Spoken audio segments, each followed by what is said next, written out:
Preparing to live stream the meeting.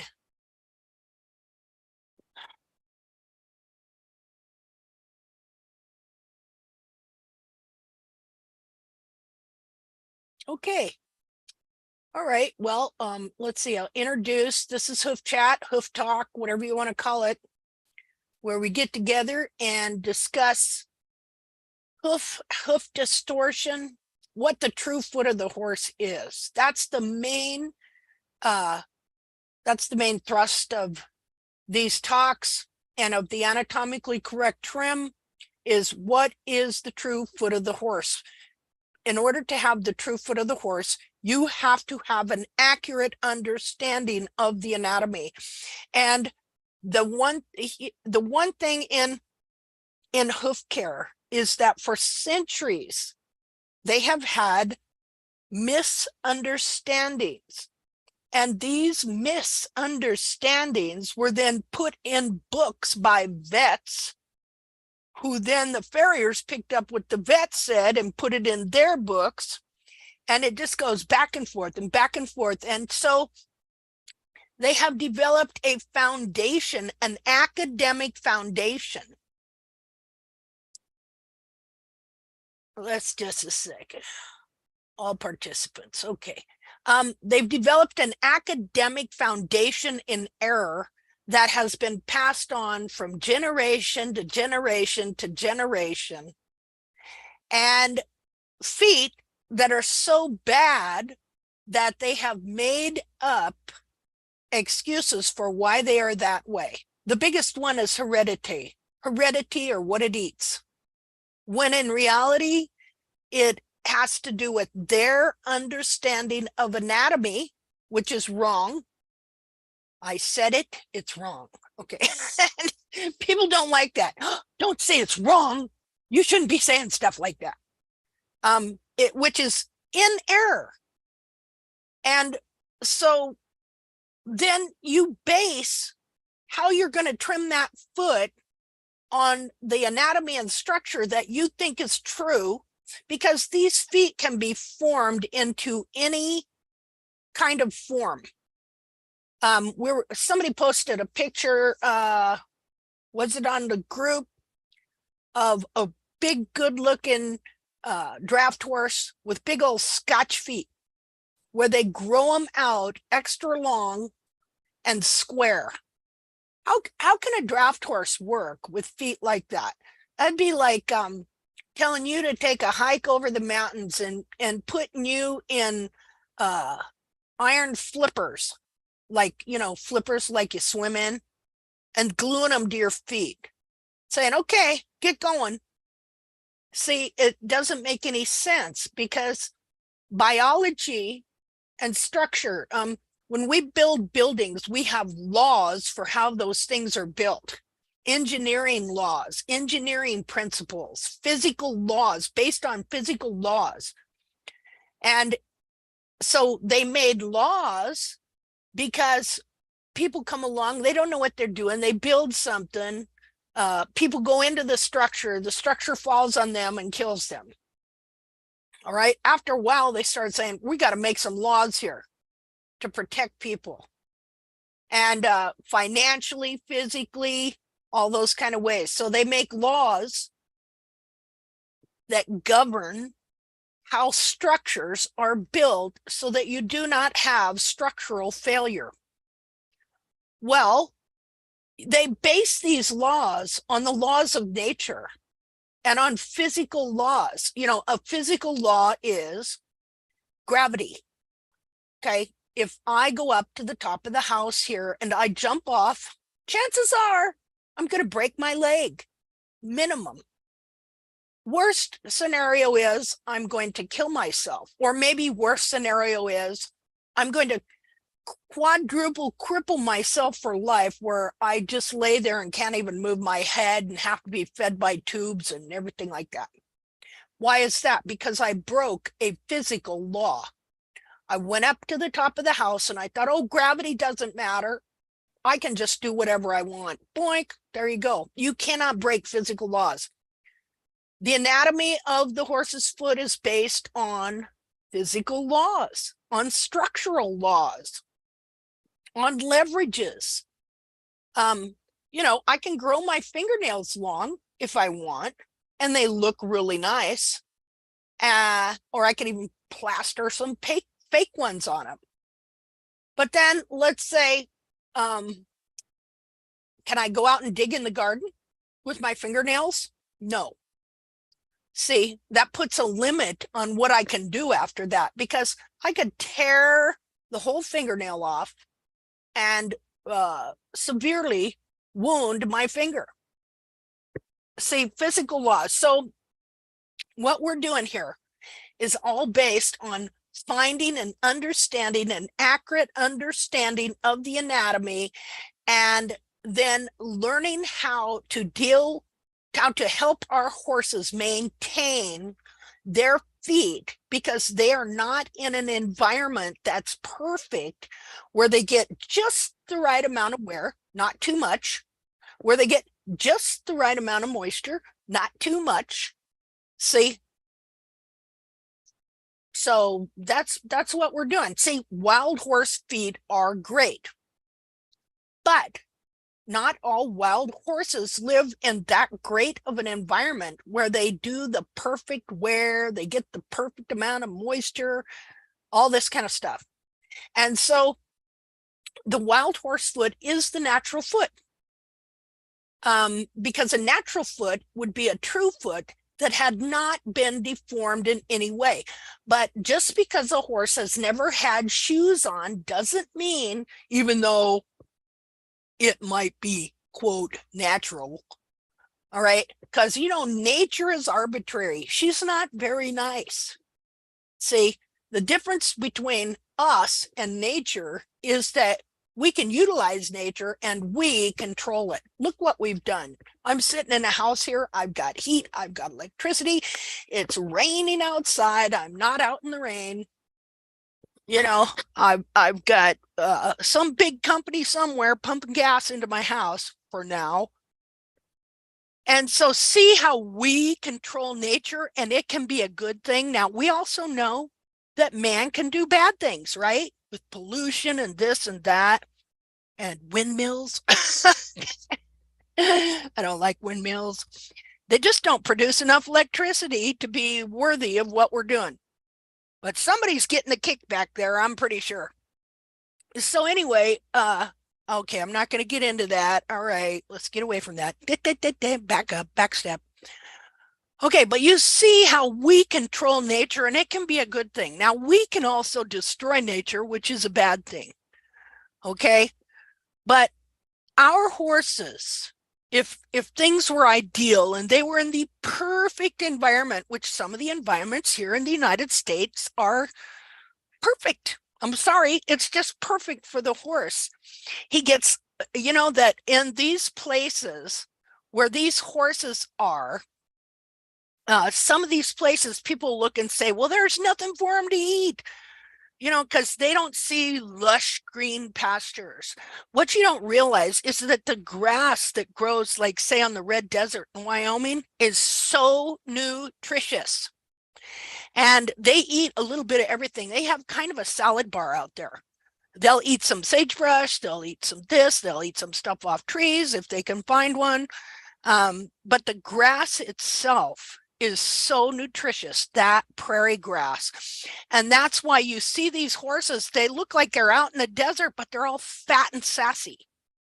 See, so they have just the right environment. But like you go to Nevada, you're likely to find some lame horses. Now, that's true, lame wild horses. And of course, the people that are all about shoeing and all about keeping the traditions of wrong understandings of the anatomy that has been established in the veterinary profession, in the farrier profession, those people are going to grab on that one. See, they're going to say, oh, look here, these horses look kind of skinny and they're limping around, and see, being a wild horse ain't all that great. Okay, well, they haven't looked at the really super good wild horses in specific locations in the United States. These horses can teach us a lot about feet. So what I want to do today, before we do any hoof evaluations or anything like that, is I want to, well, we're going to read a little more Bracy Clark, and we're going to look at what he thought was the natural foot, what he thought was the true foot. And I'm going to show you how he never actually saw a true natural foot and stuff, because he was never able to come over to America and go out on the prairie and see the wild horses. And I'm going to show you the difference between what he thought was the natural foot and what everybody thinks is the true foot of the horse. Yeah, you cannot hardly find a foot that is not deformed in some fashion. And what happens then, these feet are deformed and they take on a certain look, but people don't recognize it. And then that becomes the norm. That becomes what the foot should look like. And a big part of this is what happens to the back of the horse's foot, to the bulbs, to the cartilage, to the frog, and things like that. So, just a minute here. Okay, so first we're going to go and we're going to look at part of Bracy Clark's book here. Just a minute here.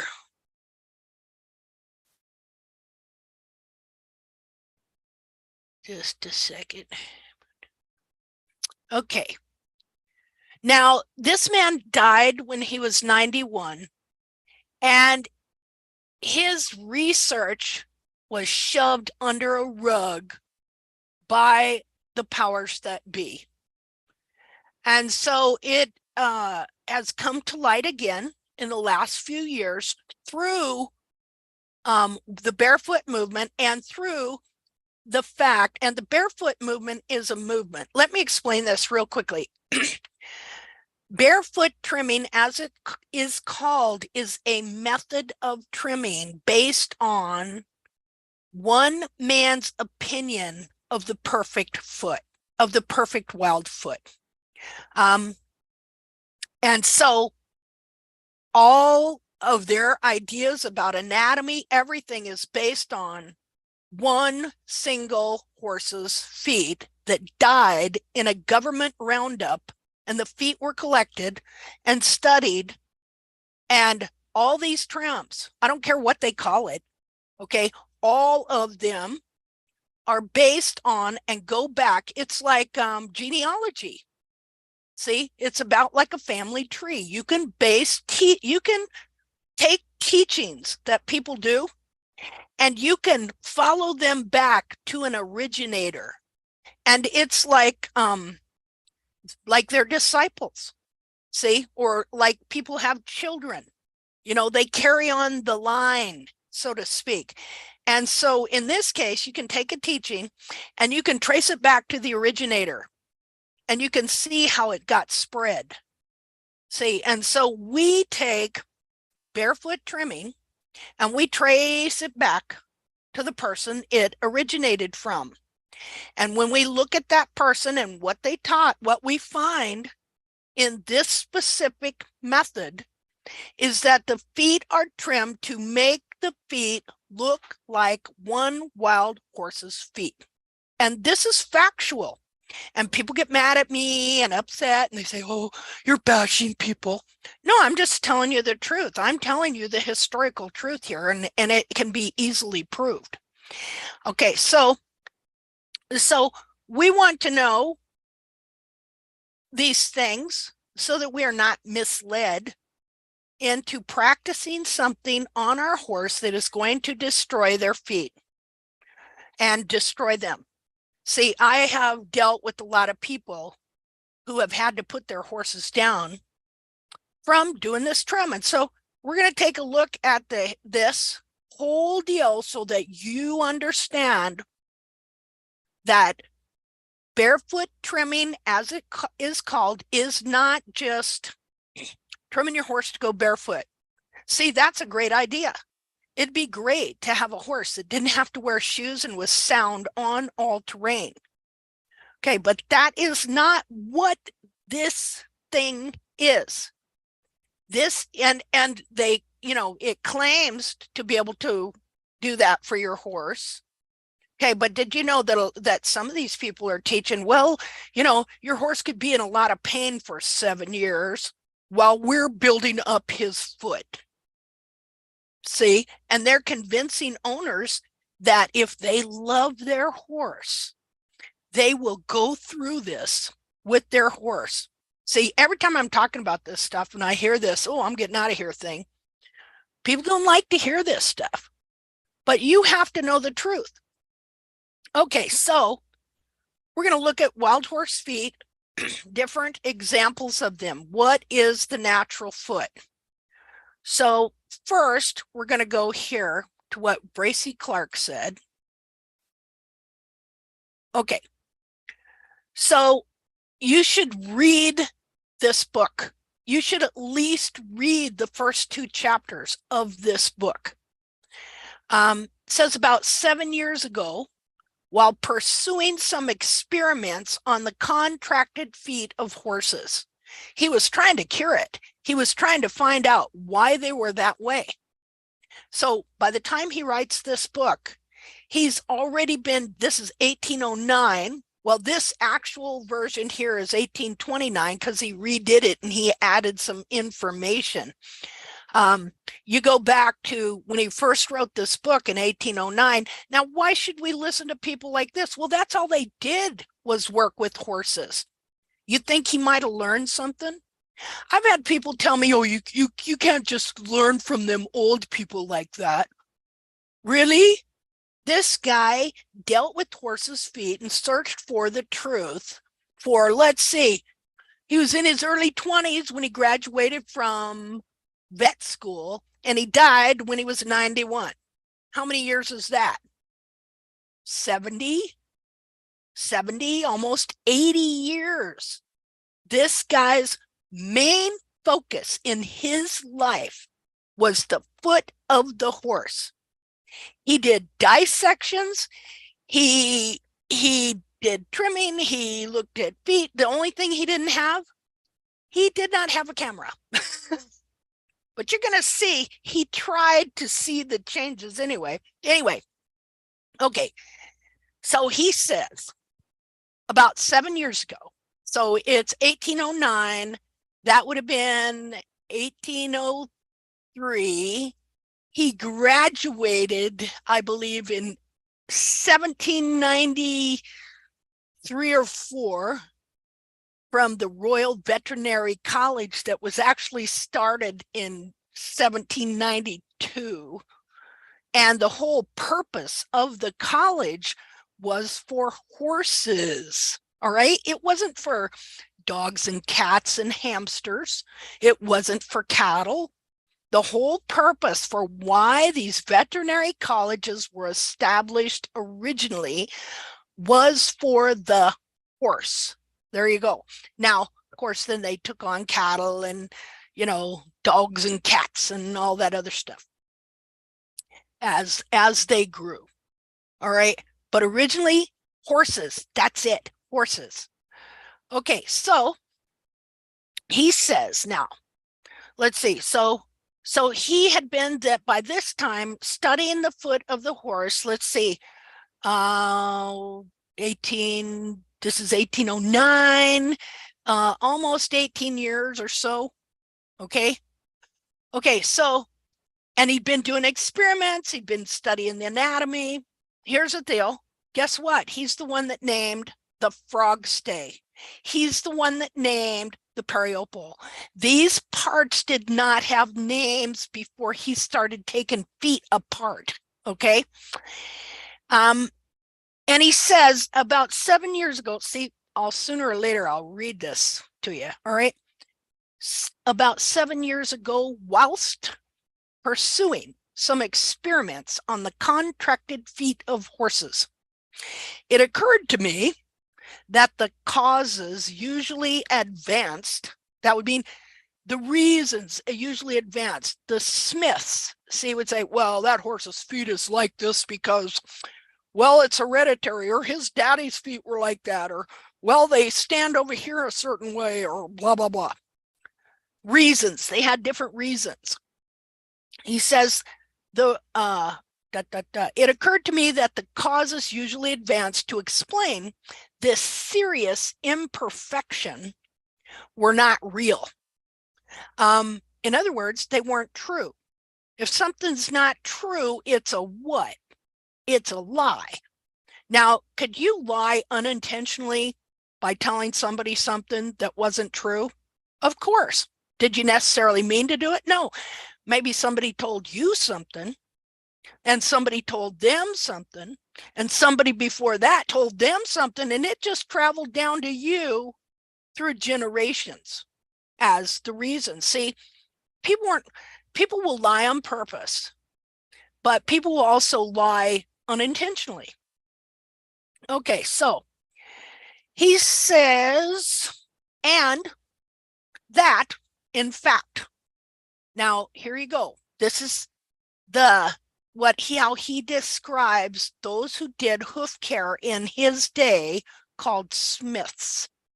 I think the word farrier came from French. He says the accidents, carelessness, idle habits, and wanton tricks of the Smith so much invade against, meaning invade means to write vehemently against someone. Okay, so the writings, there were lots of writings in his days of people complaining about what the Smiths did to their horses. All right, so he said that this had very little concern in its production, that even though people wrote about how bad farriery was, that they didn't go into the reasons. And remember, he's talking about the reasons. He's found that the reasons put forth by the Smiths for why these horses all have contracted feet are not true. This just dawned on him because he, like all of us, we believe the experts, right? We think the experts know what they're talking about, so we don't question. And so even today, all right, in veterinary and in farriery, they're always giving you a reason for this, that, and the other thing, and it may not be true, but it doesn't dawn on you until you have a real problem and neither the vet nor the veterinarian can seem to help your horse. And so you start searching for what's going on, why I gotta save my horse. And then if you're like me, you start finding out that they have had these practices that just are not working out according to the true structure of that foot. Okay, so he said the efficient cause began to appear to me to lie much deeper than the reasons they were given him, and to consist in the very method itself by which the shoe was affixed to the foot. Okay, well, now I could tell him something he may have started figuring out, but I'm not sure he knew. And that is, what do you do before you fix the foot, or affix the shoe to the foot? You trim it, right? You trim it and you prepare it to receive the shoe. And how you trim it and how you prepare it is based on your understanding of what the foot should be. Now, later, he decides he's going to do some experiments. Linda? Yeah, what? What page are you on? Oh, what page am I on? Well, it's in the preface. And it is probably page 1. Okay? Okay. Thank you. Okay. So he decides he's going to do some experiments to see why are these feet contracted and how to uncontract them and all that, because he says to establish this opinion by the unerring evidence of experiment seemed difficult. Yet a plan for effecting this purpose shortly after suggested itself, and a subject exceedingly well fitted for its application soon offered. He said, I have thus been enabled to place this opinion beyond the reach of doubt. Okay? A detail of those experiments will be found in the following pages, and the train of consequence which terminate in the partial destruction of the foot and proceeding from the continual operation of the same cause, meaning how the shoe was affixed to the foot.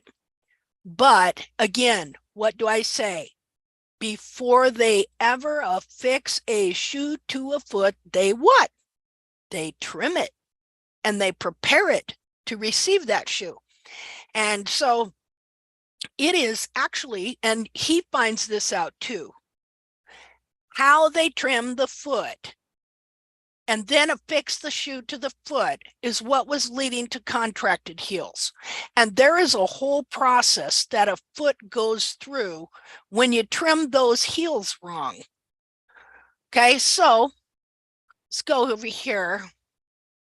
I want to go to the last paragraph that he's talking about. Now, he wrote this book, he published it in 1809, but this book that we are looking at here, what do you call it when you've written a book, but then you go back to it and you add to it and you edit. Okay, he edited it and added to it and had it reprinted in 1829, I do believe. Let's see. Well, we'll find it here. I'm pretty sure this was 1829.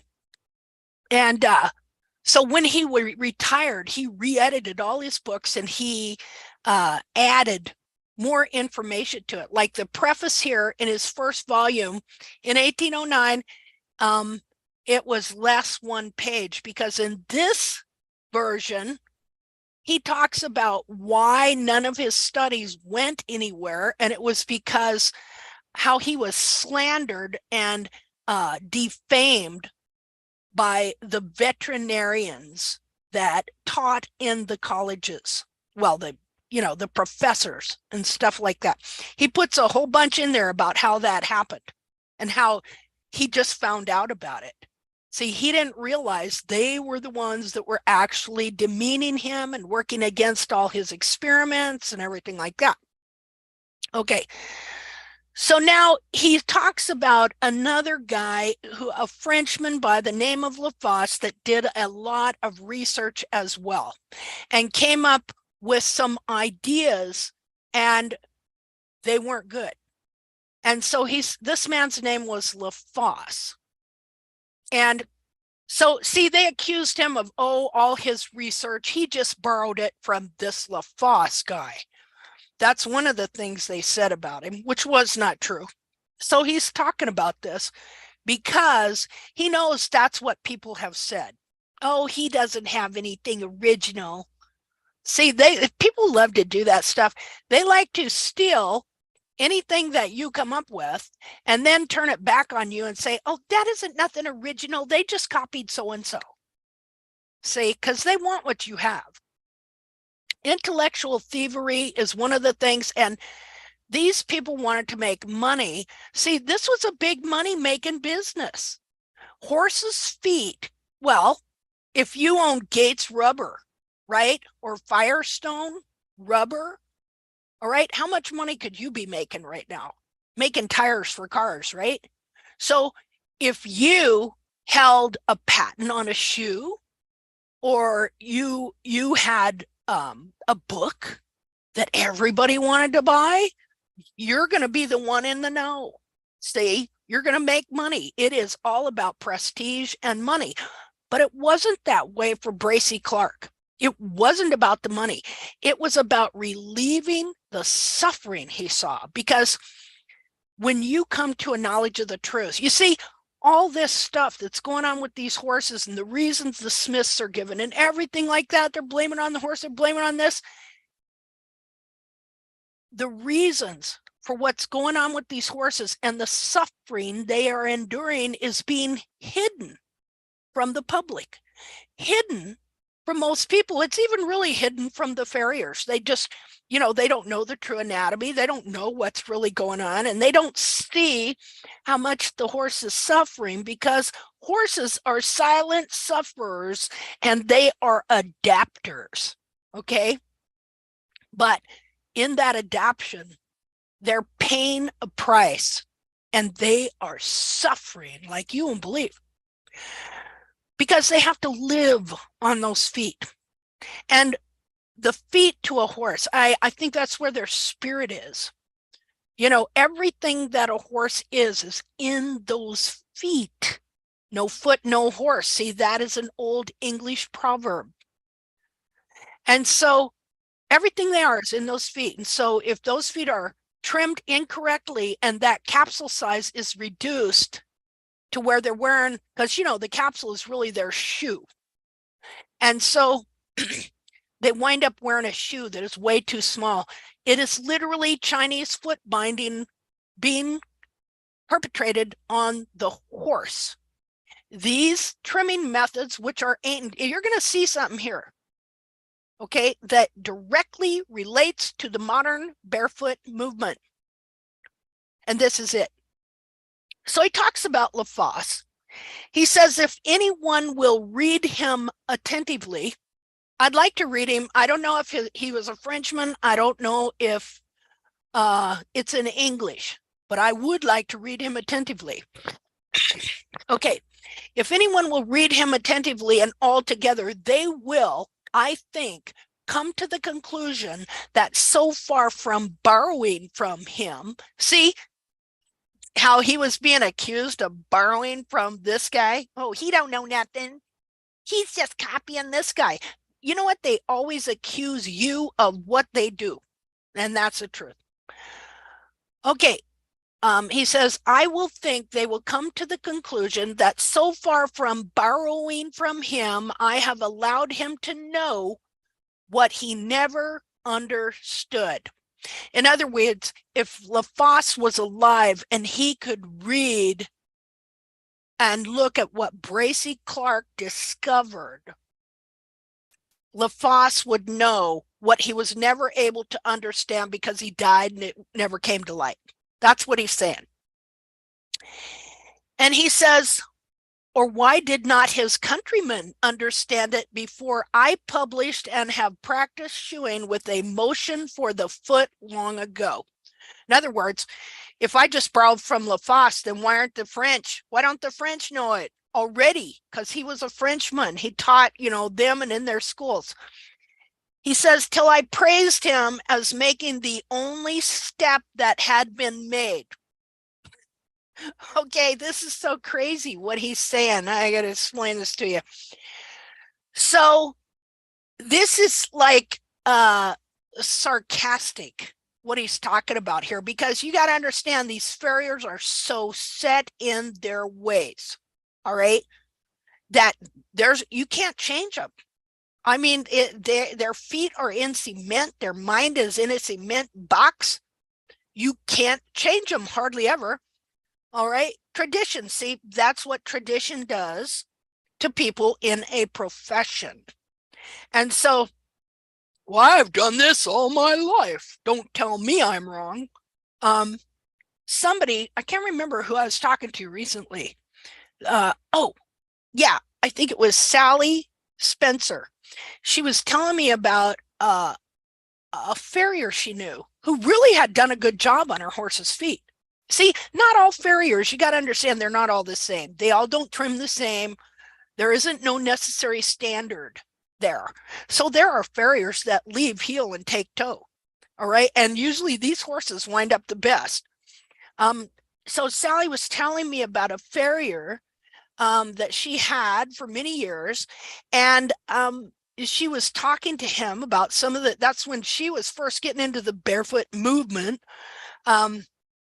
And he told her something like, well, Sally, if that's true, then that would mean that everything I've known and believed in all my life would be wrong. So you see why it's a tough subject for people, especially if it's been their profession. Okay. To think that you've been practicing something wrong your whole life, and that maybe some of the things you've practiced have actually led to the demise of the very thing you're trying to help. See, it's similar to Ignaz Semmelweis in 1850s. Like, this is before even that. You know, women were dying of childbed fever as Bracy is writing this. Had been for a long time, because the hospitals and the medical schools were right across from one another, and the doctors would go over and examine the women and take cadaver germs with them, and the women would get childbed fever and die. And so the women were like, I'd rather have my baby in a gutter than go to a hospital. And so Ignaz Semmelweis comes along, and he's trying to figure out why all these women are dying. Then he starts putting two and two together, and he starts trying to get the doctors to wash their hands with chlorine. Well, they didn't want to do it. They didn't want to believe it. They didn't want to do it. And so they did the same thing to him that these people did to Bracy Clark. They demeaned him. They defamed him. Oh, he's just eccentric. He's crazy. Well, how many doctors do you think want to believe? You mean that just by me going over here trying to learn to help people and cutting up cadavers, that I'm coming over here and I'm bringing something that has killed all these patients of mine? Do you think people want to admit to stuff like that? No. You see why this is a hard sell? You know, trying to change a profession, trying to change a belief that is etched in stone because it was written in academia.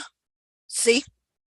Okay, so he's talking about Lafosse, and he said, if I just borrowed from him, well, then why didn't the French already know it before I published it? See? So he says, before I published and have practiced shoeing with a motion towards the end for the foot long ago, but it was the business of these colleges formerly to depreciate Lafosse. So Lafosse had all this research he did, and the colleges before this, oh, that Lafosse, he don't know nothing. See, they love to do this stuff. Okay, he don't know nothing. But if he does, I'll probably try and steal it and write my own book. This is what they do. This is common in academia, by the way.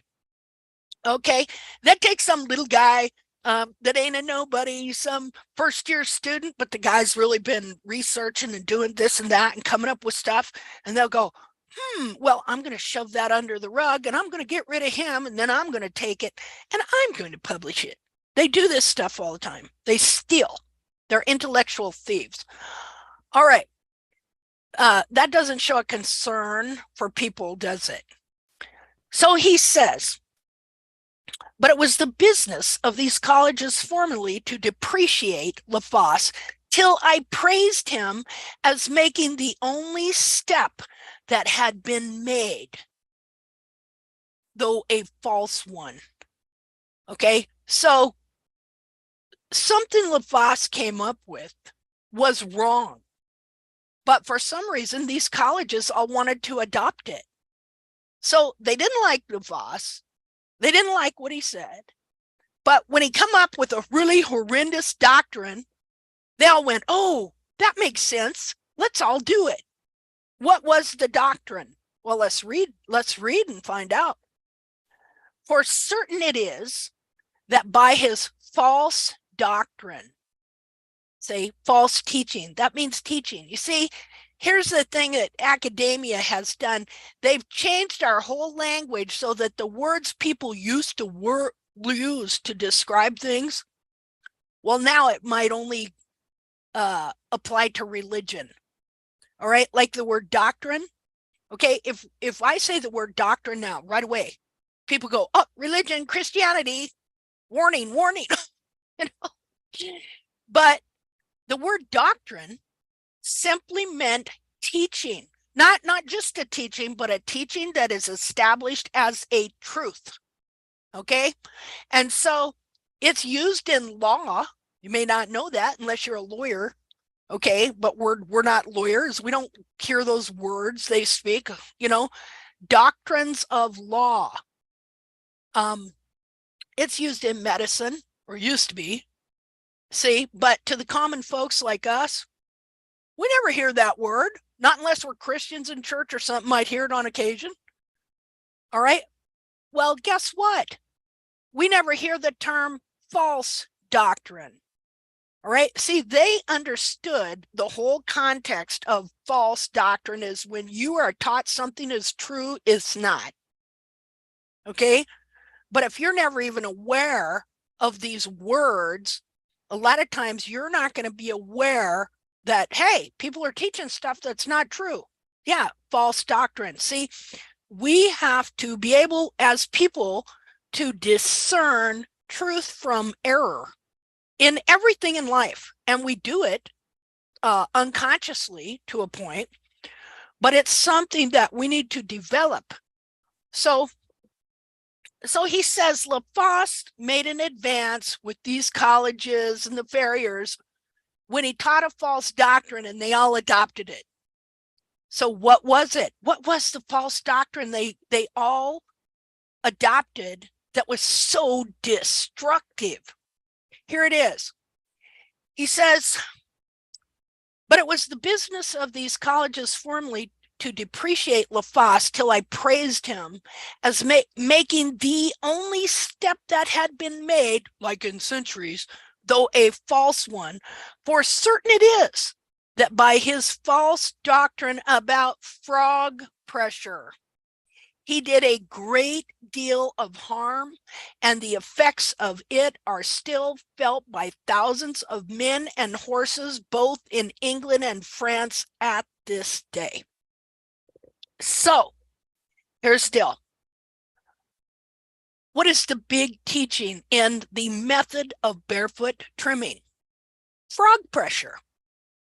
That the horse has to bear weight on the frog. Say, and so to get them to, now the frog thickness grows like hair. And so it's arbitrary. That thickness of the frog is arbitrary. And so your frog might have gone through your horse might have gone through a situation where maybe he shed a frog and he's got just a little thin new frog growing. And so you've been taught, well, he has to have frog pressure. And so you come to trim him, or maybe a situation that's dry and he wore some out. You come to trim him and you're going to take those heels right down so that he's got frog pressure. Well, guess what? This cripples horses, and it leads to contracted heels. And so I recently went through looking at the trim pictures, and they were being barefoot trimmed where the heels are being taken down, okay, at each trim. And I was able to see the whole process on, it was at least 8 different horses, and the trims were fully documented, horses being trimmed in general about once a month. And I was able to see, as I went through every single picture, the process by which, as you take those heels down to the level of the frog, the hoof capsule is slowly bent down and under, and you're taking off heel the whole time, and it keeps bending down and under, and the hoof capsule keeps reducing in size, and it pulls the whole back of the foot down and under and crams it into a smaller capsule. And so I was able to watch this happen on all these horses. I was also able to watch something else because there were also pictures taken of the full body picture of the horse, head, everything, stance, and you could see the horse change. You could see what his body went through change. You could see the pain, and most of all, you could see it in their face and in their eyes. I spent several days weeping as I went through these, because it really, like, I knew this was going on, but as I went through these photos and I saw what was being done by a person who loves their horses, by the way. See, that's the worst part about this. Person who loved their horses, that nobody's doing this on purpose. Nobody's saying, well, I know I'm really destroying this horse, but I don't care. Okay. No, this is what false doctrine does. False doctrine, that's a teaching that you are convinced is true through one means or another. And so it leads you to practice something. In this case, practicing a certain kind of trimming on a horse's foot that is, in fact, you are told you are building that foot up, when in reality, you are destroying that foot and you are destroying the horse. And so the worst part was looking at that horse's face change. And I was sitting here and I was looking at this one horse, and my husband came in. Now, we were raised out west, been around horses, ranching, working horses all our life. Okay. He was a cowboy. He was raised in Oregon. He worked on the ZX ranch as a real cowboy. That's a 1,000,000-acre ranch. Okay. They did it the old fashioned way. All right. And so he's ridden horses his whole life to work on. All right. And so he came in and I said, hey, I want you to look at this horse. I want you to look at his face. I want you to tell me what you see. And so he come in here, he leaned over my shoulder here and he looked at the screen. He looked at that horse's face and he said, I see despair. How about that? I see despair. And that is just what I saw too. I saw pain. I saw despair. And I saw hopelessness in that horse's face. So just a second here.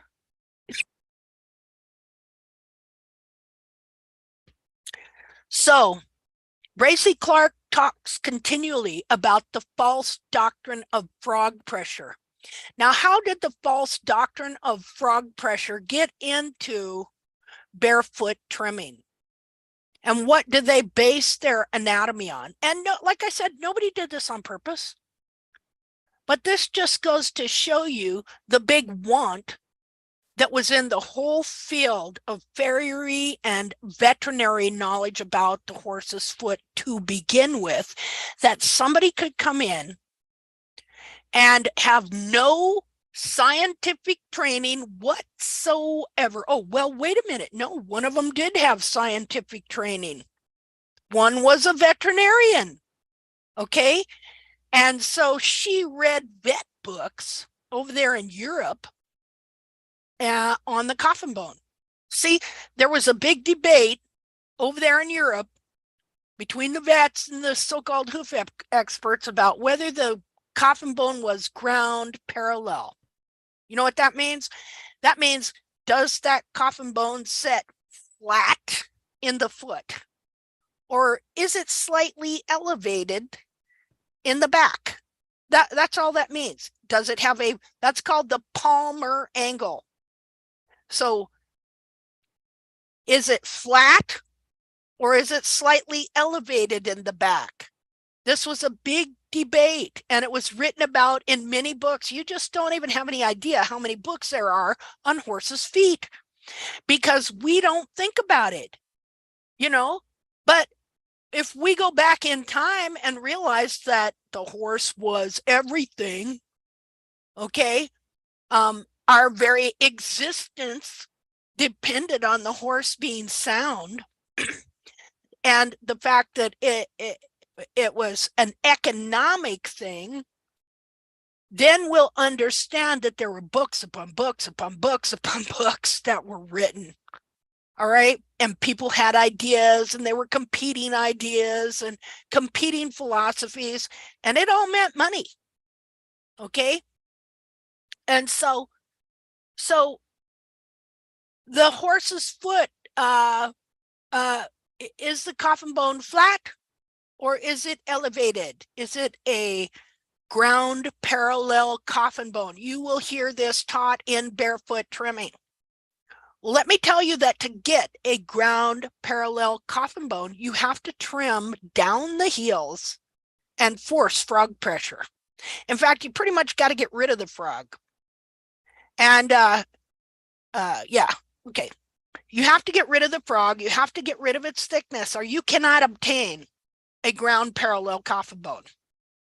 You have to have a 30-degree angle to the hairline to get a ground parallel coffin bone. And this trims the frog out of the foot. It reduces the size of the hoof capsule and it pulls the whole back of the foot down and under. So now, how did they come up with this ground parallel coffin bone, which is also the horse has to have frog pressure? Okay, well, we're going to look at something here. Hold on a second. Got to find you. I'm going to find you some pictures. We're going to look at some wild feet, truly natural feet. Okay. Well, and then we're going to look too at the experiments that how Bracy Clark did his experiment. I don't know what I want to look at first. Well, first we'll just kind of look at, I want to show you something he said first, just a minute.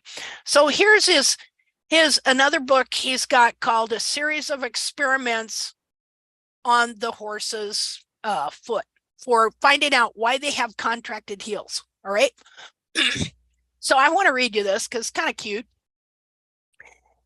So as he says in the first part of the preface, you know, after 7 years of experimenting and trying to understand this, okay, he started to realize that the reasons put forth from the experts for why these horses' feet were contracted was not real, wasn't true, was not reality. Okay, so he says here, my suspicions awakened. I can understand that. My suspicions have been awakened a lot.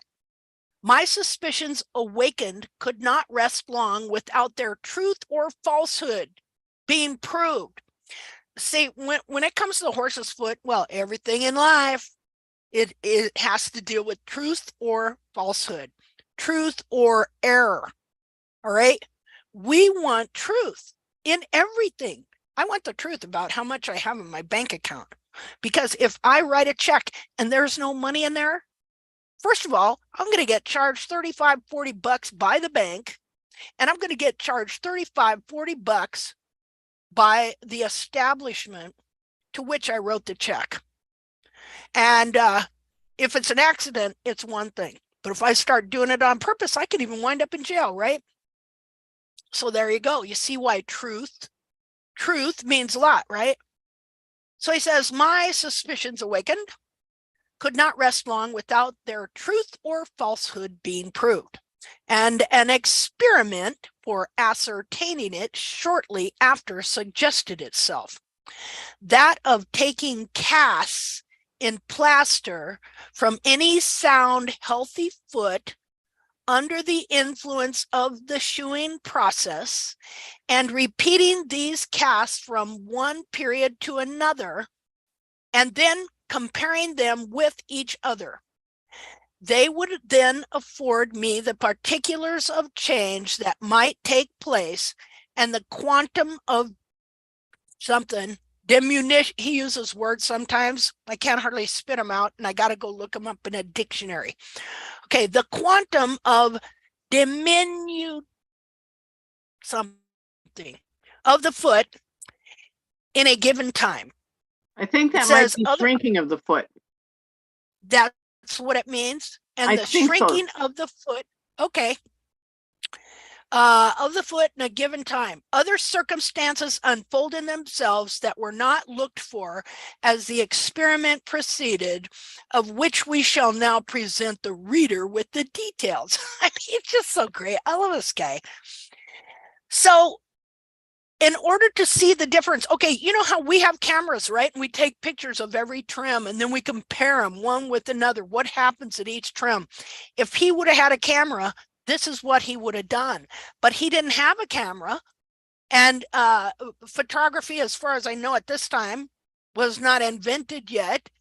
And so he thought, okay, I'll take plaster casts of each. We're going to take a horse that has a good foot.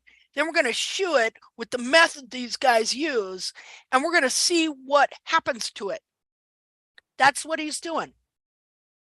So he says, so then he said, he wanted to do this. And then he says, other circumstances unfolded themselves that were not looked for as the experiment proceeded, of which we shall now present the reader with the details. So what happened that he could do this experiment? He says, a young mare of great beauty, I just love the way he talks, and turned of 5 years old, was brought to my shoeing forge from Weymouth Mews to be shot, that had been bred by George Hobson Esquire, and permitted, where are we at here, to run wild and unshod till her 5th year, that her strength and growth should be as much as possible completed before she was brought into use. So here's a horse that had never had its feet touched for 5 years. And so this is the foot that he thought was the natural foot of the horse. He says, the opportunity so extraordinarily afforded me of making the experiment was not to be lost. For a second, I thought it might not occur. And such another has in reality never occurred to this day. So he never saw a horse's foot that had been unshod in his whole life till this one, and never saw it again. Okay, that's hard to believe, isn't it? Why is that? Because horses were put into use as soon as they could. Before they're even two, they're being shod, they're being broke, they're being ridden, they're being put into harness. He never saw another foot that hadn't had a shoe on it. Now we see feet like that because we don't use horses like that. See, they aren't put into service like they were back then. And so when he shows you a picture of this foot that was done as a lithograph, okay, so it could be printed, what I'm going to show you is that this foot still it didn't have contracted heels, but it was still deformed due to the fact that it was the foot was left to get long and trim on its own, which that's okay. It's still better than what else could happen, but it was still deformed. It still had not worn itself the way that our wild horses in the right environment would wear themselves so that their foot would develop correctly. All right. So he says, the opportunity so extraordinarily afforded me of making experiment was not to be lost. For a second, I thought it might not occur, and such another as has in reality never occurred to this day. So he says, timid and unused, to have her feet meddled with, to get an impression. He wants to get a plaster impression of a mare that hasn't had her feet messed with. We know what that might be like, right? It says it was attended to with some difficulty. The plaster of Paris was poured upon her foot, held sole upwards, but before it could well be set, she grew uneasy at the position, and dashing her foot to the ground, broke it in 1,000 pieces, and a second also in the same way. Aren't you glad you only have to take pictures? Sometimes it's hard to get that. It says after this, as might be expected, she grew more impatient at being handled, and I almost despaired of succeeding, being surrounded by many persons. I mean, he's probably getting embarrassed too, you know. They're all going, well, come on, Bracy. He says, where is he at? And giving her, what did he do? He says, I hope to effect it better if she was led alone to a stable and giving her a feed of corn, the better to take off her attention. I placed the foot, unperceived by her, in a bowl containing plaster, wetted with warm water that it might set more readily. After waiting a few minutes and the plaster had become perfectly hard, I drew it away without much difficulty, which exhibited a complete impression of her foot in all its circumstances. Okay, so then they went through the process of shoeing her the way that the farriers shod all horses at that time. And through this means, he was able to show how shoeing horses like this contracted the feet.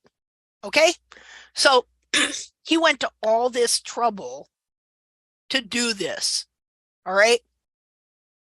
So let's take a look at that foot. And then I'm going to show you some other feet, and I'm going to show you how these feet get contracted, how forcing frog pressure contracts feet, contracts the heels. And what happens is when the heels contract, when you're lowering the back of the foot to force frog pressure, and the heels start contracting. Well, just when you lower the back of that foot, you know what happens? The toe shoots forward. And so what's happening? The back of that foot is getting shorter and actually coming forward, and you're taking the whole foundation away, while at the same time the toe wall is shooting forward. So you're putting an iron flipper on this horse's foot. You are, as I said, it's as if I took, okay, flippers, you know, that you use when you scuba dive. You ever seen somebody walk in flippers? How they have to pick their feet way up? You think they might trip? How about clown shoes? You know how they make them bigger? Okay, you'd have to lift your legs way up to move. So this is the equivalent of taking an iron flipper and gluing it to your foot and then telling you to run a foot race.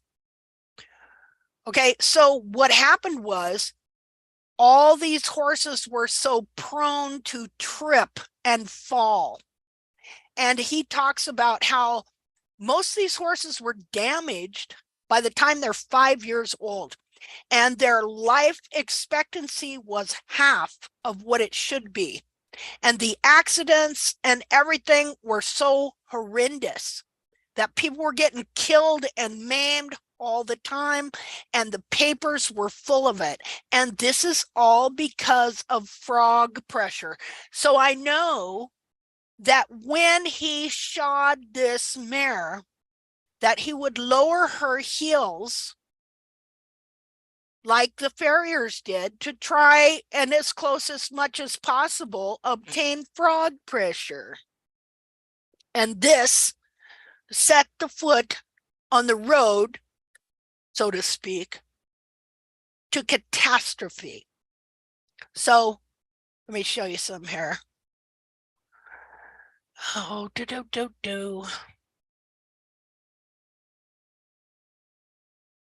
Well, let me go to the other one. Just a second.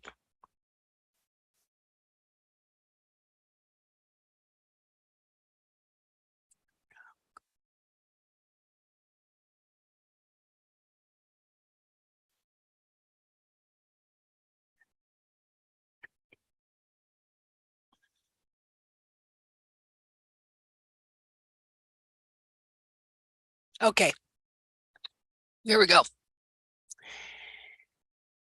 He says accidents also are by no means rare. Neither nobility, wealth, nor even royalty itself are exempted from them, and which will happen in spite of all the advantages of their situation. Doesn't matter how rich you are, how good a horse you buy, okay, because of the way they're shod, their feet are being destroyed and they can't walk right and they trip all over the place.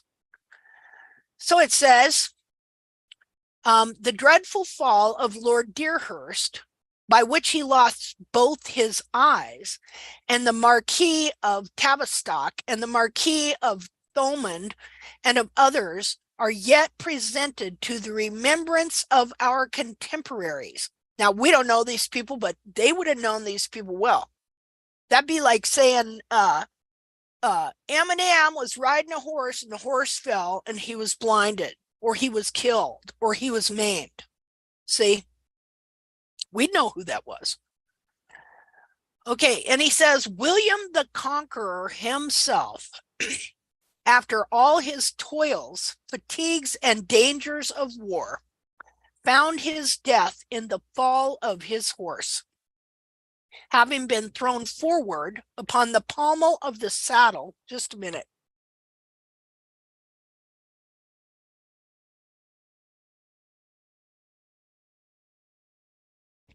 I have to take a little drink of water here. All right.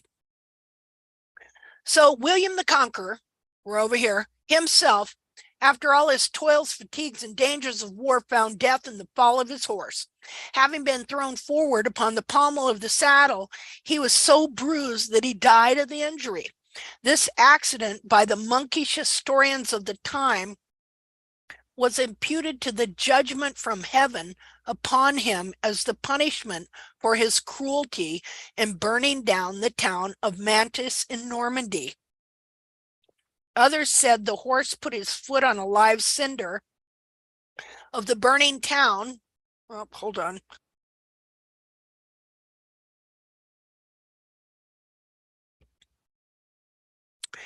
Of the burning town, which it is very unlikely he could have felt through his shoe and hoof, or which, if he felt, there was nothing to prevent his removing away from. Whichever the case, these causes, it is a singular circumstance and worthy of remark that he was, as there is every person to believe, the first to get this guy, William the Conqueror, as far as Bracy knew, was the first who introduced the present mode of fettering horses' feet into England, and was one of the first victims of the art he introduced. So he was the first one, as far as he knows historically, to introduce the art of horseshoeing into England, and he was the first of the victims of the art he introduced. Why? Because the way they did it contracted the feet and it made the toes shoot out, so the horses tripped. Okay? So he says, no one, I believe, will have the hardihood to deny the danger of mounting horses thus mutilated. So he's saying that introducing frog pressure and the way the response of the horse's foot is mutilating the foot. And this is the truth. So now, is anybody mutilating the horse's foot on purpose? No.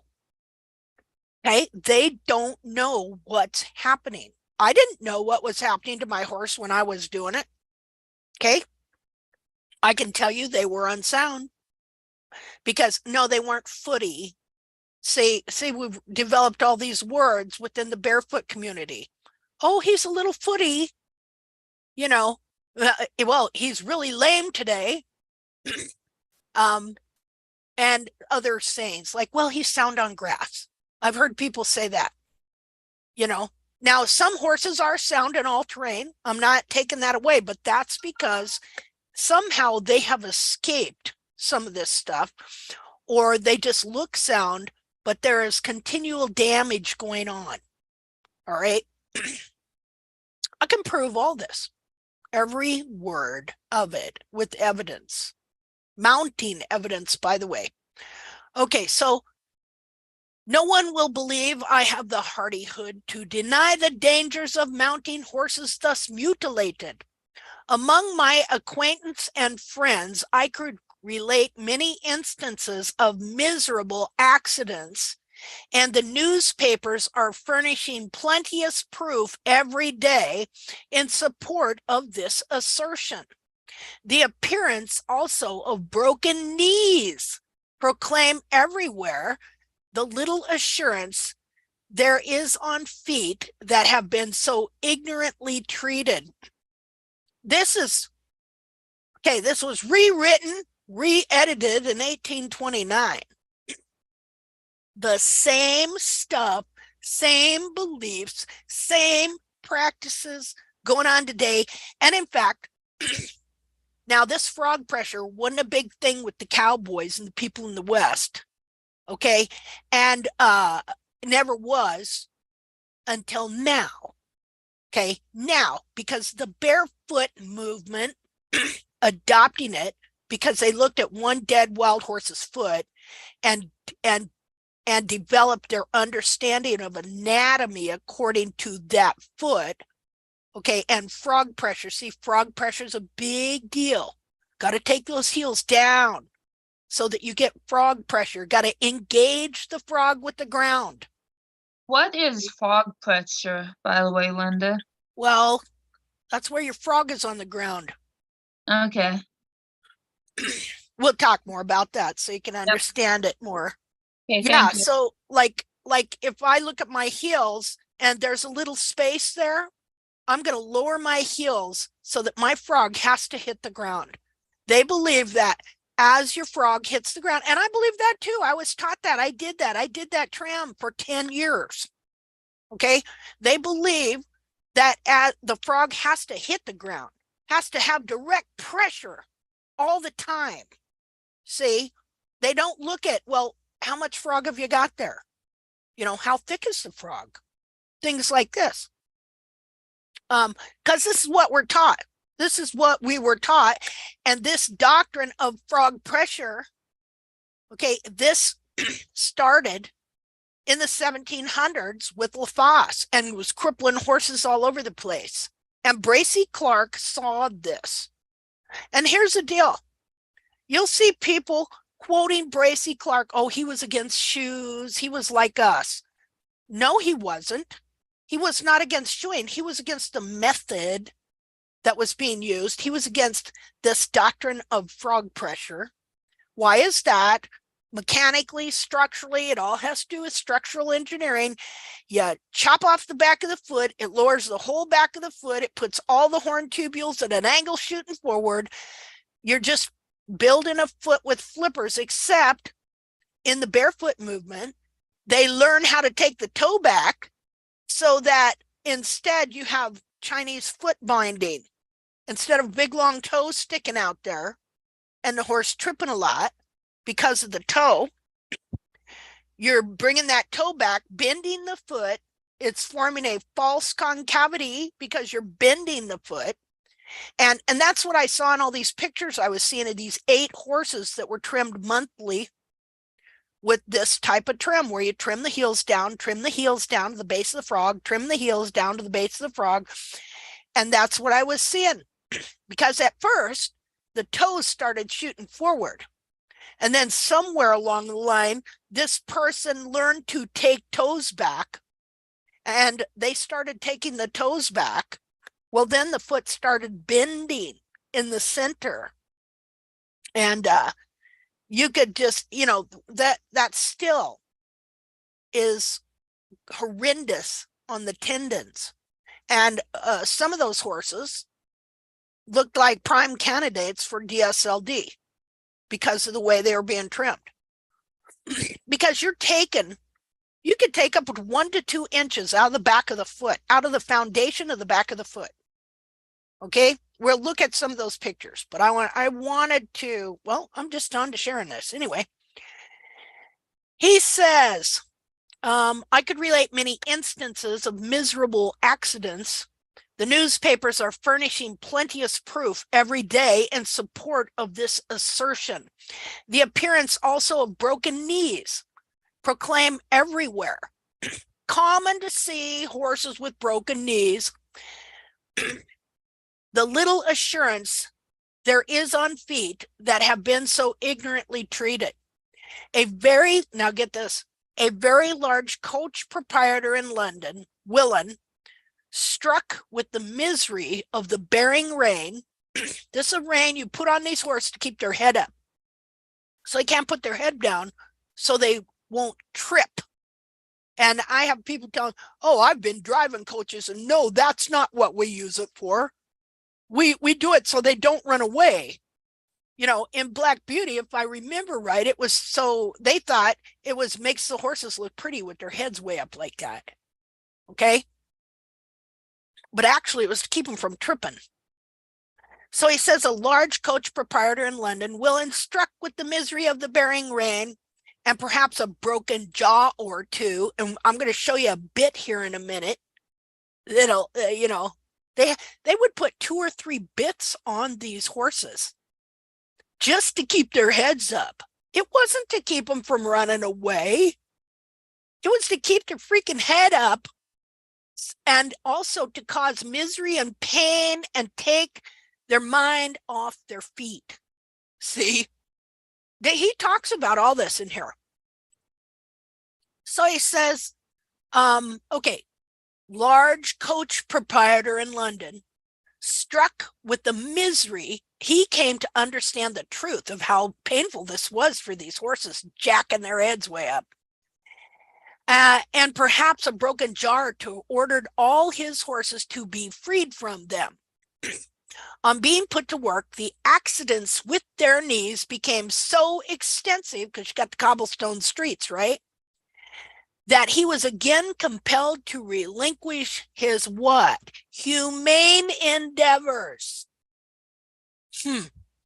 And resort to the most cruel alternative, at least as is often as made use of.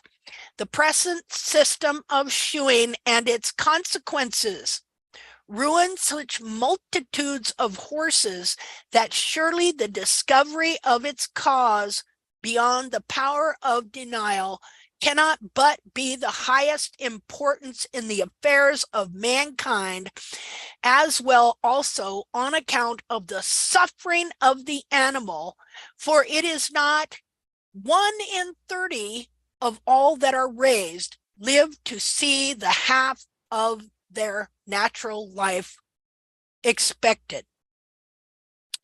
So frequent accidents, he says, happen to the horse about the 5th year of his age, and which has appeared to me to arise from this cause. So it hasn't changed. I'm just going to tell you that. It hasn't changed. And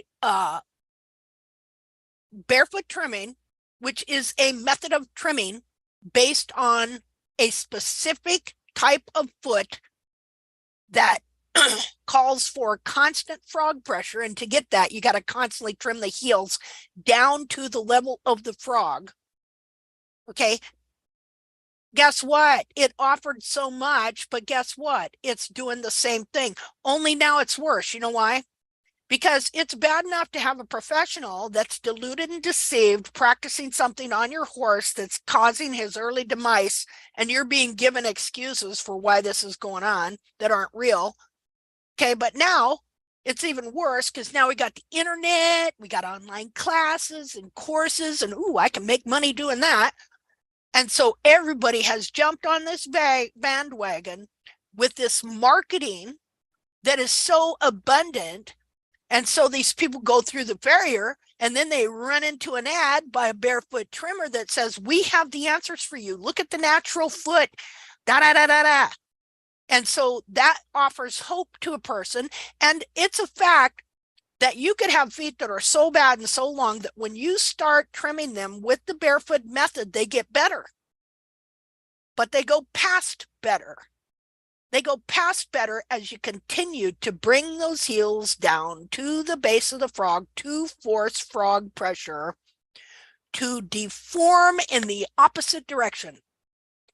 And that foot that might have been in a kind of whacked out hoof capsule was too big and the toe was too long and the heels were actually too high maybe and all that, that foot, it'll come to a place where, look, it did improve. Look, it's a success. But then it starts to go the other way. And anybody that has trimmed for a long time knows that feet can go from one way to the other way pretty quick, you know? And so they start to go the other way.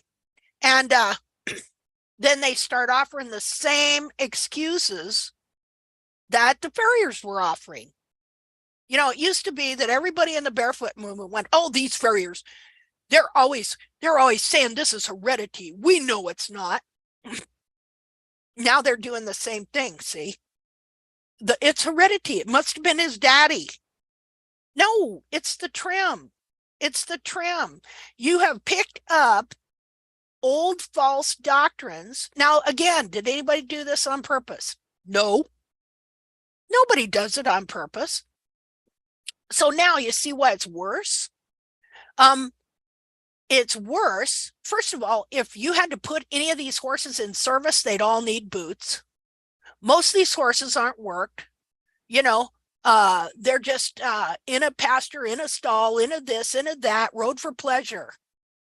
They aren't put to work like these horses were.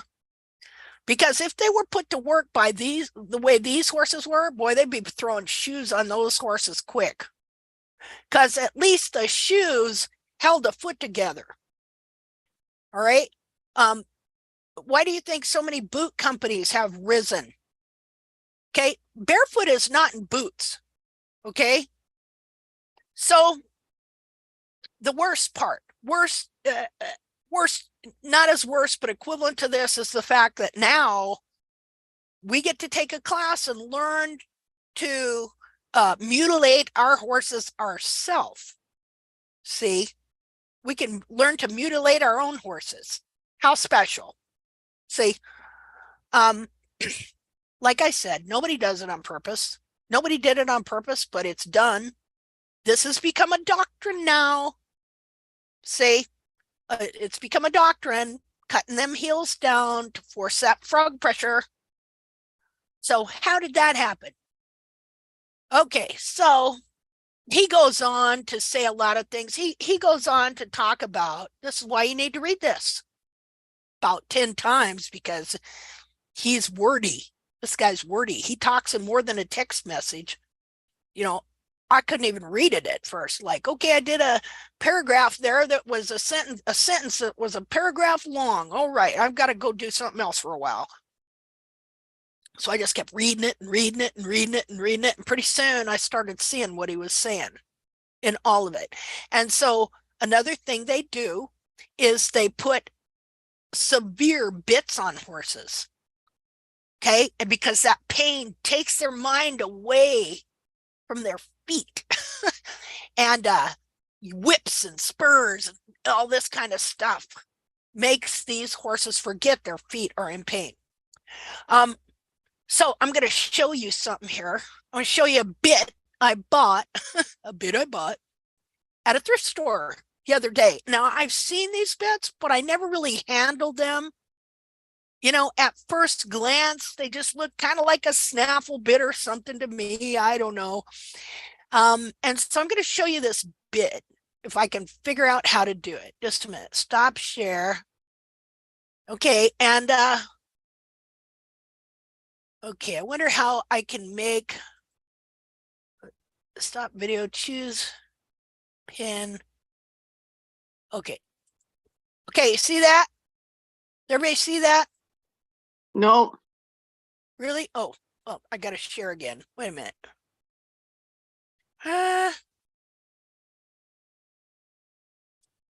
Screen share. Well, crud.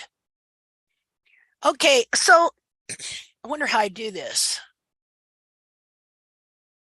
Let me close some things. Okay,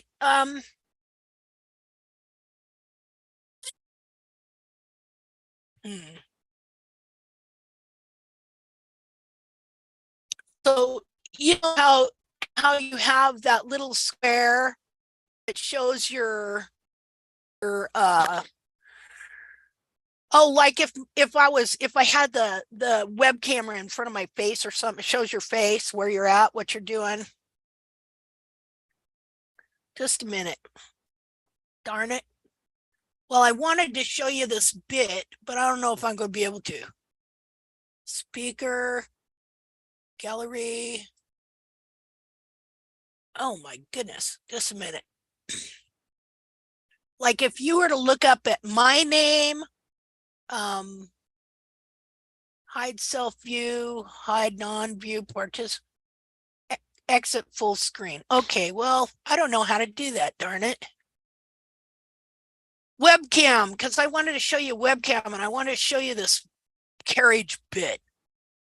Oh my goodness. Share screen.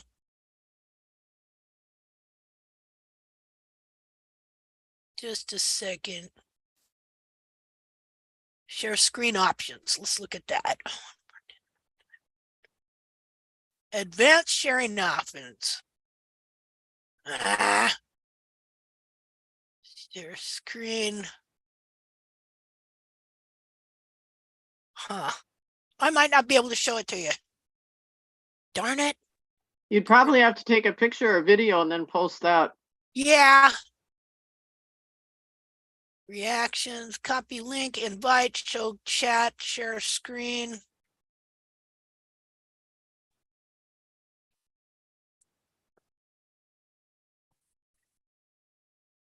Let's try this. Nope, that ain't working.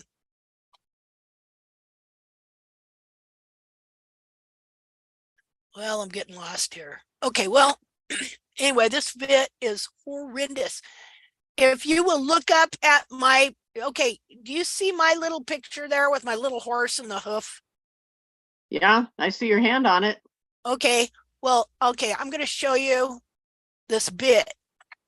Can other people see it? Yep. You see it? Yeah, I can see it. Okay, so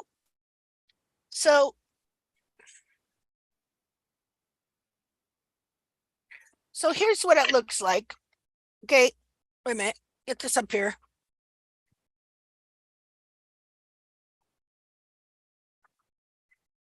Okay, so here's the rings for the reins. Right here. Now watch. See that? See how that pinches? See how severe that is? Wow. That's horrid, ain't it? See, now you probably can't see this on the YouTube video, but that's pretty horrid. So that's just one bit. Okay. Then they'd have a leverage bit, another kind of bit. They put up to 3 bits in their mouth. Okay. And then when people ask them, well, why do you have to use all those bits? They treat you like you're the stupid one. Okay. Well, don't you know these horses are just so spirited, and this is the only way you can keep control of them. No, this is the only way you can keep them from falling down, because you're jacking around on their mouth and their head. See, what did that guy said? That guy that owned all those carriage horses, he tried to get rid of the bearing rein because some of the horses got a broken jaw, because they're going down no matter what, right? And so they're pulling on that bit, and those bits are so severe. So anyway, yeah, so that was it. Nasty. See? Poor horses.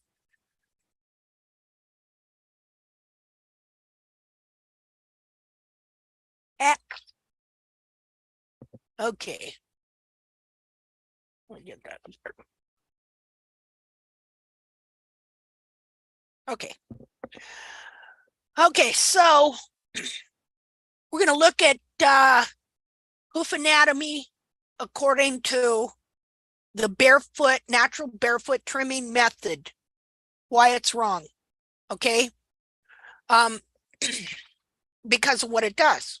Okay, so I'm going to show you some pictures, and then you can choose. I'm going to show you this method. I'm going to show you how it works, what it does to a horse's foot, and then you can decide if that is what you want to do to your horse's feet. Okay? And I dare anyone to prove anything that I am saying wrong. Okay? I'll get myself $1,000 and I'll put it in the bank and I'll say, hey, if you can prove this is not factual, I'll give you $1,000. Of course, I don't have $1,000 yet, but you know, give me some time. All right. So, okay, where do we want to start? Just a second here. Share screen. Let me put a picture up here. Well, darn it.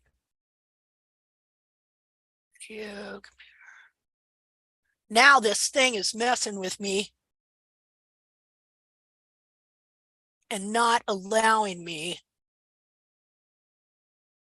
Let's see. Oh, great. Just a second. I messed up something.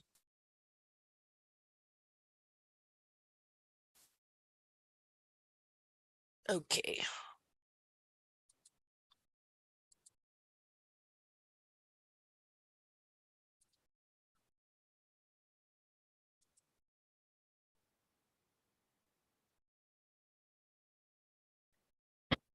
Oh, okay. I see what I did.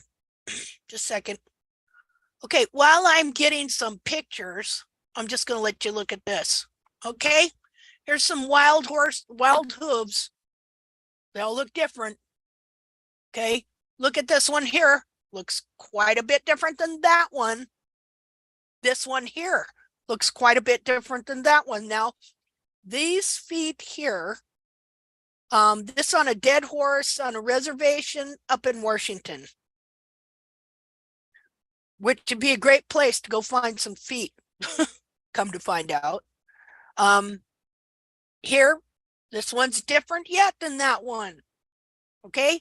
All right. So I'm just going to let you look at these for a little bit here while I am picking out some photos. All right.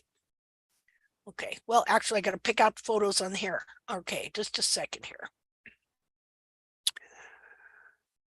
Okay. First, we're going to look at this. Now, I found the article that this came out of, a PDF form that talks about this. Okay, so this is the foot that is the foot of the barefoot movement, which again is a method of trimming, This is the method I did for 10 years. I'll show you my horse's feet. Okay. So trying to get this form because this is the form that was put in my head. All right. And plus the doctrine, see the doctrine that goes with it on how to trim the heels. Okay. So, and transition, you know, this idea is put in your head, well, these horses have to go through transition. Well, I can tell you my horses were going through transition for up to about 10 years. Now, at first, it seemed all great. And my horse, he's a thoroughbred. He loved to run.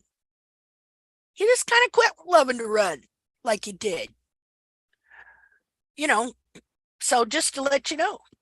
All right, so this is the foot. Now, this is a bunch of quotes off a whole article, and I will post that article on the group page that a guy did way back when. And you know what? I might have even found that article and read it, but I had no clue what he was talking about way back then. He says, even though natural hoof care practitioners agree that each hoof is distinctly different, they agree on one model, which they perceive as being naturally perfect. This is our model. This is the hoof which each horse was born to wear, and which is the goal that we gradually work towards. So yeah, Your horse's foot might be shaped different, but the object of the trim and how to do the trim is to get your horse's foot so it looks like this. Now, one of the methods used for trimming heels was to take a piece of plexiglass and put some angles on it so that you had a 30-degree angle, and keep trying to trim the heels down so that you got a 30-degree angle like this. Just a minute here. Right here. See that? Linda, I can't see what you're doing. I can well, just darn. look all over the screen, but I don't know if you're talking How's about that? a specific picture. Do you have it now? I can only see it like, now it's like open to a text and the natural supposedly perfect hoof. Is that Yeah. the one that? Yeah. Okay. Do you see me? Do you Yes. see it? Okay, just a minute here. Oops. Just a second. Clear all my drawings. Draw an arrow. Okay, do you see that? Yes. Okay, so they want you to have a 30-degree hairline. You know why? Because when you take a coffin bone out of a foot and you just throw it on a table, and then from the top of the coffin bone right here down to the wing, it's 30 degrees. So that if your horse's foot, say your horse's hairline is like this, you keep trimming those heels down till you can force that hairline down to look just like this foot here. And so you can only take it down as far as the frog, right? And so the heel height is dependent on frog height and also on trying to get a 30-degree hairline. Here, just a minute. Let me undo that. Clear all my drawings. Okay, so this is the foot. This is the foot that is put in everybody's head. And that's literally the truth that I can prove all this. There's no doubt about it. Okay, so let's see here. Let me write that out. All right, so they agree on one model, which they perceive as being naturally perfect. This is our model. This is the hoof, which each horse was born to wear, and which is the goal we gradually work towards. The more I work towards this goal, the more healthy and effective they become. Well, not necessarily true. Okay. Like I said, see, what's deceiving is your horse's feet could be gigantic and they've been being trimmed by a farrier and he doesn't know how to take the toe back and he's letting the heels grow and they're just humongous. Well, then when you start doing this trim, the hoof starts improving, and it can improve to a point, but then it goes past that point the other direction. See, that's what happens. And of course, when it goes the other direction, well, those people get dropped like a hot potato. And so you never hear about those people.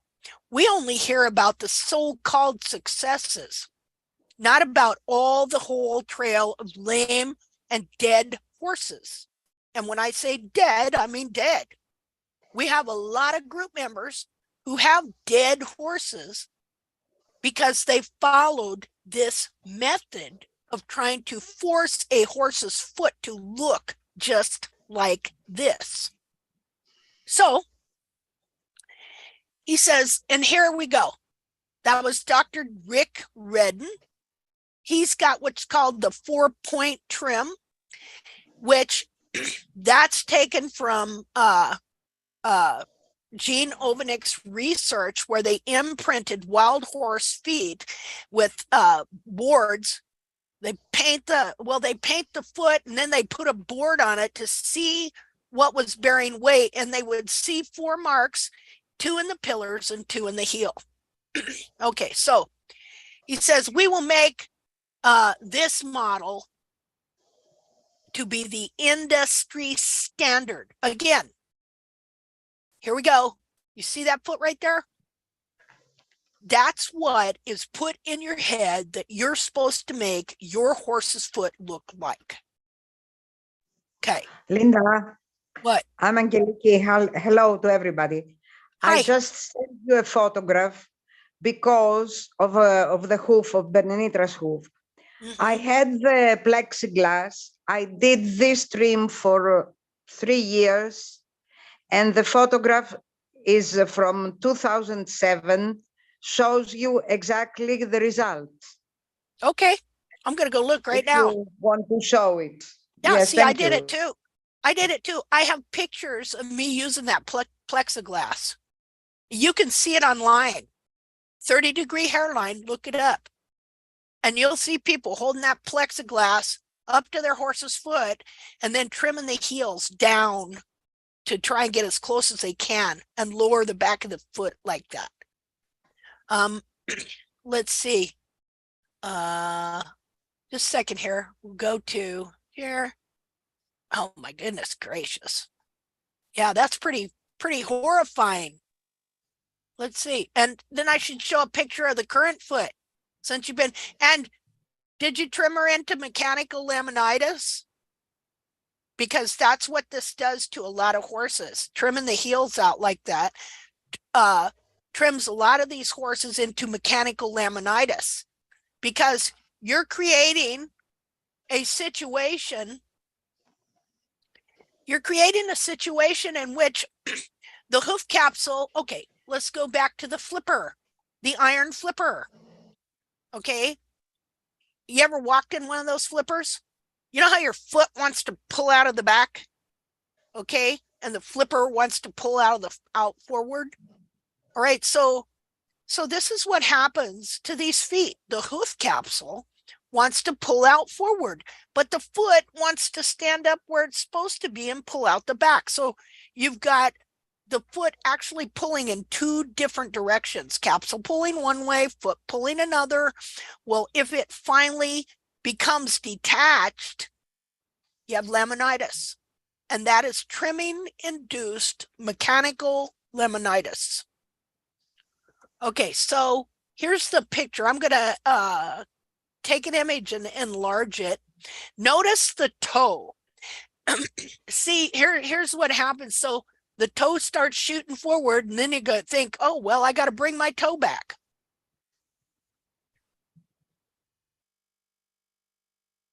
Just a second. Let's see. New share. Okay. So this is what, look at there. See how the hairline is trying to go down like that? Now you're on a pad there. Can you tell us why you're on a pad? Because your horse's foot is sore, right? So that Well, is, she was lame, and I had to put something under to show at least the colors, because on the ground you couldn't see the result. okay. Now this is before you met me, right? About what year did you meet me? See, you've been trimming Yes, as it long was as I about- have. Yes. No, I was trimming her about 3 years, something like this. And she Yeah. became like this. And I can send you a photograph when I met you Okay. of the same hoof. Okay. Do that. Let's take a look at it here. But you see, trying to get that 30-degree hairline like this, and it's pulling all the bulbs down and under, horse walking on parts it wasn't meant to walk on. Let me find this other deal here, picture for you, because we want to look at a healthy hoof. So you know that these bulbs are not supposed to be on the ground. Let's see. I got to find it. She'll send me a picture and we'll look at it.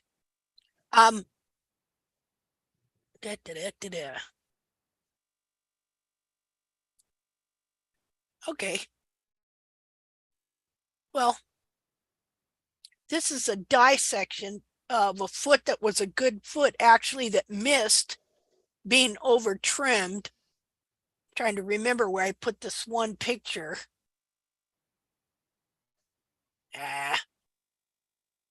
Maybe I'll just. Sometimes I forget. I got so many pictures, I forget where they're at. Let's go to H.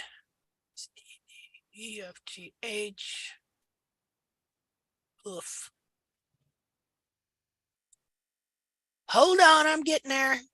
Have patience. Have patience with me. Well, let's open this picture here and I'll just show you all these pictures. Okay. Well, I'll open this. Look here. Okay. So you see this picture? This horse had a nice big frog and some heel because and it was 5-6 weeks after he'd been trimmed the last time, or she, and she was trimmed with this barefoot method that trims the heels out, but she had such a big, huge dead frog that was thick that they only took the heels down to the level of the frog. The front feet were not as lucky. The front feet were totally 100% mechanically foundered and deformed by constantly taking the heels down to the level of the frog. And the front feet are more susceptible for some reason. And maybe it's because by the time the people get to the back feet, they're tired. So they don't over trim, So you can see here that this is where the foot would set, right here in the capsule. See the capsule over here? You got your frog stay in there. You got your periopal band that is only supposed to be up here, and your bulbs up here, not down here. Look at this foot over here. You see, this foot has been trimmed with your typical barefoot trim. All right, to force frog pressure. See how the bulbs here are on the ground, but these bulbs here are not on the ground. Look where your heel is. There's the heel. Do you think that's supposed to be setting on the ground like that? And people go, my horse doesn't have any sole. Well, that's because you have to have heels and frog back here in order to develop sole. Because, let's see, new share. Wait a minute. Never mind. Stop that. Let me get a drawn pencil here.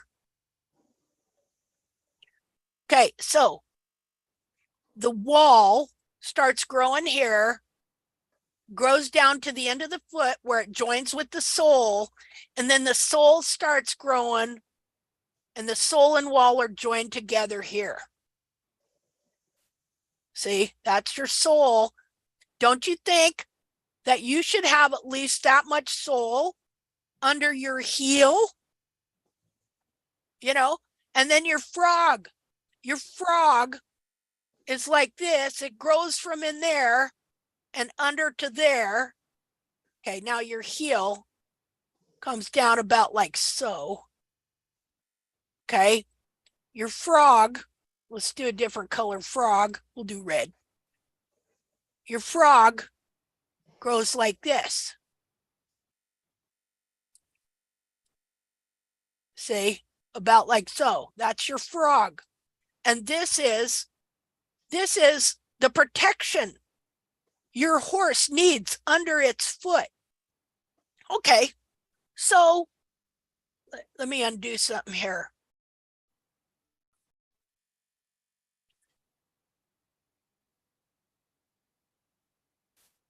Okay, let's say your frog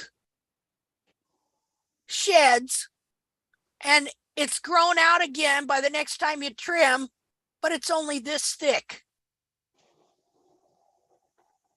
when you take off your heel, clear up to here. See?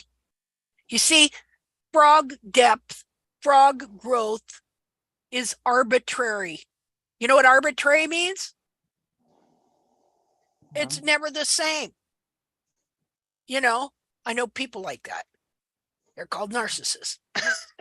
1 minute they're nice, and next minute they're a tail of the hunt. All right. You can never tell how they're going to be, you know? So you cannot determine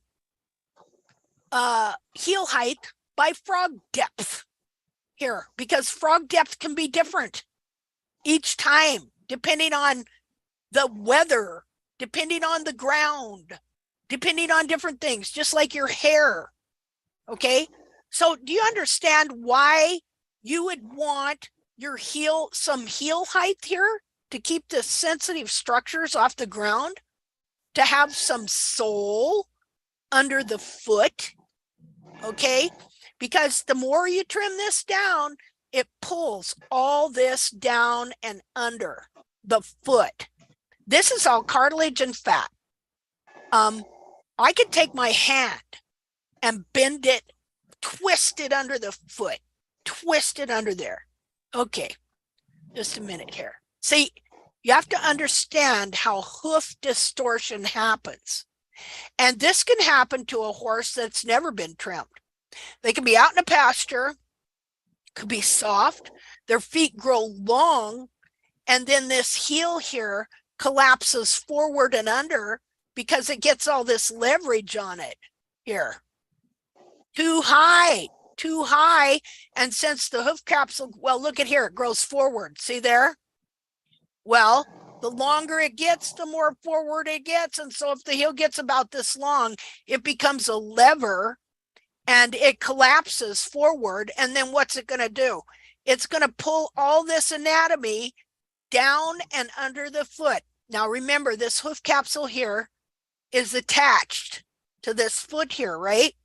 And so if this heel grows longer than this here, this is pretty much ideal. If it keeps growing down and forward, then it becomes a lever.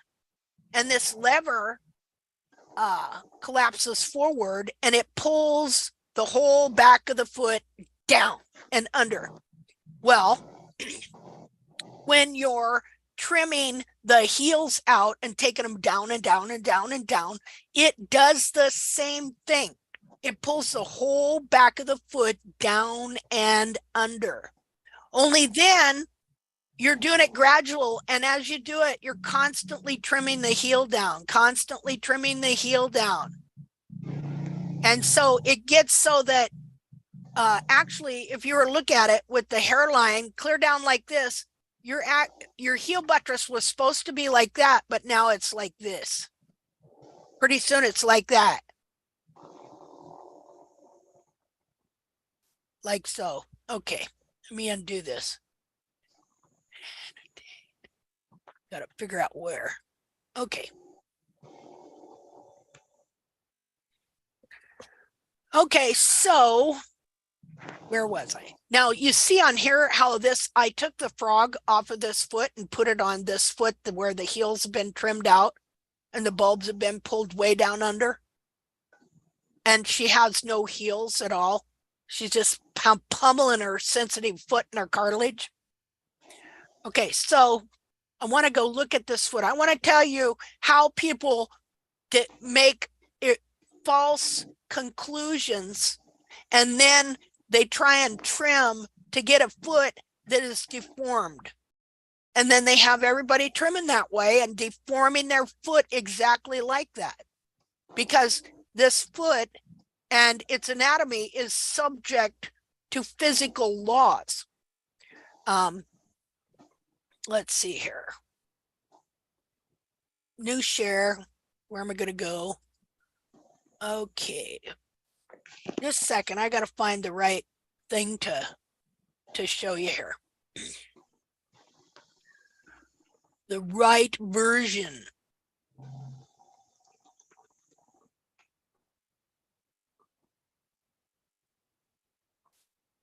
Okay.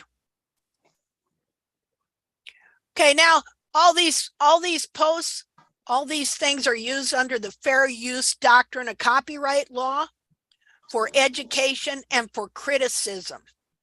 Okay, for the public good. So we're going to look at this foot that is the industry standard for the barefoot movement. Okay, here. Who's seen this foot before? Anybody? I can wait. Yes. Yep. Yep. Lots of yaps, huh? Yeah. Did you just see it from me? Or have you seen it other places?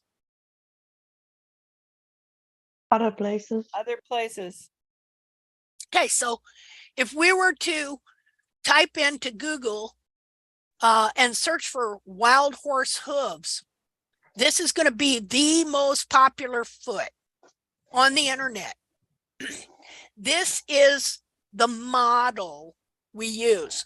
This is the industry standard, and it's an industry, right? It's become an industry since the 90s, early 90s. See, the story goes that first Gene Obenek did research from 86 and 87, and I know his is genuine.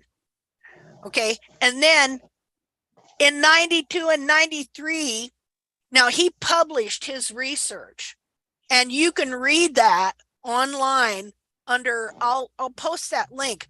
Wild horse hoof pattern offers hope for domestic something or other. So he published a paper on his research, and he developed the natural balance trim and the natural balance shoeing system out of his research. I started with his trim. Okay, then I went to Pete Ramey, which introduced me to Jamie Jackson. Okay, now this foot belongs to Jamie Jackson, and Jamie Jackson says that he lived with the wild horses from 1982 to 1986, but he didn't come out with his method and start with his book until well, I talked to a guy who was trained by Gene Obenek, and they saw a presentation he did, I think it was in Arkansas, in 1993. Okay, so in 1993, he came out with a book called Tales from the Wild, or I forget. I got the book. I recently got the book. I had never read the book before, but I know the story, and I know this foot because I tried to put this foot on my horse. Okay, so he came out with this. Then the story is, somewhere along the line, he met Hildred Strasser, a veterinarian over in Germany, and they put their notes together because she believed in a ground parallel coffin bone. She threw a couple of bare hooves on a table and took measurements. That's where you get that 30-degree angle thing, plexiglass deal. And so they put their notes together, and they come up with, this is the true anatomy of the horse's foot, and this is what every horse's foot should look like. This is the natural foot, and this is the industry standard. Okay? And so everybody is trying to get this particular look, this foot. Notice the concavity. All right? But now let's look at this foot. So you take this foot, you already think that this is the ideal model. And this foot came off of a mare that died. This is the story. In a BLM, Bureau of Land Management, government wild horse roundup. And she died in that roundup. And he acquired the feet, and he says he had them freeze dried. Okay. And so this is a freeze dried foot. And so then you take this foot, this one foot. Oh, go away. There we go. I don't want any. you take this 1 foot and you cut it, you do a sagittal, I hope I'm saying that name right, sagittal cut down the center. All right. And you determine what the horse's foot anatomy should be like by doing this. And so you see that this horse obviously seemed to have frog contact, right? So then your doctrine is the horse must have frog contact. Then you see that the digital cushion here is pretty wide, right? So you think that this horse built up its digital cushion right here. And if you were to take the coffin bone out and set it, well, the coffin bone here is ground pliable. It's going to be flat because the heels are worn out of the horse and the foot has been pulled down like that. So this is how this is your foundation of your anatomical understanding. This 1 foot. Now, then you take and you do a bunch of clinics. You teach this first. This is the image, the picture, the learning you put in a person's head. Well, then I'm going to tell you, it doesn't matter how many dissections you do after that. This is what you're seeing right here. What the picture you initially, if somebody comes in and they don't know nothing, which Jamie Jackson was a farrier, and the farriers, all they know is that what they've been taught of error for 200 years. All right. The stuff we've already been reading about, right? And they know there's problems in those teachings because they're applying it, they're shoeing horses, they're trimming horses, and they're seeing all these lameness issues arise. So they're looking for answers. So Jamie, he's looking for answers. And he's out there in the wild and he sees these wild horses running and they don't seem to have any problem. And he wants to help horses. So then he gets the feet off the mare, right? And through all this, in meaning to do well, he develops this method and he passes it on. And the German vet too, she's looking for answers. You know, see, nobody made this mistake on purpose. Everybody means well, but it was still made. So what do? We just keep doing it because everybody means well? No, we don't. We want to know, why do we have hundreds of thousands of people trimming the feet out of their horses? Because of social media and how stuff gets passed from one person to the next as being true, when it is not true. Okay, so this is how they come up with their anatomy, but there's a problem with this. So I'm going to show you what the problem is. Okay, new share. I got to find a new picture. Hold on. I kind of get lost in here sometimes. We'll stop share for now. And blank that one out. So, you know, I was always searching on the internet for wild horse feet. Because I'm going to tell you, I believe, because I've been around wild horses in Wyoming, way, a lot. Okay. And I knew that they weren't lame. They had good feet, but I didn't know why. And so when this whole idea of the natural foot, based on the wild horse came up, it just, boom, it clicked with me. And so even though for almost 10 years, I never got that good gravel crunching foot and my horses seemed to get worse, I still believed in its absolute validity. Okay.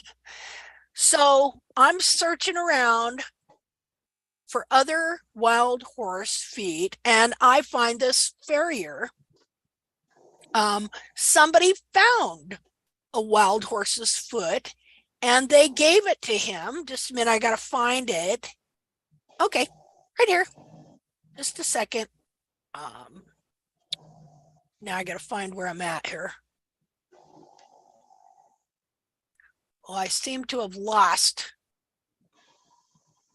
I've lost you guys. Hold on. Gotta close some stuff. Got too many windows open. Okay. Huh.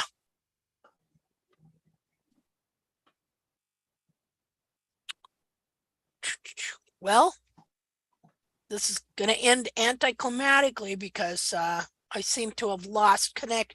I haven't lost connection, but I can't find you. Well, we're here. Well, yeah, you're lost in my computer land somewhere. Uh-oh. Okay, I found it. Okay. Share screen.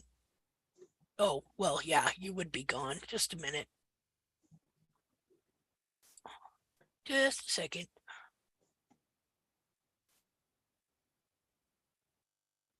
Got it close. See, if you get too many pictures in here, this thing it won't give you all the options.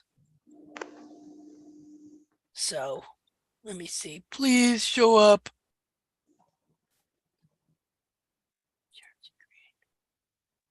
Cache. Just a second. I need to close some photos. Close that one. I'll close this one for now. Try it again. Share screen. What the heck is going on? The powers are working against me. Why don't you want to show me that picture? Hold on. Sorry about this. Well, let's just close this for now. Oh, nope, can't do that. Close you for now. Try you again. What is this?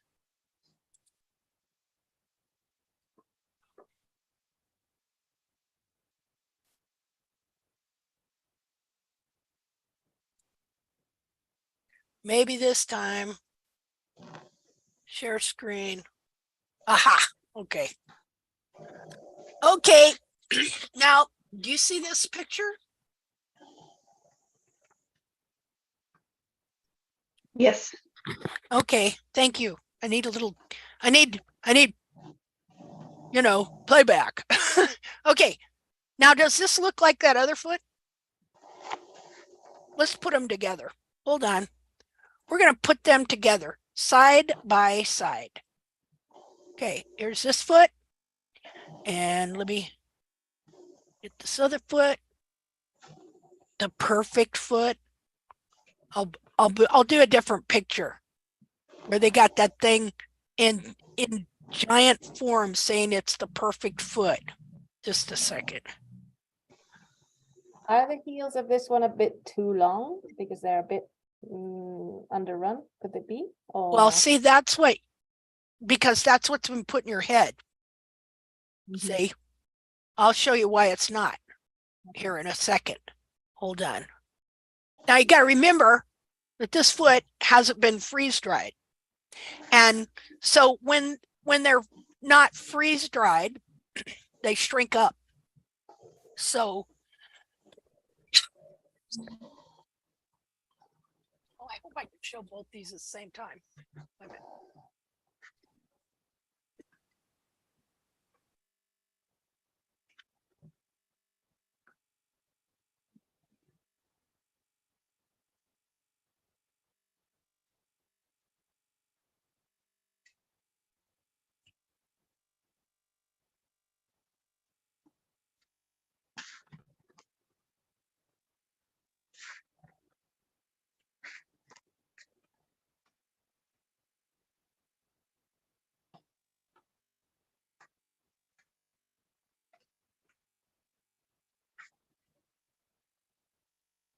I can't hear anything.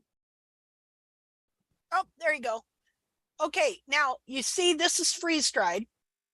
And so you can still see the cartilage up here. See that? Let's see. Annotate. What am I drawing on? Oh, okay. But up here, you don't see any cartilage because when the feet, this one dried out in the desert. All right. So you don't see any cartilage because it all dried out and shrank up. So some of the back of this foot is going to shrink up as well. It's going to pull it down like that. Okay, but look at the heel here, and here's the heel here. The cartilage on this foot would have been up here, like so. Cartilage on this one is pulled down. Now, the horn tubules on this one are going to be going like this. The horn tubules on this one are about the same as the toe and gradually reducing as it went back to the back of the foot. Now, what's interesting is they both have this little deal here. Okay, but these are not the same foot, are they? Both wild feet. Now, what did you say a minute ago? It looks like what on this foot? The heel might be slightly too long. Could have been a bit shorter, you know, for it to stand up a little bit better at the back. I don't know. Okay, well, let's look at the inside of these feet, okay? Just a minute here. No, I don't want to save that. So I'm going to show you the insides of both of these feet and the difference on them. Just a second here. Well, just a second here. Okay. Let's see.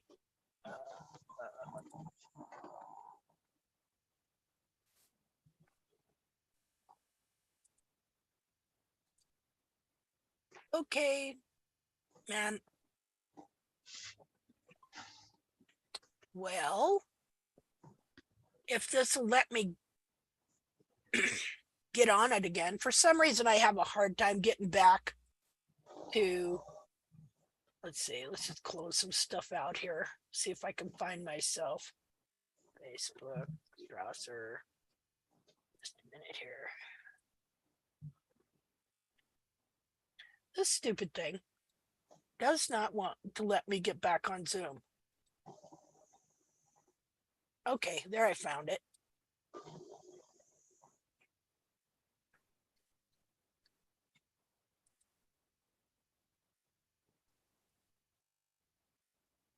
Okay, here I am. Here's comparing.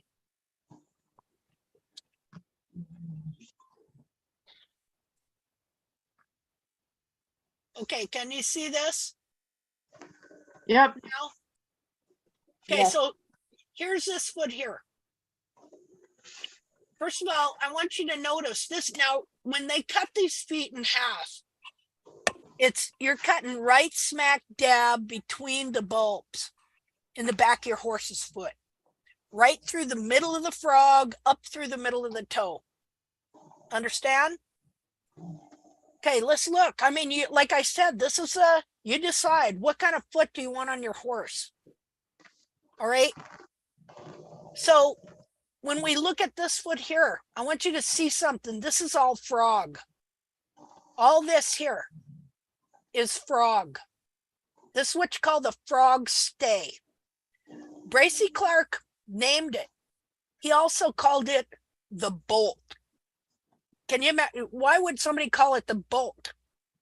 Because it has something to do with stabilizing the whole foot. Okay. So this piece of frog grows up between your bulbs, and you know what it does? Keeps your heels from contracting, for one thing, and it cushions and makes the whole foot work correctly. When the pastern comes down, it loads the digital cushion, which then presses down onto the frog, which then presses down to the ground and pushes back up like that. So what you're seeing inside of this foot here, this is what you're seeing inside here. You're seeing a frog that comes down like this and is thick like this. You're seeing a good inch of sole, uniform sole thickness right around here. That's what you're seeing in this foot here. Okay, what are you seeing in this foot here? There's no frog. Look at that. There's no frog. You see the hairline up here? Here, the hairline's clear on the ground. Here, just a minute. Let me move something. The hairline is clear on the ground. Here you see, now the frog is not part of the foot. The frog is part of the capsule, the temporary shoe that grows on the inner foot. Let's look at this here real quick. Pictures. Let's look at a foot. Well, what foot do I want to look at? Okay, reshare.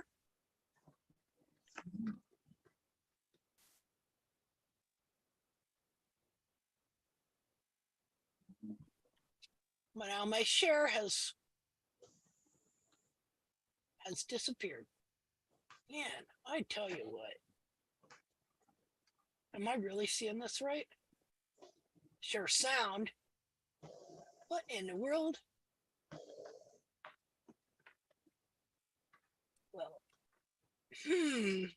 interesting. Well, let's stop share and then try it again. Okay, share screen. Here's the back of your horse's foot. Okay, you see this right here? This is the central sulcus of the frog corium. Right there. And so this grows your frog. How thick do you think a frog should be to protect this foot? What would be your guess? What would be a good thickness? What about for your foot? How thick does your sole and all that need to be to really protect your foot from the elements? Can somebody give me a general measurement, maybe? Half an inch to an inch. Right, at least, right? So your frog, this part of the foot is behind the foot, right here. Okay. And from here, this part should all be vertical, behind, up, off the ground. And then the foot bends, it bends right here. And this is the part that goes under the foot. And so this part of the frog that grows in here, see what we're just looking at on that other wild horse, we're looking at what that horse would have had in here. The frog, that big piece of frog was growing in here, right there. And then it turned and it went under the foot into here. And then of course, then there's your sole. And so we would want well, right here, you got frog right here. Just a minute. Let me get a drawing stick. I don't know if I want red. Okay, so this part of the frog, you got the part that grows here. And it grows all along the back into here. Okay, but then you got this part here. Like so. So right from here to here is about an inch. And then growing from the bottom, you want to have a half an inch, 3/4 of an inch, even an inch of frog would be great. So from up behind the bulbs, that frog that's on the other side of the periopal band here, and this part of the foot that should be behind, who would be calling me now? Well, sorry. Can't talk to you right now, Julia. I'm not calling you by intent. Sorry. Oh, okay. I just got my sound fixed, so something must have gone haywire. Oh, well, any other time, I'd love to talk to you. I know. I can barely handle what I'm doing now. Hey, I understand. Okay, so altogether, by the time you get to going here to here, you're gonna have 2 inches of frog in between the bulbs, big chunk of frog there that fits all in this area here. And then you have at least an inch from here. Well, look to your heel. Anyway, not a very nice picture. Are you calling me again? It's the group chat is calling me now. No. That's so weird. Decline. Yeah, that's funny how that keeps calling there. Okay, clear all drawings. Okay, so we're looking at the back of the foot here now. Now we would want heels. Okay, here's your heel buttress where it grows right here. You want the heel buttress to go down to the end of the foot, marry up with the sole, and then grow at least another inch. See there? And so you would want a uniform inch of sole around your whole foot here. And then the frog, well, it's going to be at least, pretty thick here. Right here, lots of frog. Well, anyway, that's not a very good picture. I'm not exactly an artist, but let's go back to that other deal and look at it now. New share, stop share, new more. See, more people tell me not to talk about this. For some reason, it just takes over, and that's the more I talk about it. Let's see, share screen. Let's go back here. Okay, here we are at the industry standard. This foot right here.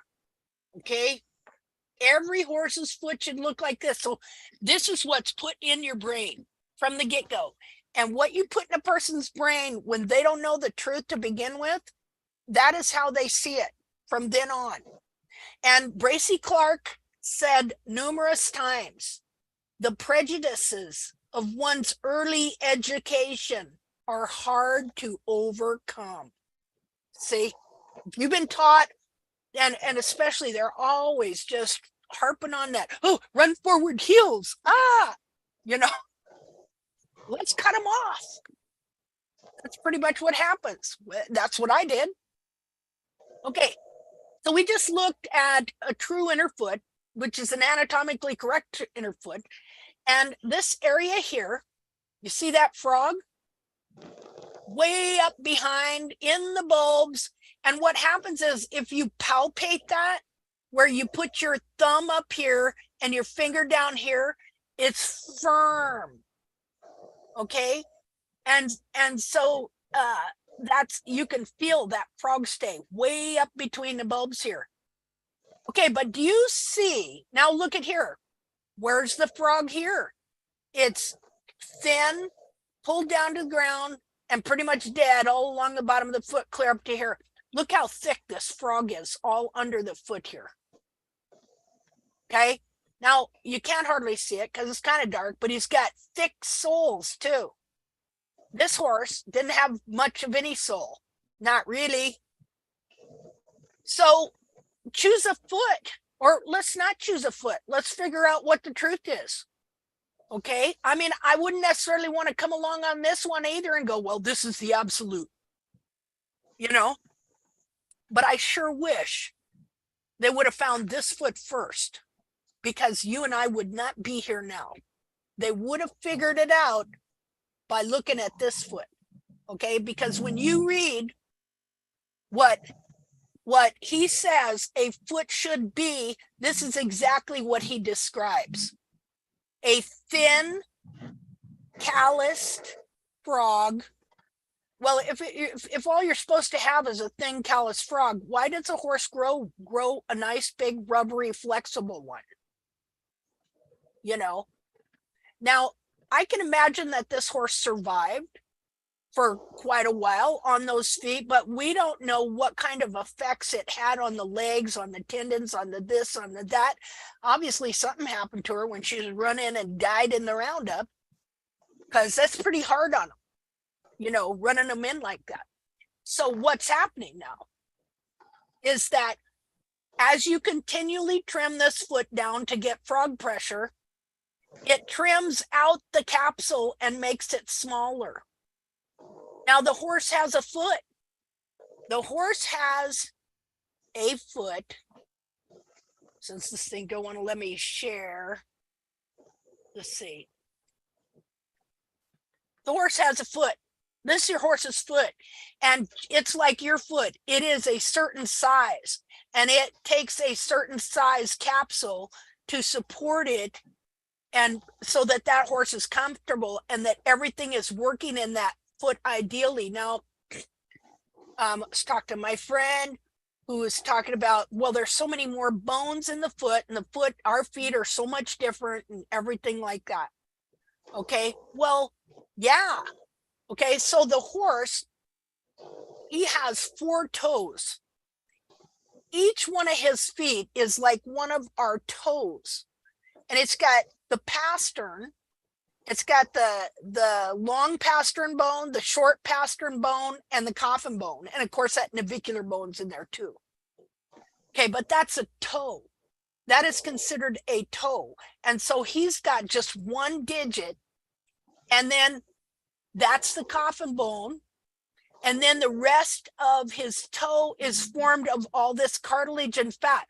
And he carries up to 1,200 or more pounds on toes. So how much more important is it that we get his 1 single toe right? That we understand the anatomy of his 1 single toe? Because you take away even 1 inch of what is supposed to be there in the back of this foot, and he no longer has the true function that he was supposed to have. So if you go to the YouTube channel, and I've got 2 videos on there of how the frog and the digital cushion work together. And the most recent one, which isn't the main, gee, there you go, Julia. Of course, my phone won't turn off. Oops. I'm gonna have to hang up on you. There you go. Isn't that weird? I wonder why that's doing that. So when you're doing these trims, you're taking away the back of that foot. You're deforming it. What did Bracy Clark say? You are mutilating the foot. You are mutilating it. Well, I was gonna do just a second here. Okay, so am I sharing right? You're seeing that foot, right? Yes. Okay, so let's look at some more pictures of that foot. There's that foot again, a little more dried out. Okay. Now that foot fits in that capsule.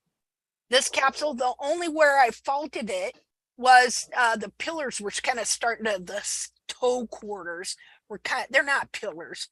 The toe quarters were starting to, this area here, they were starting to grow out kind of forward. But look at the shape of the sole. The shape of the sole, now he's a little wide over here, but the shape of the sole is still the shape of the foot, right? Now he didn't have any damage to the toe. This is just, it's drying out, okay? Okay, so here's his shoe. His shoe fit very well. Looky there, you can see that convex sole ridge. See it? On the outer part here, it would be that convex sole ridge. Again, last week we talked about how in every picture they draw for their anatomy, the experts, they draw that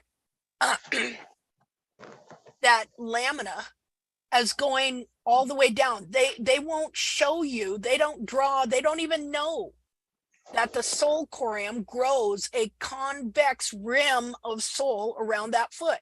So there's error there. If you have error in your understanding of anatomy, you're going to trim wrong. So this foot is a certain size, and it has to have a capsule a certain size.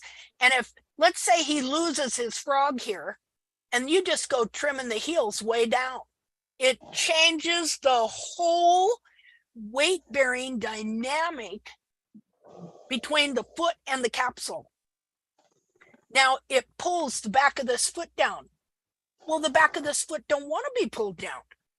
It has a certain way it stands, a certain way it functions. So it's going to want to pull back up. Again, what's being created is you're creating opposite poles in the capsule, between the capsule and the foot. Okay, so there's the foot. Now, it's a certain size, but all of this back here is cartilage and fat. So all of this, well, first of all, what happens is it gets to be being pulled way down, but then it won't be pulled down anymore. And instead, this cartilage starts wrapping itself into the center of the foot like this. And the whole foot goes to work to try and save the horse and keep the hoof capsule on. And so the periopal starts wrapping everything up in a nice, neat little package. That some of these were blurry, but you can see horse has a certain size foot, right?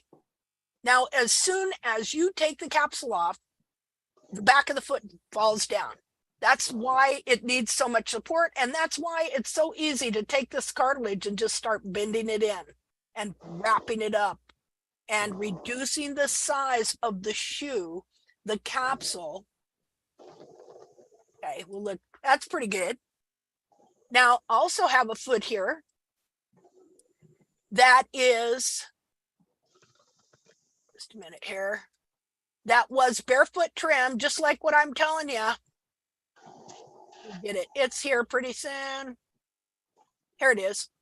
This foot here, barefoot trimmed, Strasser trained trimmer, also studied the other people.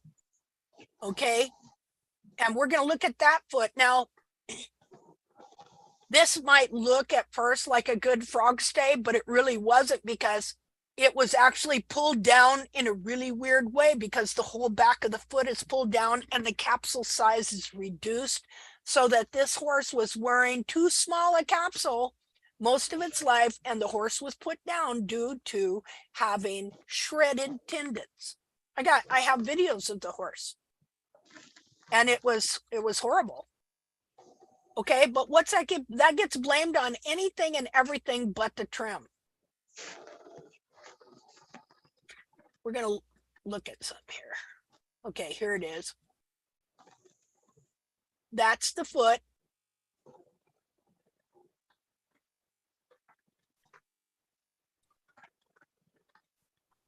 Okay, now look at the divot in the toe. See, it puts a lot of pressure on the toe.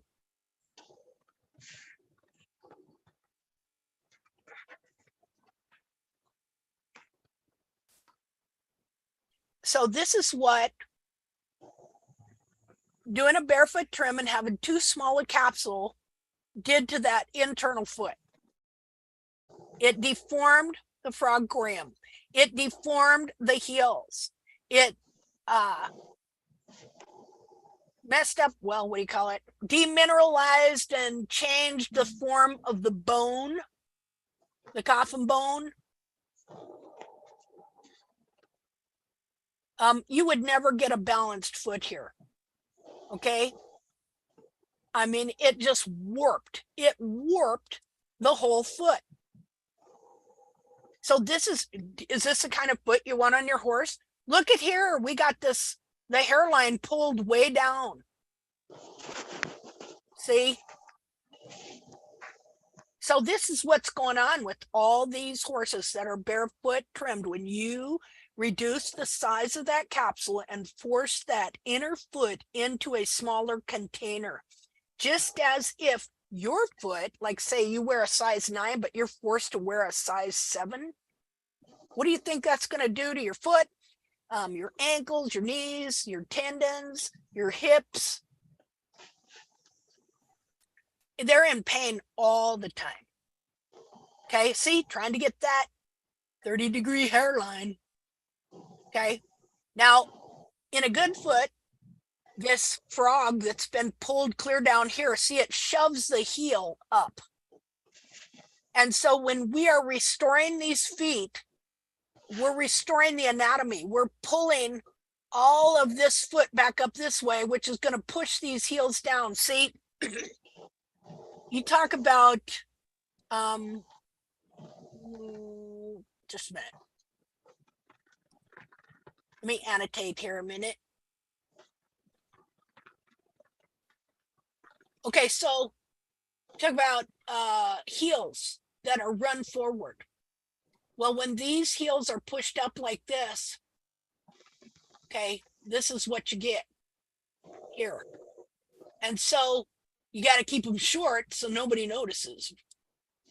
And they don't do that on purpose. But what I'm saying is, if you let them grow, then the distortion starts to really appear. And so you think, oh, I got to take those heels down because they're starting to really run forward.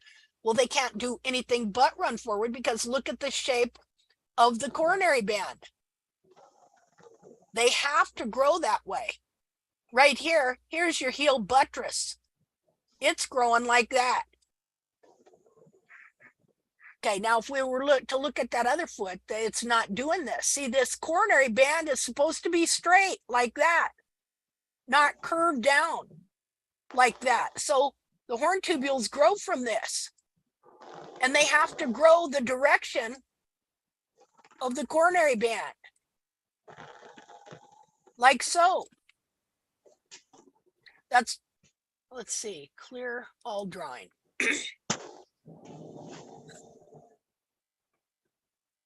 A second here. Okay.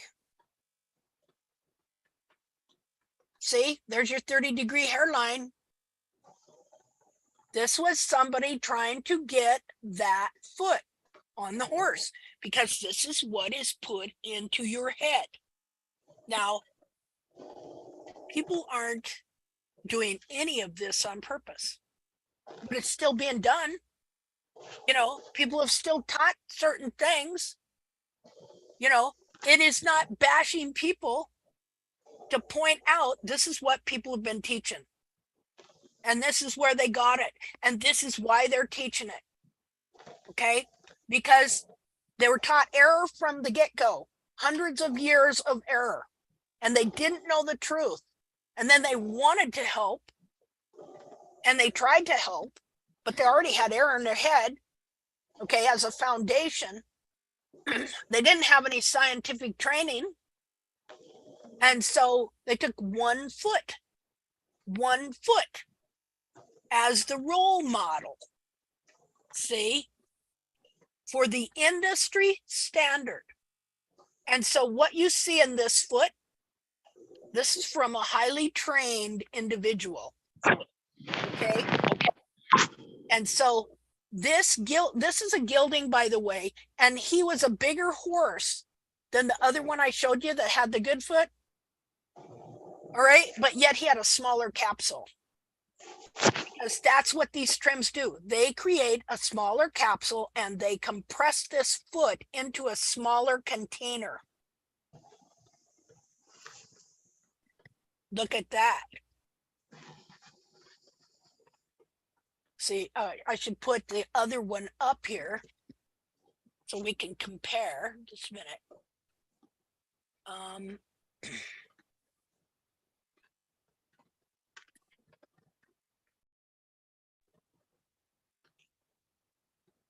There's the toe on the other horse.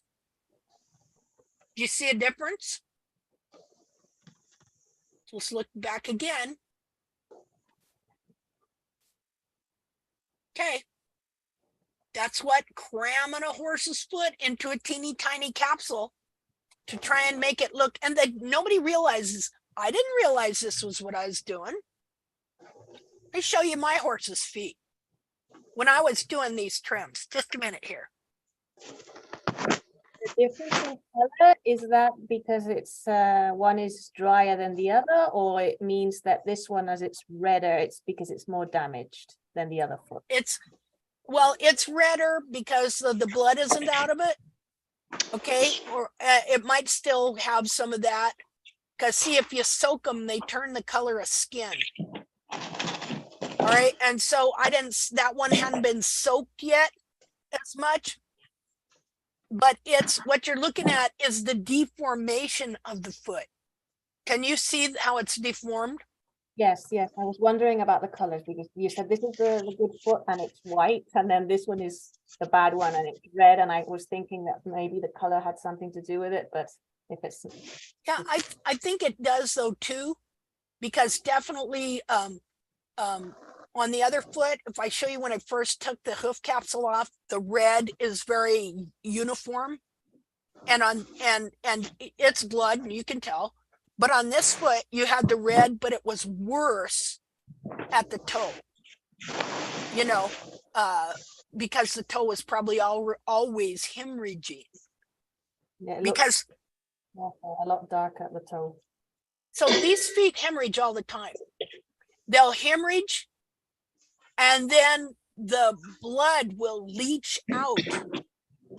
I think, okay, this is my theory. From all those horses I just saw trimmed over a year's period of time with this type of trim, the hoof capsule on the white horses, you could really see it on the white feet because the outer exterior developed a brown crust. And what I have learned on these feet is when you're seeing brown crusty sometimes, I think that's blood. Because these feet are way more porous and way more elastic than what we've been thinking they are. You know, they're pretty hard and we think, you know, they're so firm and everything like that. But you can see, like, a lot of times if your wall gets too long in the toe and the horse kind of been going for a while, there's pressure and pulling on that. And so then you go to trim it and you'll see blood in the white line or in parts of the sole or bruising or something like that. That's because these feet are really so porous that hemorrhaging and blood on the inside can, you know, find its way to the outside. So I was going to show you a picture of my horse's feet. Let's see. Just a minute here. Yeah, what kind of foot do we want on our horses? You know, see, that's what you gotta decide, like choosing the right trim for your horse's feet. And see, I'm not selling you anything. You know, I just did this because my horses, I needed to fix them.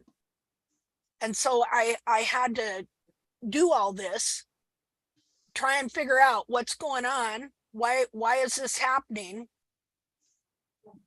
Let's see here. Okay.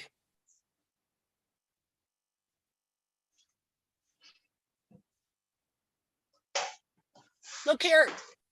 This is interesting. Let me show you this real quick while we're here, since I'm passing on this. New share. You see all these? These are inkwells made out of horses' feet from horses in the Victorian era. Wow. So we can look at the feet and tell what kind of feet they had on their horses at that time. Wow. Isn't that interesting? Yeah, this is good. It's creepy. Yeah. Well, you know, they took pictures of if you died and they didn't have any pictures of you, they had a guy come along and they'd prop you up on a rack or in a chair and take a picture of you. Yeah. Like in the others, the film. And stuff. So anyway, we look at these one of these days. It's pretty interesting. Well, let's just take a look at one now real quick. Black Bess, 1906. Just a minute here. New share. How about that? See, well, we'll look through some here. It's a pity we can't see the back part where the heel is. Yeah. Well, and some of them you can't, like, you can tell they're contracted, Yes. you know? Okay. And look at the hairline there, Yeah. going right down and then bulged. And you can tell the farrier's been rasping the toe off. You see that all the time. And they say, oh, this removes flares. It removes the fact that the horse looks flared. It doesn't remove the flare. Different kinds of shoes. You know that that foot's contracted.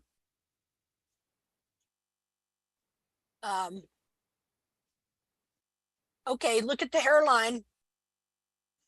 Pulled clear under the foot. Yeah. See?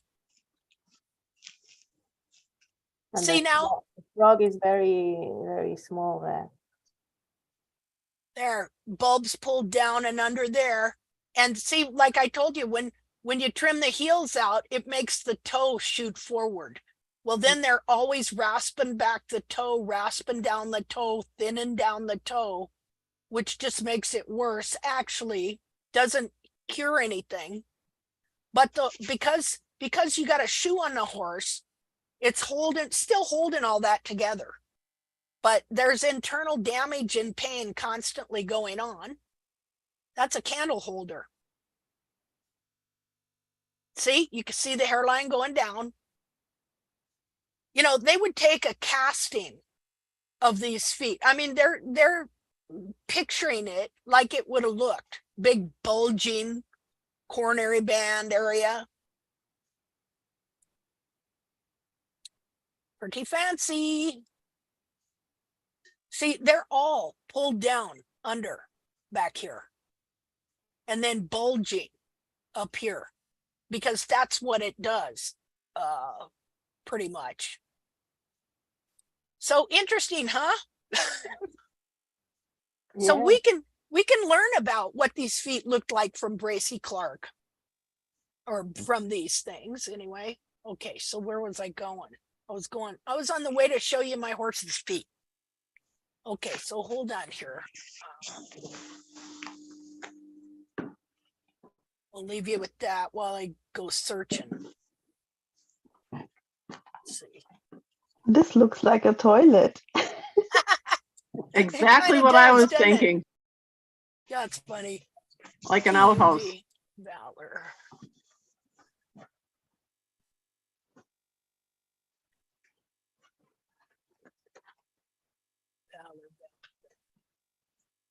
Well, I'm sorry, but it looks like today might just be a history day, and looking at how does hoof distortion developed when you're removing heel. See, that's your foundation back there. The cartilage and the heels and everything like that, that's the foundation of the whole foot. Okay, so Angeliki, did I say that right? Yeah. Oh, thank God. Okay. Yes. Okay. Angeliki from Greece. She helped this guy named George. George wanted something to eat his garden up, or well, his grass. He had a little bit of land over there, and he had retired, and so he got a horse that had cut its coffin bone off. All it has was half of its foot. And so Angeliki helped him trim that horse and use tact principles, anatomically correct. That's all that is. I never purposely named it that. All right. This is called tact because I thought that's what they were teaching me. I thought they knew the anatomy. And then I started finding out a piece at a time they didn't know the anatomy. And because I was looking at the feet, studying the foot, trying to understand. Why is what I'm doing not working? And so she helped him work and grow a hoof capsule on that horse who still does not have a coffin bone. But you know what he does have? The back of that foot, that frog and those cartilages. And that horse runs all over the place. See? So what part of the horse's foot is important? You can go without a coffin bone, come to find out, and stuff. But the back of this foot, the foundation, is vital.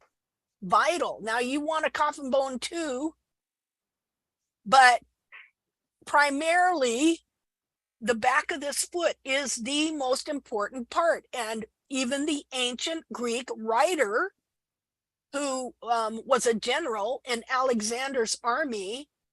How do you pronounce that name? Xenophon? Xenophon. Xenophon.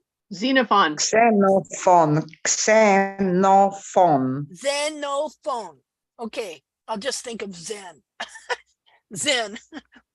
How's your Zen going? Xenophon. Okay, he was a general in Alexander's army, and he describes how to choose a good war horse. And he said, one of the things he said, the frog must be high up in the foot. And what that meant was high up behind the foot, like what I've been showing you, where the frog is growing between the bulbs. Like, okay, if he had to choose between the Barefoot industry standard model and that other wild foot I showed you, he'd choose that other one because the frog is high up in the foot. Now Bracy thought he meant not on the ground. Okay. But that's not what he meant. He meant high up in the foot between the bulbs. Like when you palpate this and you see it, you can see it. Okay, because see, all that gets pulled down on the ground and the foot gets the bulbs, the horse is walking on the bulbs. Okay. I found the picture I want to show you. Let's see, new share. Okay, so trying to restore these feet. Now, just a minute. Okay, so up here is in 2014. See, I'm trying to get that 30-degree hairline. Trimming the heels out. Look at the cartilage. Now, here's something important to remember. We don't look at the foot from here down. We look at the foot from here down because that's the whole foot. And so look at the cartilage, how rounded this is. Okay, so 2014 was when I also gave up. And didn't come back till 2015 because I'm like that horse, he sat out in this pasture and I was like, I didn't want to trim anymore. I maybe knocked off the edges 2 or 3 times during that whole year. Okay.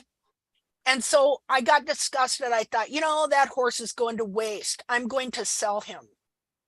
And so I brought him in and had my daughter hold him to take some pictures.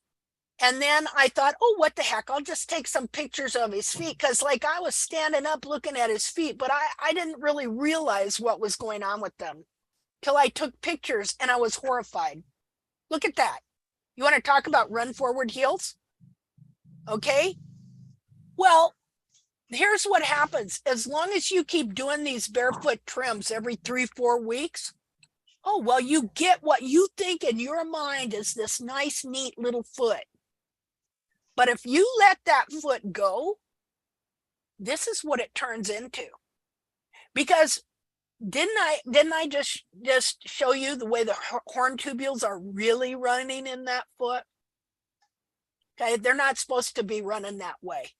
They're supposed to be longest in the center of the toe, and then gradually the coronary band is supposed to be straight, and then they gradually reduce in length till they reach the back of the foot, and it's not dramatic. And so then I thought, well, if his feet are so horrendous, nobody's going to buy him. Not that they would have noticed. Okay. And so I thought I have to correct his feet. And so I took pictures. I started a program, how to get rid of the flare without rasping down the dorsal wall like the farriers do, and how to make those heels stand up. Well, mechanically, because I got a mechanical mind and I understand leverage.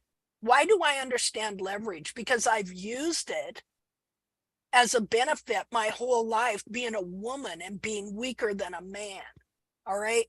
And so there's been times when I had to move huge objects and do things that it would take 2 or 3 men to do, where I thought with my brain and I used leverage forces to move stuff. Like one time I had to put this humongous post in a hole, and I was not big enough or strong enough to do that. So I used leverage forces with a chain and a truck to lift it up a certain way and get it dipped into that hole. So I know leverage. I know how leverage can be a good and a bad thing. So here's the thing. I knew if these heels were real low that I couldn't get these horn tubules in the front to kick back and stand them up. So I thought, okay, well, I'll grow the heel. I'll grow the heel so that all these horn tubules here can move back and kick these heels under, because I knew that principle worked. And then once I get all the horn tubules standing up, I will lower the heels again, because this is the image that was in my mind. And so this was in the end of July in 2015. So in January of 2016, I was sitting in here and I was going through every single part of the hoof wall, clear back to the heels here. And as I named and thought of every single part, and I got back to here, I had an epiphany that we're trimming the heel buttress out of our horses. And so everything changed for me right there. Everything changed for me right there. To where, okay, we got to grow the heels back. Well, at that time still, I didn't know the cartilage. I had no idea about the cartilage up here. But trying to grow these heels back, I started looking more at the cartilage, because my horse started doing weird things and his foot started expanding in weird ways, and I didn't understand it. Look at the cartilage here and look at the cartilage here. Do you see a difference? See, because this is part of his foot. It's all connected to everything's back in here. So now, fast forward, this is in July of this past year. And you see the difference between that and that. And you see where I've come from that. And of course, still not quite finished. See, I'll show you a picture of the current foot and what it looks like. Just a minute here. So see, I've done both trims, both of those feet that we're looking at, of both of those wild horses. And here's the thing. Just a second. Let's look at some wild horse feet here, because they all don't look like that one foot. So how can they say that they studied wild horse feet and then dump that one foot with no heels on all of us? That's not very scientific. One foot to be the model. Maybe we need to study a lot of feet, you know? Well, I studied as many wild feet as I could. Let's look at this foot. Just a minute here. Can I ask a question while you're looking for that picture? Oh, sure. Go ahead. Okay, thanks. So if we look at this July 31st, 2015 picture in the upper right-hand corner that you had there. Here, I'll So back on there. I've got this idea in my mind because I'm trying to understand some stuff. Mhm. What I'm trying to understand is that if you have run forward heels, and you keep shortening the toe, I have in my mind the heels keep running forward, the toe keeps getting shorter. Pretty soon they meet in the middle and you have this mess. I mean, Yeah. they may not meet in the middle, but that's sort of where my mind goes. Yeah. So it seems like if you have run forward heels, and you talked earlier in this hoof chat about the toe shooting forward. You can only back that up so far if you don't also release and help the frog in the back, so that you're like expanding in the back there by helping the frog, so that all the stuff that you're shoving backward from the toe, from making that shorter, now all that stuff has a place to go. And so I guess my question is that idea accurate? I understand what you're saying. But if you like on this foot here to fix it, because see, this is how they get that really concave sole. You're always seeing people showing Yeah. pictures of the side of the foot, and they're like, oh, look at the concavity. Yes. That's because the foot is bending. The back Right. of the foot is going forward, the front of the foot is going back, and the foot is bending. And Right. so they see this false concavity, and and you'll look at the frogs too. You'll see the frogs are bent up Right. into the foot. And so to fix that, well, like you said, it could become a real problem. You wind up with a foot that looks like a can. Yep. Those Coke can feet, right? Right. And so, I like on some of that, especially if they get a big old huge laminar wedge and stuff, and they go into mechanical laminitis, I don't know, but I know that to fix this, it has to be a gradual growing and growing of the capsule, releasing of the frog, restoring, getting all this to grow and release gradually, because look at how much foot is there.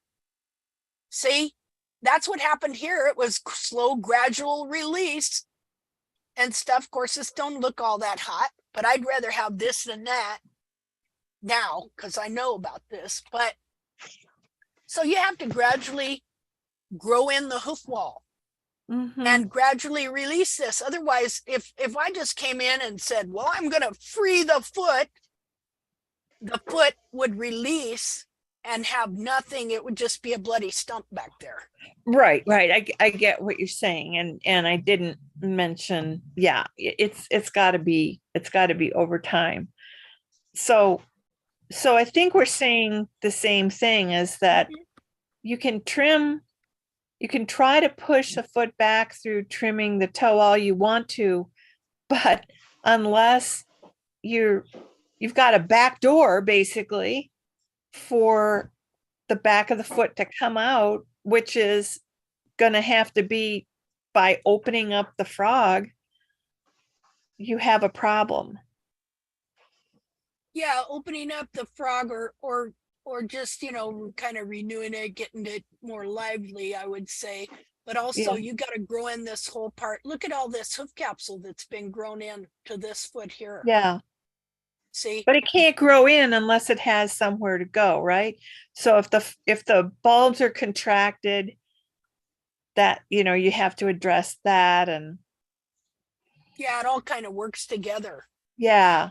You Okay. know, because as it's growing in, it's lifting the foot, it's back and forth from Right. this to Right. that, to this, to that, to this, to that. If you look Yeah. at, let's see, who share, oh, well, I guess I did away with that other picture. Let's look at this foot. Okay, this is another wild horse foot. Look at the frog up here. Okay, now the person that owns this foot espouses the other foot, because that's the first foot that was put in their head. And so that's all they see. And so when they look at a foot like this, they're not putting two and two together that, hey, this foot is completely different than that foot. See, because like I said, one's the prejudices and the images of one's early education are hard to overcome. And so everybody would like to do the best for these animals. But in education, when people draw a wrong conclusion and then they teach other people those wrong conclusions, then it's like a mass mind thing. And that's the way everybody sees it. I mean, aren't we seeing in our culture how if you get a hold of education, you're going to control the culture, you're going to control how people act, you're going to control what they do. Is that not correct? That's what So- they're doing now. What did you say? That's what they're doing now. They sure are, aren't they? Absolutely. Yeah, well, see, the ancient Greeks knew that too. So, okay, so let's just look at some wild horse feet. Now, okay, there's a video on the internet by I forget his name. He's from Sweden, the Swedish Hoof School guy, Ove Lind. Anybody ever heard of him? They say, Yes, of course. I'm Swedish. yeah. Okay, He so was the one teaching me to hoofs back in 18 years ago. yeah. Gosh, seems so weird it's been that long. He did a lot of experiments and a lot of work and stuff like that. And he made a trip to America just to visit the wild horses. And he went to Nevada, and he's got a video on YouTube called Desert Thrush. Okay. And I'm not kidding you. He shows all these wild horses limping along. Okay. And then he just walks right up to one and picks up its foot. And that horse is just like kind of oblivious at first, but when he clicks the camera, the horse spooks and runs off. Don't tell me they're not meant to be domesticated. I mean, you can walk right up to a wild horse and pick up its foot. And that don't surprise me at all. And so the feet look like this. Okay. Now those horses, the food is sparse. They still didn't look bad. They weren't skinny, but they have to travel a lot. It is dry. The water holes are far and few in between. And so this is a foot that is deformed. The bulbs, the heels are worn out. The bulbs have been pulled down under the foot.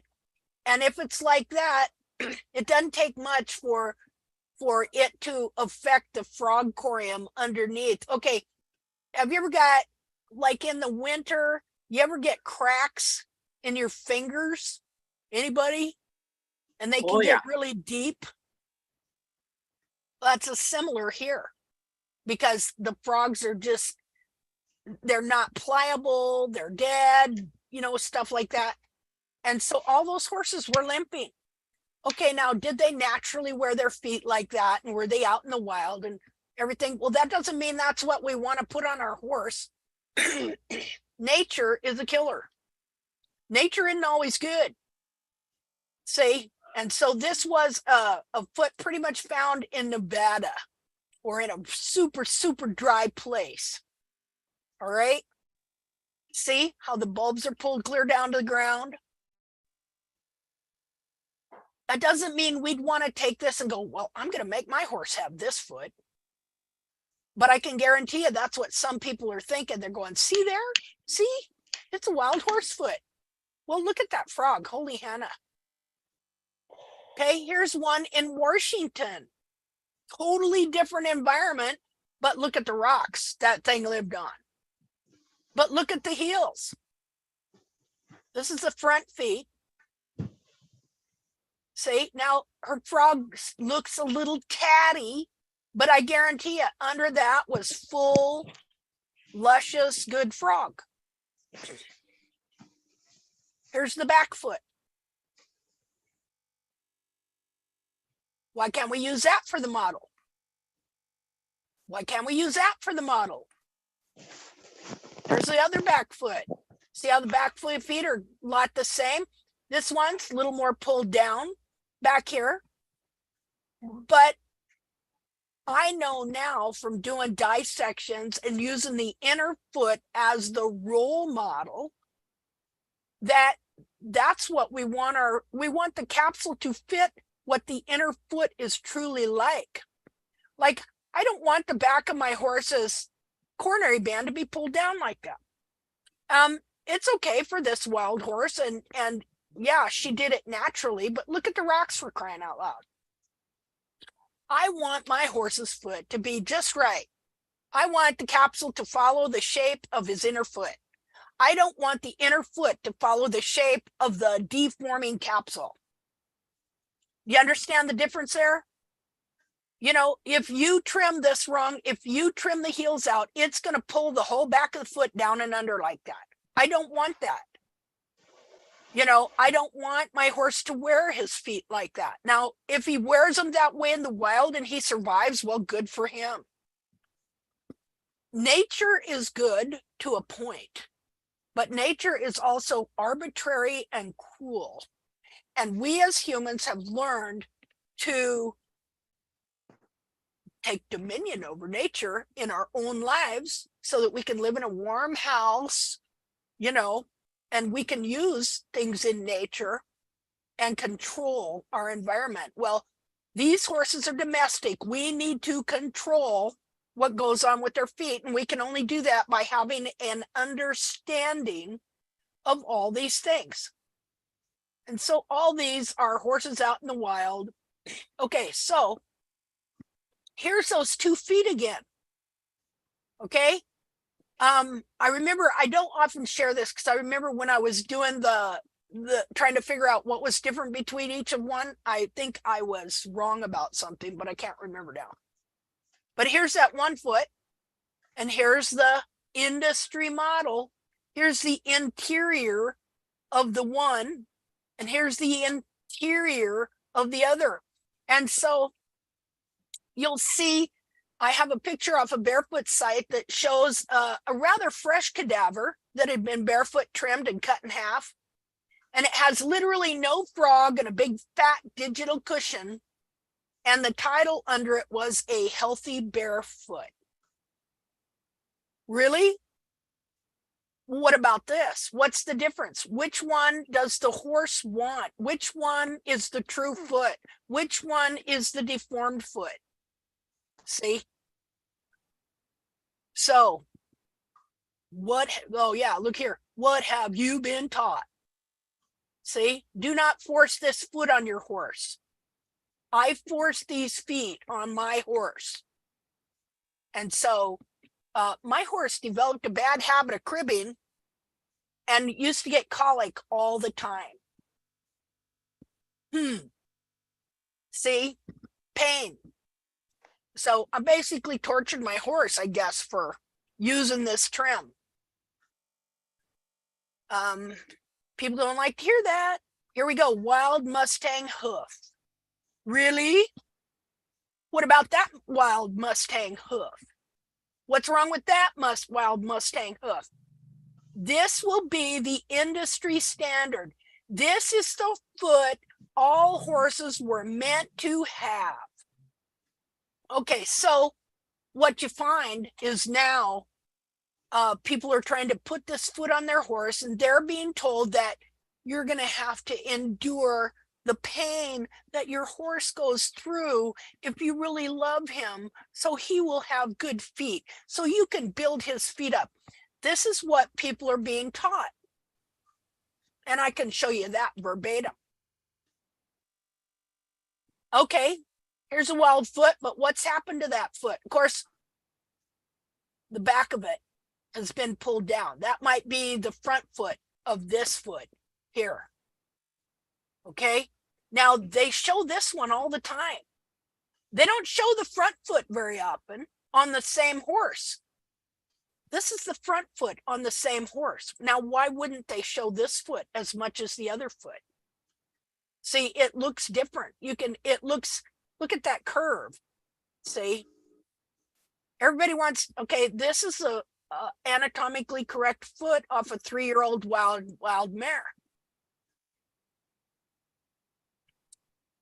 where it doesn't have that same kind of concavity, has a big fat thick frog. Here's that same foot that I was showing you a little while ago. She's been dead for a while, so it's kind of shrunk up. Okay, here's another wild foot. It doesn't look like that. Here is a deal I made. Here's what anatomically correct wild foot here looks like internally. Okay, here are feet that are deformed. You can look at the back of them and see they're deformed. Here we see this foot internally and this one internally. This one had a positive palmar angle. This one was ground parallel. Because when you trim the feet out of this horse, it's going to force the coffin bone down to be ground parallel. Again, fair use, people. You know, fair use doctrine, copyright law. Okay, if you're going around telling me this is the industry model and this is the foot everybody ought to have on every horse, okay, I got a right to look at it and say, well, maybe not. All right, so anyway, here's a foot that the gal tried to trim into that, and she had help from the man himself. Okay, charged her $300 the first time she asked for a hoof evaluation. Then she went to a clinic where 3-day clinic where she paid $1,500. All right, just to do this to her horse's foot.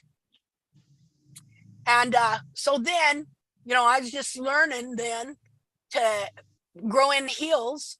And so she started growing in the heels. Now look at how it looks like this for, and now he was going sound. Feeling better. Because his foot ain't crammed into a teeny tiny capsule anymore. Oh, and we're back to here. Let's read. Says we will make this this model to be the industry standard. What the natural trim should look like. Ground parallel coffin bone. See, and okay, those people aren't friends anymore. Dr. Strasser. Type it in. The danger of Dr. Strasser's trim. I did. Here, just a minute. See, all them people are looking at the same foot. Just a minute here. See where I put that. Oh, gee. Don't tell people are wrong. Don't say anybody's wrong. Now, why am I saying that? Because somebody sent me a ad. See, these people got ads where they're advertising. Haven't you noticed that? These ads, and it just looks so, you know, benign, like it's just somebody's post coming through, but it's really an ad to try and get you to buy their product. And they do this with hoof trimming. They do it with air conditioners. They do it with everything. So these ads go through your timeline.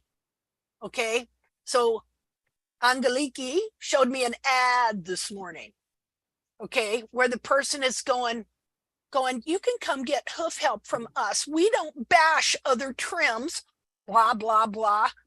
You know, no, you're advertising to get money from people to teach them to do a Strasser trim and trim a horse's foot into this model. And people don't know what they're looking at, and they're going to think yours is the way to go. But they're advertising because they want your money. And not that they're not sincere. They think they're, you know, they think they're doing the right thing. All power to them. But I will tell you what's wrong, what I think is wrong. If you don't like it or you don't want to hear it, you don't have to listen. Okay, but I don't just tell you, I'm going to show you. I'm going to show you what's up with these feet and what's up with these trims and why you should not do this trim. You don't want to do what I do, whatever. God bless you.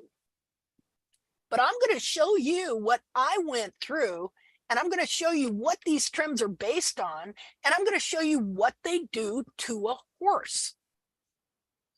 Okay, now that horses adapt and they're silent sufferers and they can seem sound for a long time, amen. You know, that's the survival mode of the horse.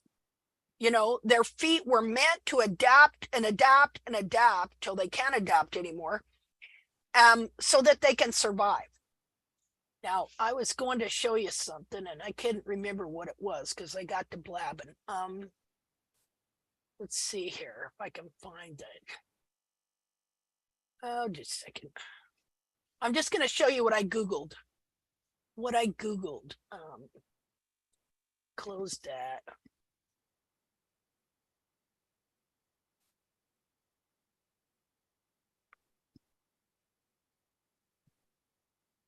Okay, I found it.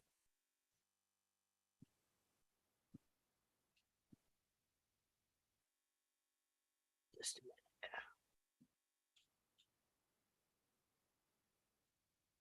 Up share. Share screen.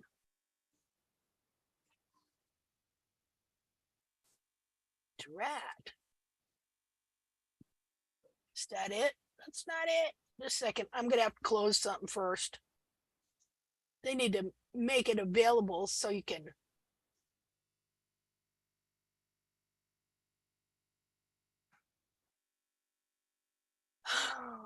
Sometimes it's frustrating trying to find stuff on here. Okay, so here you are. Let me close something.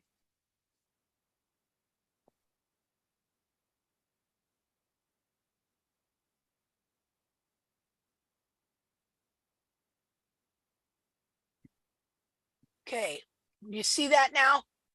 See where I Googled? I just put this in. Strasser trim dangerous. The reason I did that is because it's been outlawed, at least in one country. Okay. And I know people have done it. And she even says herself, her trim can kill a horse. All right. And of course, she doesn't have any ulterior motives because her book only costs what, $800? You know, so here, this guy here, and that doesn't mean that the person espousing something different is necessarily doing the right thing either.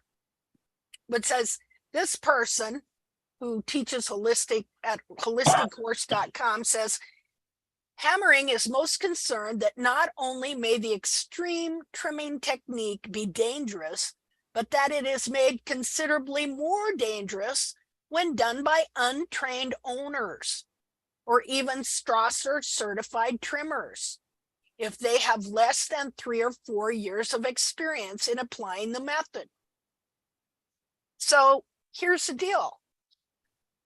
It's all the same method, ultimately. It all does the same thing. It's just a matter of how fast it does it. It all trims the heels out. It all pulls the cartilage and bulbs down, back, behind, and under the foot. All of it. Doesn't matter if it's Strasser's, who was in league with Jamie Jackson's trim. Doesn't matter if it's Pete Ramey's. Doesn't matter if it's David Landerville's. Doesn't matter if it's the 4-point trim or any of them. They all do the same thing, which is to incorrectly trim the heels, which deforms the back of the foot, which reduces the size of the hoof capsule, which crams the foot into a shoe too small for it, which, if the horse seems sound, he's still destroying his tendons. What do you think? Why do you think so many body workers are coming up? Look, barefoot trimming is the rage, and barefoot trimming is not just a trim so your horse can go barefoot. Barefoot trimming is a methodology, is an ideology, is based on understanding the anatomy in order to make this one single foot the industry standard. Well, boot companies coming up out of the Yang,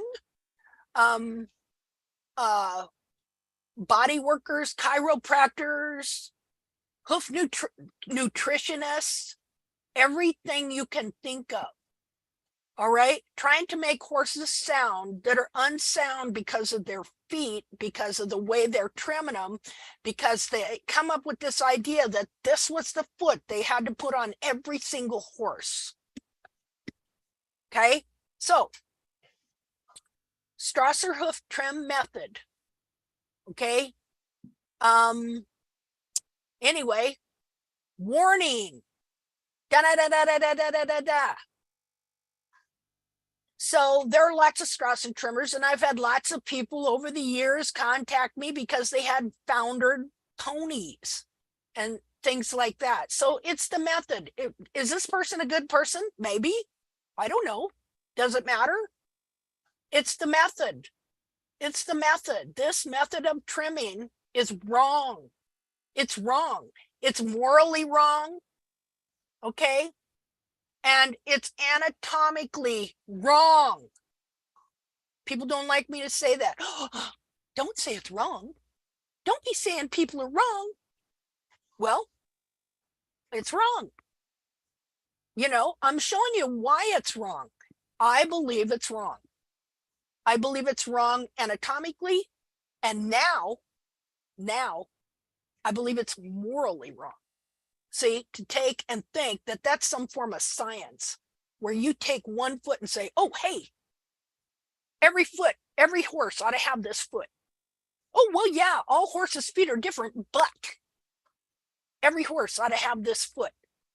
See, I mean, if you want your horse to have that foot, by all means, in my opinion, and I'm showing you some of the evidence here, by means, not all of it.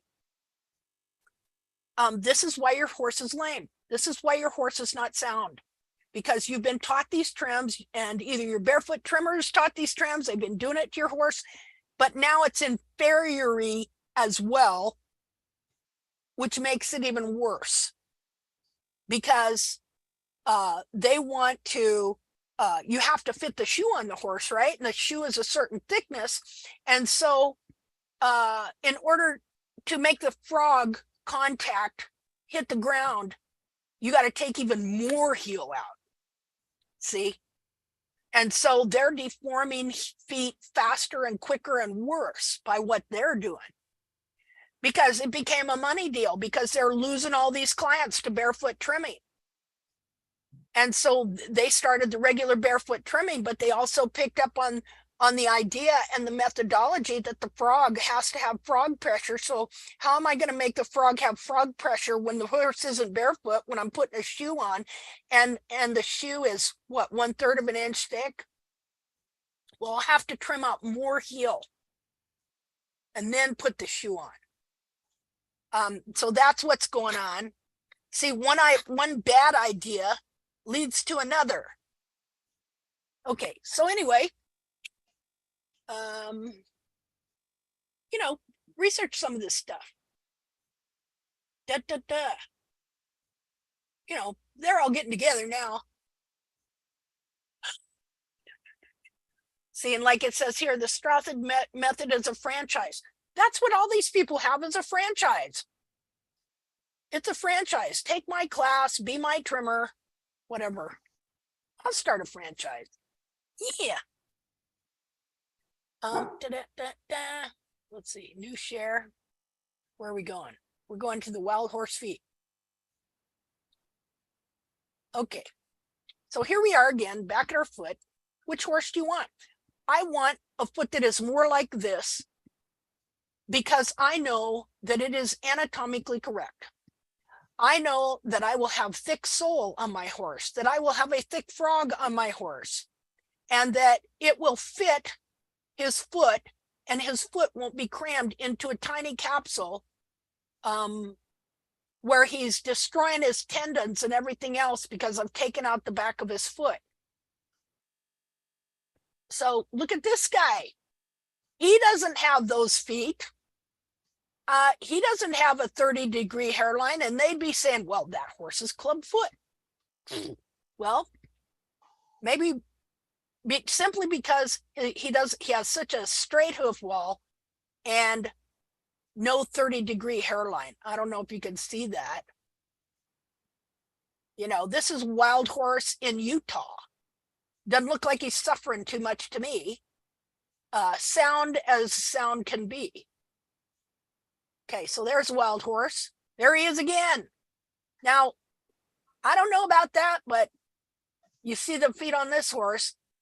You know, he had these horses had a lot of draft in them and stuff like that. Now, this is a foot that could definitely dig in and push off. You know, and it's probably right for him, but I'll tell you what ain't right for any horse is that 30-degree hairline, in my opinion. So I'm just showing here how the vets and stuff, they're never taught to look at this area of the foot, the back of the foot. And so you could go and look up x-rays and you're going to see every shape and form of the back of this foot under the sun, because the back of the foot is being deformed. So this is this foot here. Again, look at positive palmar angle. It's not ground parallel, but the same person that has this foot espouses that other foot. See, because once you're taught that other foot, you can't see it, even if you have a better foot in your possession. How come we're teaching all this stuff about, oh, you know, natural trim based on a wild horse, but it's all based on one foot? Anyway, that foot, there's the foot, the industry standard. See, you can see here how it's bent up like that. See, it wore its toe off as it was wearing its heels out, and the whole foot is bent internally, producing a false concavity. Does it surprise us that man would figure out a way to mimic that? You know? No. There it is again. That's the front foot. There's the front foot. Does that look right to you? Here's the heel. Now, if you allow that heel to grow, what's going to happen? Here's the heel. There it is again. There's the back foot. Now, again, the back foot became more well-known and more acceptable to people. They're always showing this foot. The front foot, see, looks a little different. See? Functional form, enlightened equine. Everybody promoting this foot. Look, here, managed to force this horse's foot to look like that. See there? How the coronary band and the cartilage is pulled down behind? This is literally what is taught that you're supposed to do. Here, you got the bulbs pulled under the foot. See how this is a picture of somebody who has managed to trim their horse's foot to look just like this foot. See it there? That's what I did too. I did that too for 10 years. But this is hoof distortion. See, this is hoof distortion. And you want to be able to recognize what is going on with your horse's feet. I believe this is in Hildred Strasser's book. This is the same foot of Jamie Jackson's that she teaches is the correct foot. She has a picture of his foot in her book. There we go again. Coronary band. I mean, this picture's all over the internet. Looky there. Notice how you can't see the feet of any of these horses. And that's what I noticed too. When I go to different people's websites that espouse this foot, they won't show you. I don't think they're doing it on purpose. I don't think they realize what they're doing, but you won't see any other feet. They're always in the brush where you can't see their feet. So are we to assume that all these horses have this exact foot and we're supposed to put this foot on our horse?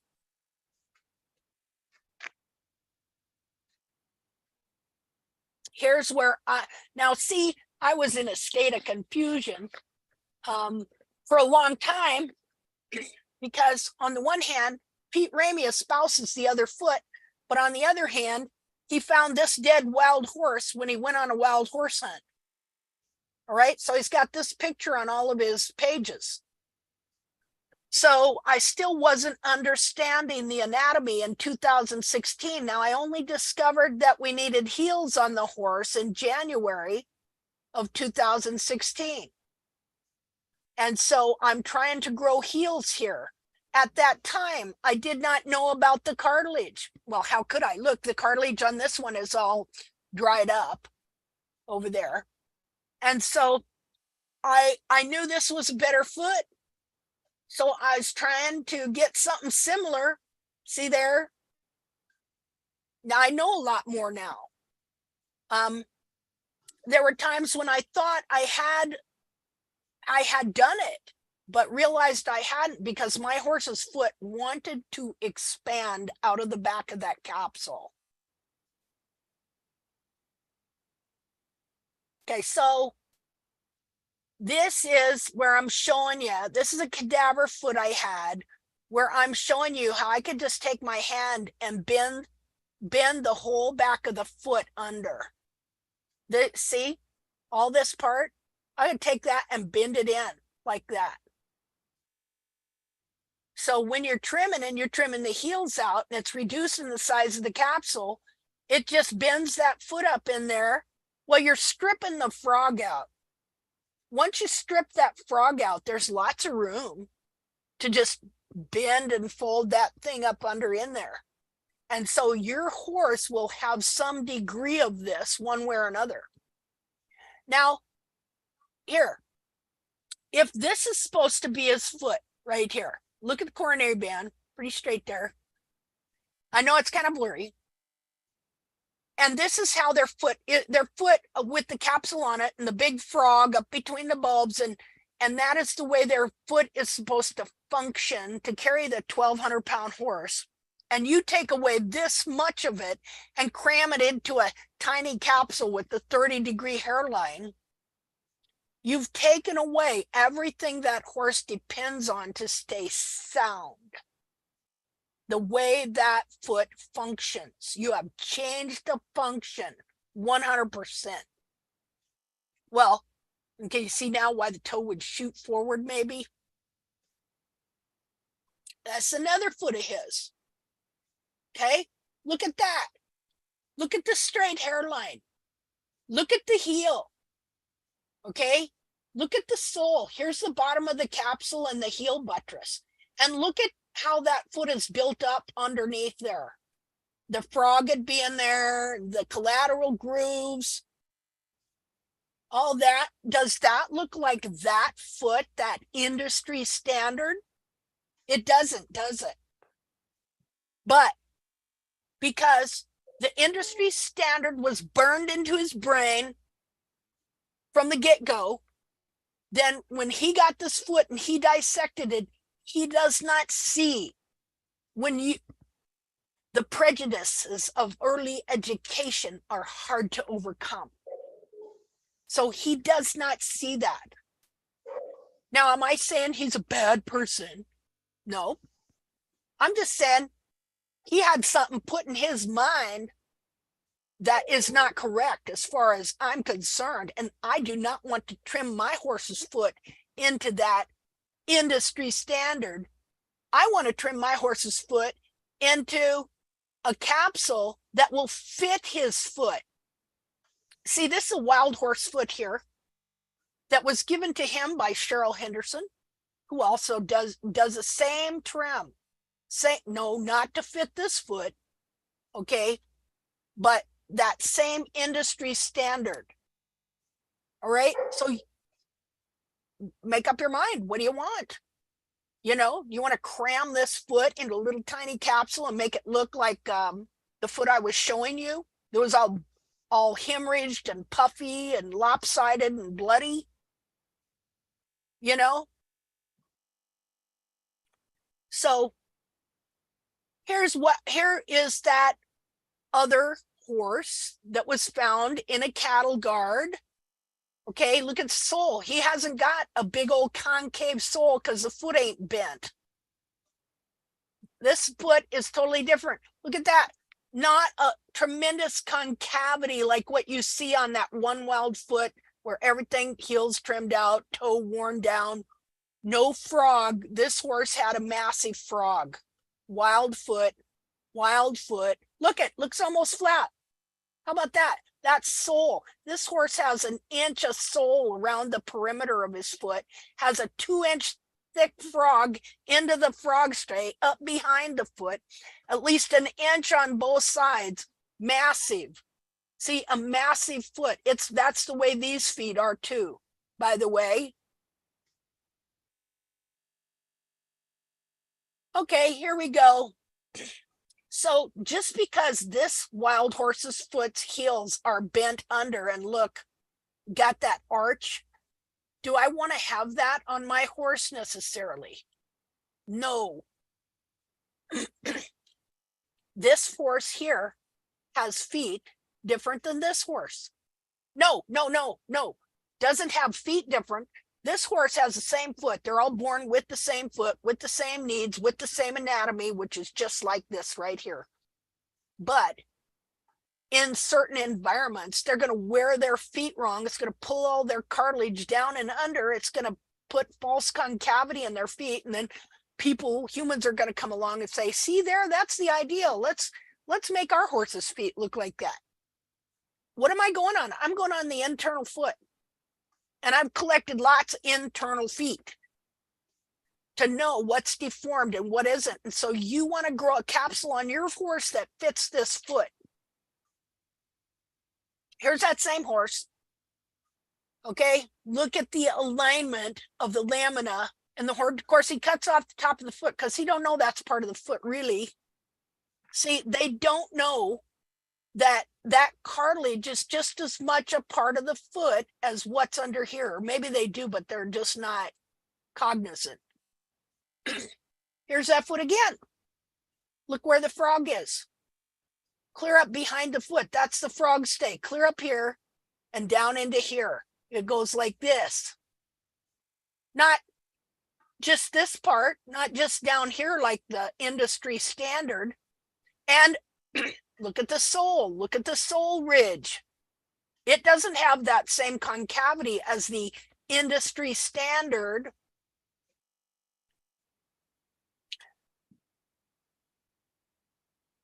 You know, I see, because what? Okay, so we're supposed to be doing this trim based on wild horse feet, and there's only one model. So and then there's only three. I've showed you the extent of dissected wild horse feet. This one, and then the pinkish one, both those belong to Pete Ramey. Oh, sorry, did I say a name? Excuse me. And then the one to some unknown farrier that I showed you. Don't you think that if we were to base a trim on wild horse feet, that we should have a bigger selection? You know, I would think so. So this is that other Maricot and a cattle guard. Look at the frog. Look at the massive frog. Look at how thick the hoof walls are. See? And there again, here we see the lamina coming down. Sole corium starts before you get to the bottom of the foot and grows a convex sole ridge. See, they don't know that. So these farriers, because the barefoot movement was started by farriers and a vet, they do not know the true anatomy of the foot to begin with.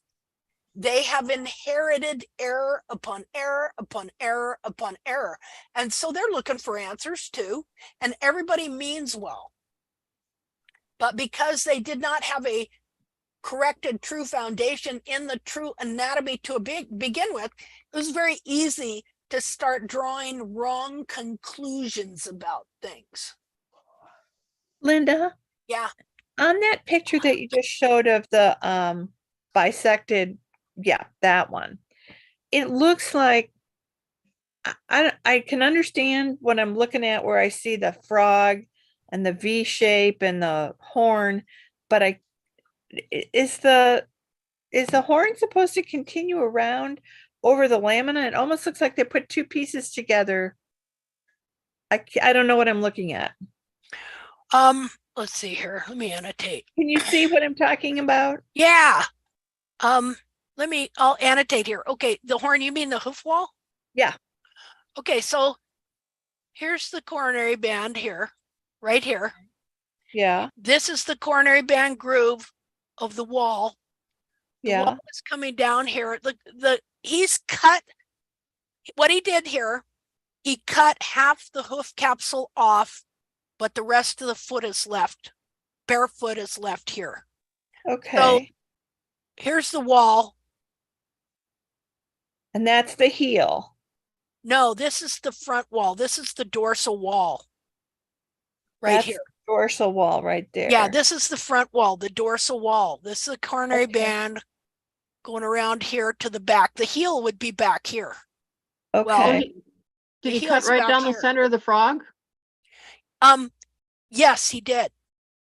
Okay, Yeah, so here's your frog. It's like a sagittal section, but he didn't cut the bone off. So the bone in the foot is still sticking out. Or the foot itself is still there on this half, but the capsule and the foot are on this half. See, and here's the frog. This is the apex of the frog. Okay. Here's the frog. Right there. Uh-huh. That's the back of the foot. Here's the heel is back here.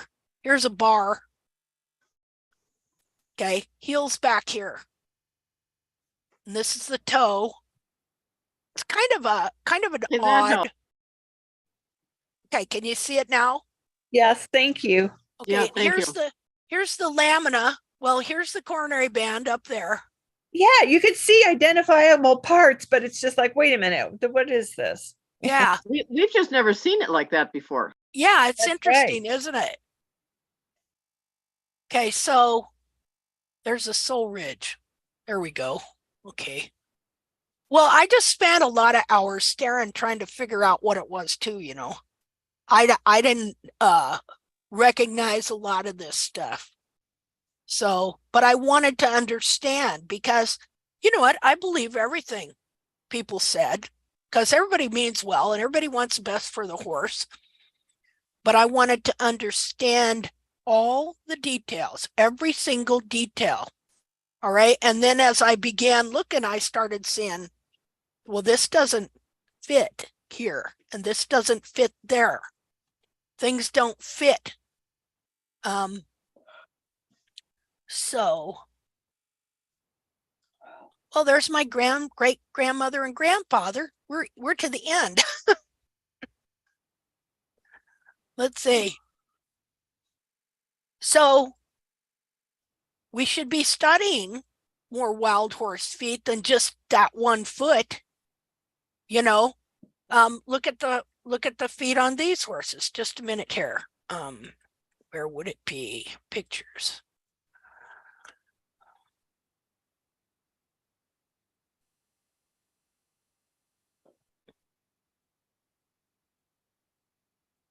Oh.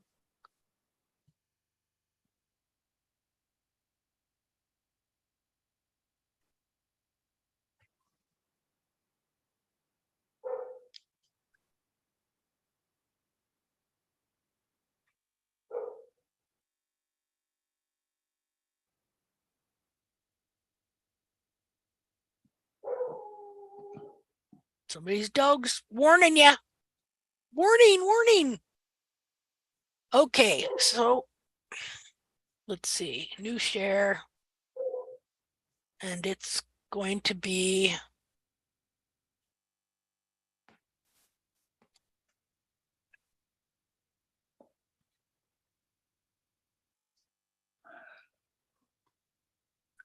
I think I'm in the right spot.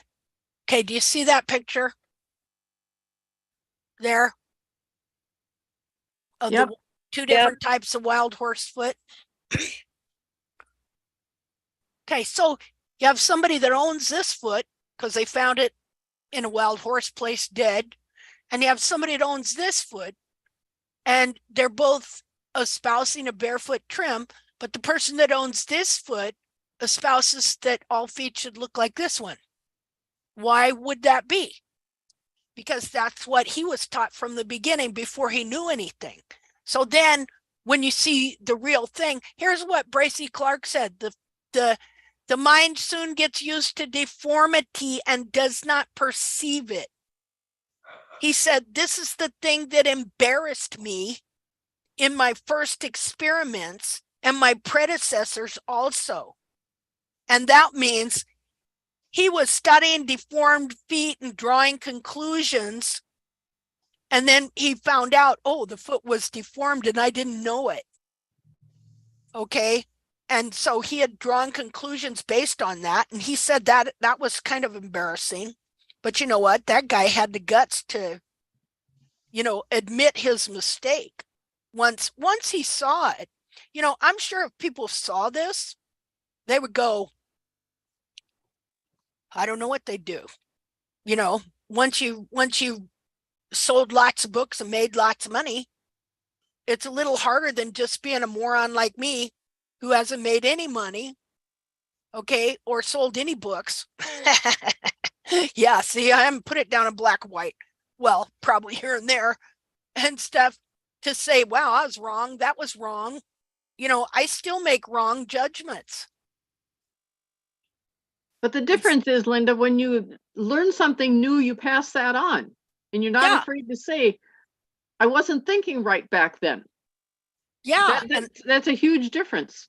Yeah. And I don't have to give you a refund. Ha, Well, that too. Yet. Okay. So, and that's another thing too, okay, that I noticed on a lot of these, a lot of the people that jumped on the bandwagon that they're going to do a clinic and they're going to do be the latest greatest. They don't want to give you a refund. If you can't make it to their clinic, they're going to make you jump through some hoops to get a refund of that $300, $400, $500, $600, $700, $800 that they're charging you. Well, let's look at these guys. Look at these bad boys. Okay. Now, can you see that foot?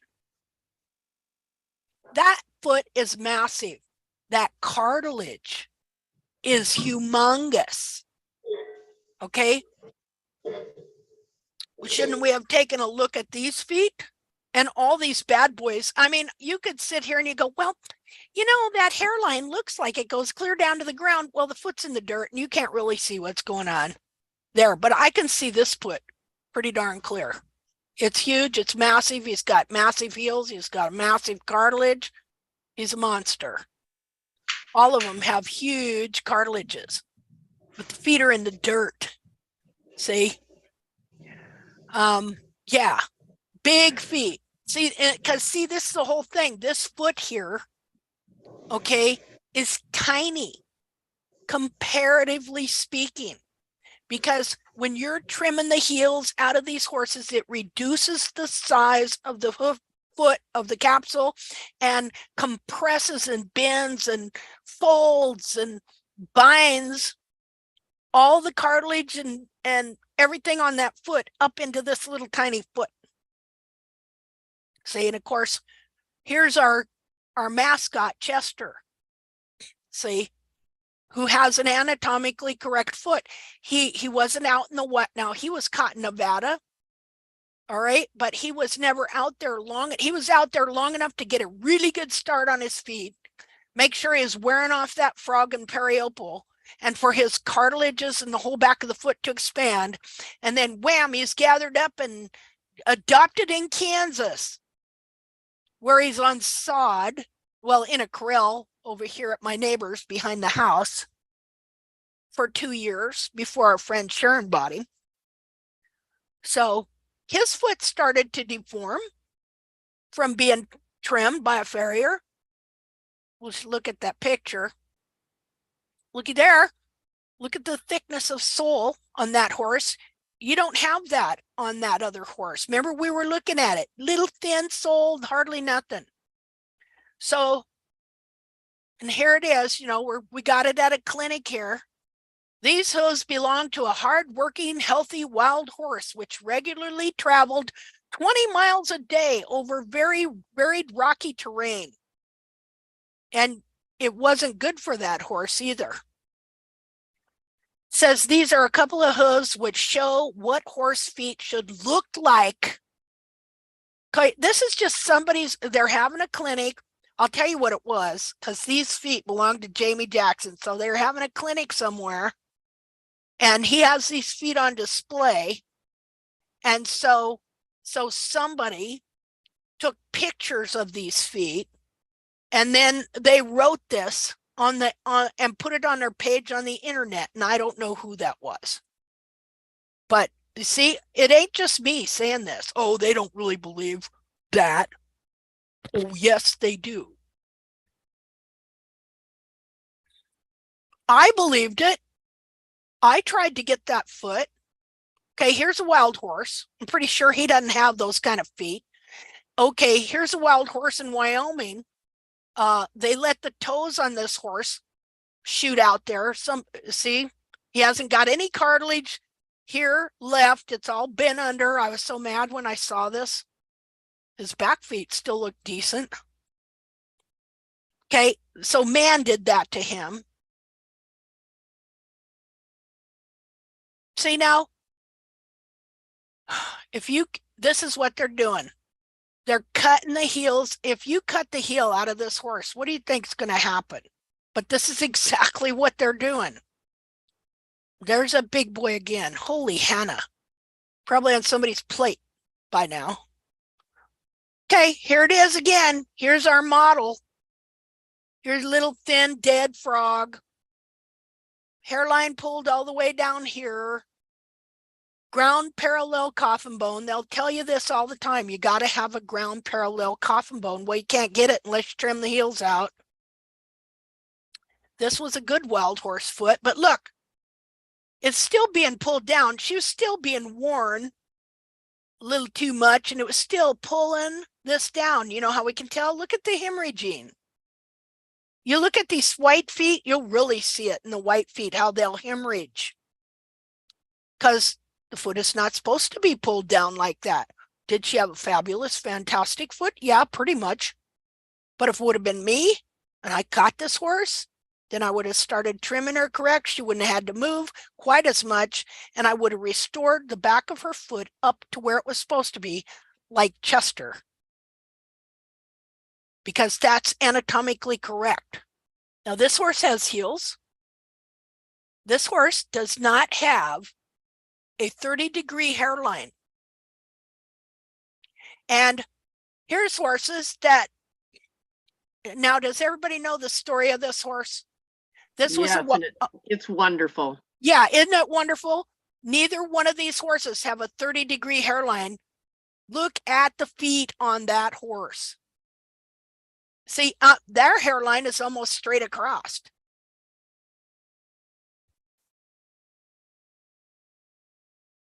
Massive, huge feet. I mean, anatomically correct feet. Big feet. They look big to us because we're used to seeing these little teeny tiny feet that we've been trimming the heels out of. I mean, wonderful. You know? Big old cartilages out there. There's where he escaped BLM. There, the Judas horse. That's a domestic horse. They let him go and he's trained to lead them into the corral. Come on, boys, I'll lead you to freedom. Nope. What a wonderful. Okay, so here again, this is Overland. You know, I told you about Overland, how he went to Nevada and he seen all these wild horses that were limping around. And this is the horse. He walks up to a wild horse and takes a picture of its foot. And then the click, ching, horse jumped away. Well, you could see why that horse might be sore-footed, right? If you understand that this frog has to have some suppleness to it, and that if it cracks and it's dry, it can crack all the way up into the the frog corium itself, yeah, that would hurt. And we're back here. Okay, well, anyway, so people have to, I want it to be, so people got to make a decision. They don't have to follow what I do, you know, or follow tact or anything like that. Well, they do have to follow tact. You do want the anatomically correct trim, right? But Yes. don't have to follow me and stuff. Work it out yourself, you know, or whatever, but decide, is this the foot I want on my horse once I have seen that there is an alternative? See, a lot of times we believe what we believe because we've never even heard there is an alternative. I've found that out a lot in my life, that I was told certain things and I absolutely took them as literally the God's truth, only to find out that, oh, well, maybe there was another option. You know, it's about truth. It's about truth. What's the truth? Is this the ideal standard for your horse? Or is this the ideal standard for your horse? And here we go. Okay, so here is a foot that is anatomically correct, a wild horse that was never trimmed by man and never wore its heels out because it was in an environment where it didn't have to travel as much. Okay, now here is a foot being trimmed to try and look like the industry standard. Now I want you to look at the, let's wait a minute here, wait. Want you to look at, I got stuff in the way here. I want to annotate some stuff here. Okay, here's the coronary band.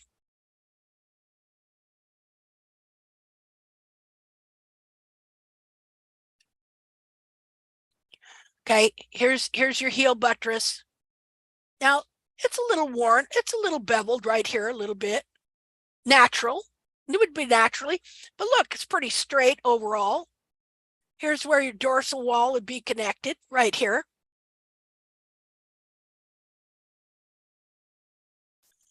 Okay, and so the wall, okay, the horn tubules growing from here are going to be at the same angle. I'm not going to draw them all in, but they go all the way back to here and back to here. See that? Okay, this is periopal right there. Okay, now let's look at this horse. Let's look at the coronary band. Okay, watch it.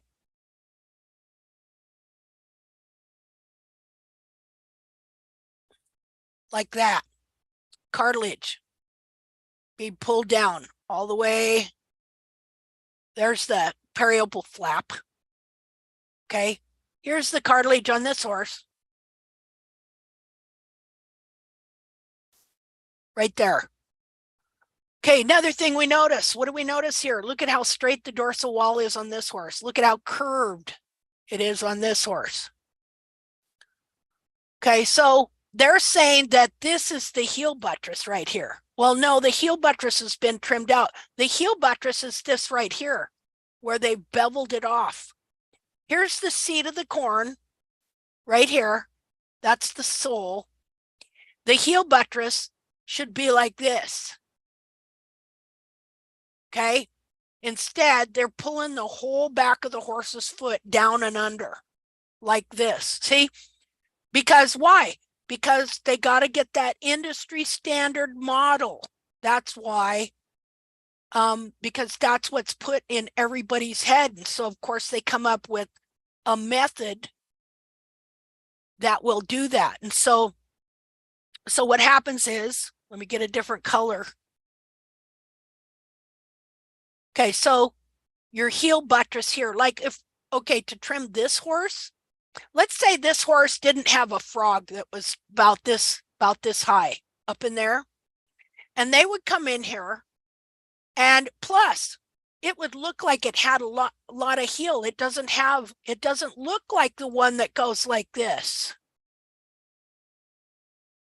Okay, so they're going to look at this and they're going to think this horse's heels are too high. Let's see here, undo. And so they're going to come in here. This is what they do. They're going to trim the frog back as far as they can trim it back up here. And then here's your heel buttress. I'm going to draw your heel buttress out. This is the heel buttress here. This is one big solid chunk, a triangular wall. So they're going to think that this horse's heels are too high, but we don't just want to take it down at an angle like where you see this red line here. So instead, they're going to start right here, and let me get a different drawing thing here and a different color. We'll do green. And they're going to trim it. They're going to trim this much of the heel buttress off right here. This little piece, you see it? What do you think happens then? When you take this buttress away, what do you think happens? The whole back collapses. Right. It starts pulling, it starts a process where the horse rolls onto the back of his foot like this, and it will start pulling these cartilages around just like this, like what you see in this picture. And they're doing this all the time. See, this is called slippering the heels. They also call it ramping the heels. They don't even know that this is the heel buttress. Okay, see the heel buttress, he's trimming it out right here where you got this line here.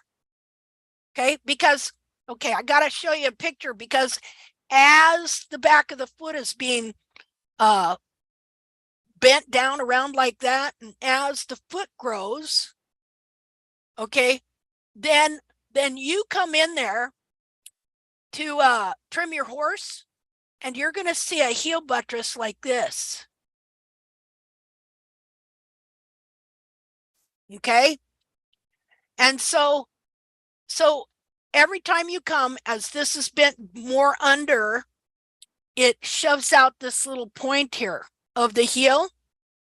It's not only growth, it's also because the capsule is being bent down and under. And so then you're taught, well, okay, I'll trim the base of the frog way down as far as back as I can get it. And then I'm going to cut this heel off like this.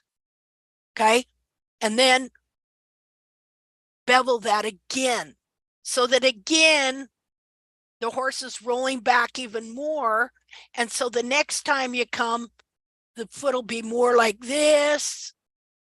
And if they can, they want to get this whole hairline down like that. That's how that works. And so you could make this horse's foot deform like that. See, this is mutilation. But nobody knows it. Nobody's doing it on purpose. But that's what they're doing. Well, they actually are on purpose bending the whole foot down and under like that, because they've been taught that one model is the industry standard, and that is what you're supposed to make every horse's foot look like. And anyway, Linda, yeah, you know, the problem is when you take the heel buttress off a little by the time, then you think that you have heels, but you don't have heels, because the horse steps on his heels. So they grow to the toe. Yeah. They still grow, and you think that you have heels, but they grow towards the toe. And oh yeah, the horse always steps on the heels, and then you have heels that arrive to the middle, to the center of the frog. Yeah. Yeah, I've seen that a lot. And when you try to clean and to take the heels back, you just take the upper part, and the white line of the heels remains on the sole, and the soul disappears, of course. And then you don't have soul, you have mutilated heels, and this is a very serious situation. Yeah. Yeah, you've taken this whole part of the foot and bent it under, and actually you're covering up this part of the heel is totally covered up. Yeah, it's very, very, very difficult, and it takes very long to restore the heel. When the heel buttress, there is no, is disappeared. Mm-hmm. Yeah, the real heel buttress ain't there. It's gone. Yeah. This here, and I've even come to wonder if when this gets bent around in and under the foot, if it doesn't grow and look like a bar. You know, that just came to me here a few days ago, looking at some of these feet going, how is it, like, you know how sometimes you see bars that are as thick as hoof wall? Okay, so if your heel buttress No, is, usually the bars go to the frog area, well, and yeah, they bent over the sole, and and then the frog goes to the toe, and you have an inch of the apex of the frog near the toe wall. That's the problem. yeah, that too. Well, I mean, different things can happen and stuff because, It all depends on the heel buttress. yeah, and where, yeah, I mean, it can become a conglomerated mess under there. And you don't even know it because the whole time you've been trimming it like it was normal. And so it all becomes a false version of itself. Yeah. It's very, very difficult to take all the back of the foot back, really back. Yeah, It well, takes you very can't. long, and you have to peel off every time, very, very often, to peel off the parts of the bars and the heels. And if you take these off, the horse cannot stay anywhere. So you need the DIM support. Oh yeah, I understand what you're saying. Like it's so deformed and you need to take some off, but you can't just, you have to support them up where they're supposed to be with the DIM. And the problem is that the wall doesn't grows anymore. I mean, the last 5 years, I'm struggling to have some wall growing down. It doesn't. I don't know where it goes. It doesn't go up all the time. Not all the time. It doesn't grow. Well, that's a very serious problem. And one thing I noticed when my horse's feet started getting right was the growth accelerated.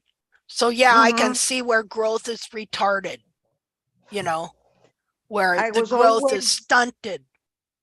I was always speaking with my friend in Zante, and I said, I have no hoof to work with. And she said, but you take the wall off very much. I said, I have no wall. It doesn't grow towards the earth. It doesn't grow. I don't know why. No, I know why, but I mean, there is nothing to do. You have to wait and wait and wait to have 2 millimeters of hoof to work with. Yeah. That's the main problem. Well, but sometimes the serious wall deformations. Yeah, but sometimes the wall is growing in, but it's staying at the top and you're not realizing it. No, because I always had the how do you say, the coronary band was always very released. I thought so. Mm-hmm. Then sometimes I thought it was harder than usual. Mm-hmm. But you cannot take off under because you have no material to work with. You have to wait and wait and wait and take very often a very light slice of the hoof. The hoof wall. Yeah. Yes. Yeah, and it can be a long, laborious process depending on how much damage has been done to the feet, you know. But one good thing is learning more about the frog and its role in all this. I'm going to read you something that Bracy Clark said about the frog stay. Just a minute here, and then I guess we'll end this. So we aren't getting to any hoof evaluations today. But this ought to get you to thinking, you know, why your horse's feet are the way they are. Again, here you go. Just a minute. New share. So think about this. All right. Some of the stuff that's going on, trying to trim these feet to force them to be a certain way. See, I know a lot of people that have had to put their horses down. I know a lot of broken hearts out there, and you're never going to hear about these people. You know, these people get thrown to the wayside by some of these other people. Let's see here. Where am I at? Okay, Bracy Clark. Looking for a Bracy Clark file. And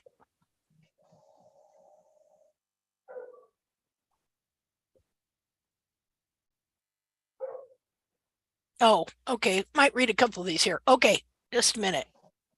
New share. I sent you a photograph of about 5 months ago to see where the apex of you will see it, the apex of the frog was.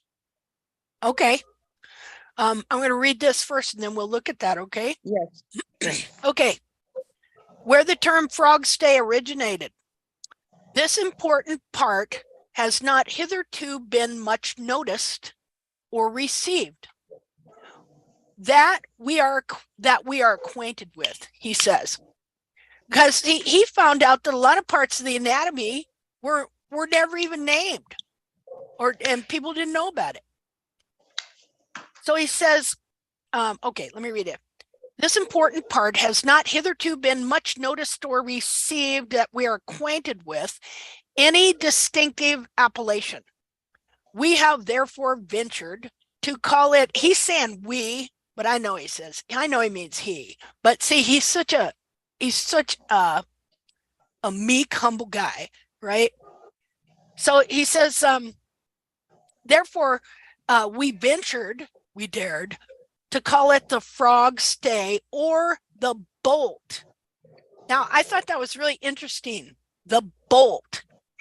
All right, because what does a bolt do? A bolt holds something in place. We're going to bolt it together, right?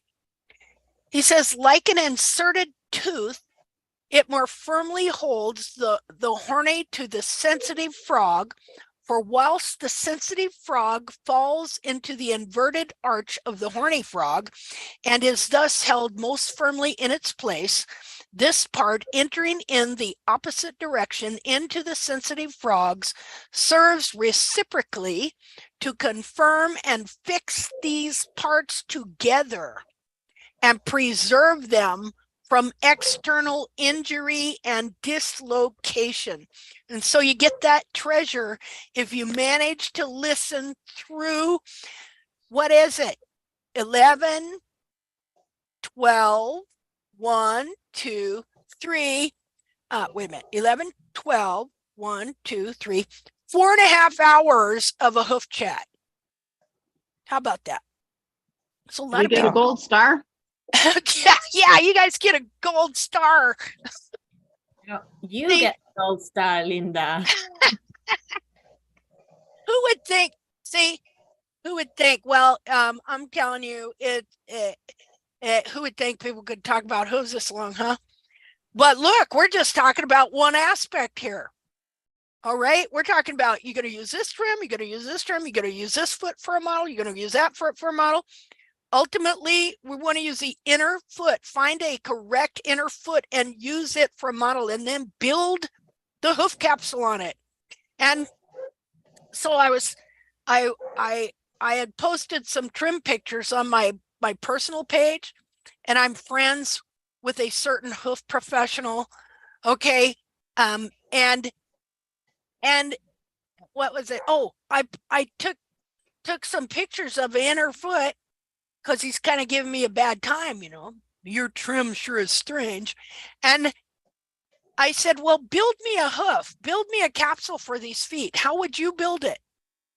You know, see, that's the thing. We need to take these pictures and then you build a capsule for that foot and you decide what kind of, you know, shoe ought to be on that horse and stuff. And when I asked him to build a capsule for these feet, he said, well, you just get offended too easily. I'm not going to engage with you anymore. So I'm going to keep after him and have him build a capsule for the foot. He'll never hear this because he will never, ever probably get to the end of this. And I wouldn't name names anyway. Well, not on him anyway, because he's a friend. But anyway, build me a foot. How is that being offended or whatever? Build me a foot. Build a foot. If you know what the anatomy is, you build me a capsule for this inner foot. What should it look like? That shouldn't be hard. Okay. Read a couple more quotes from Bracy Clark. He says, he's talking about, well, listen to this. Listen how he talks. It is with pain, however, I have to record in publishing this second edition that now the mystery has been unfolded and the difficulty exposed nearly 20 years, the greatest obstacle to its general acknowledgement and diffusion, meaning the truth, getting the truth out there of what he researched, has originated with that very school founded for promoting horse knowledge. See, what I tell you, the veterinary schools were founded for horses, right?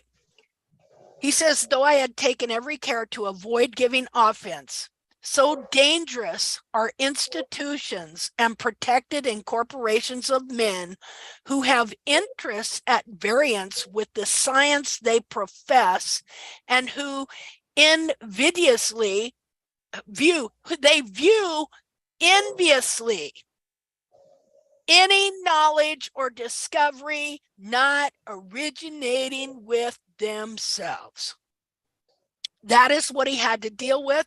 That is what we deal with today as well. Okay, I have also had to deal with people like this. He says many promising young men were engaged in this profession at the first establishment of the college, who would have succeeded in any of the common occupations of life, but who have sunk under the difficulties of this. In other words, they don't want you to have any ideas. See, they don't want you to. And if you come up with something, well, who are you? See, he says the obscurity of some cases and the irremediable nature of others, with the obstinate opposition of persons interested in the support of darkness, have been so adverse to success that they have fallen sacrifices to them. Now he says, even though this has been going on, he continued to persevere, and he persevered in fighting for this to the end of his life and never saw it.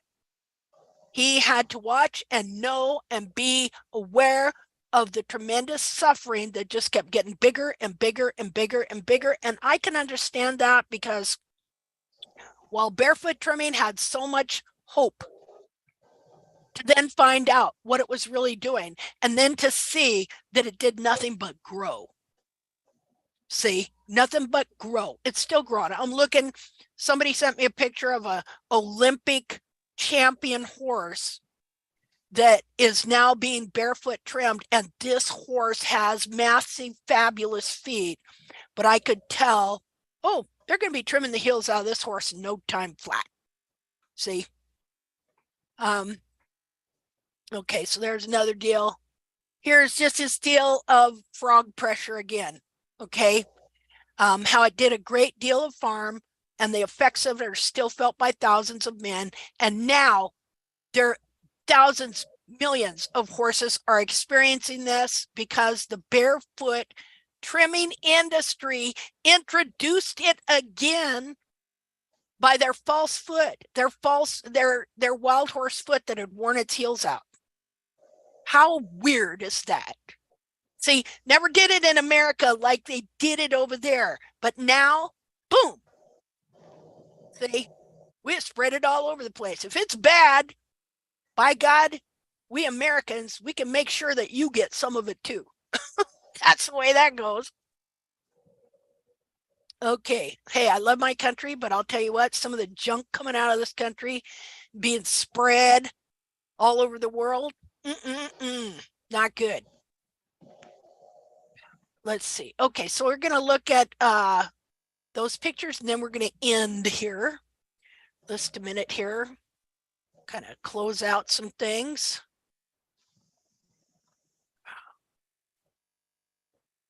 Now I'm lost. Let's see here. Okay, there's that. And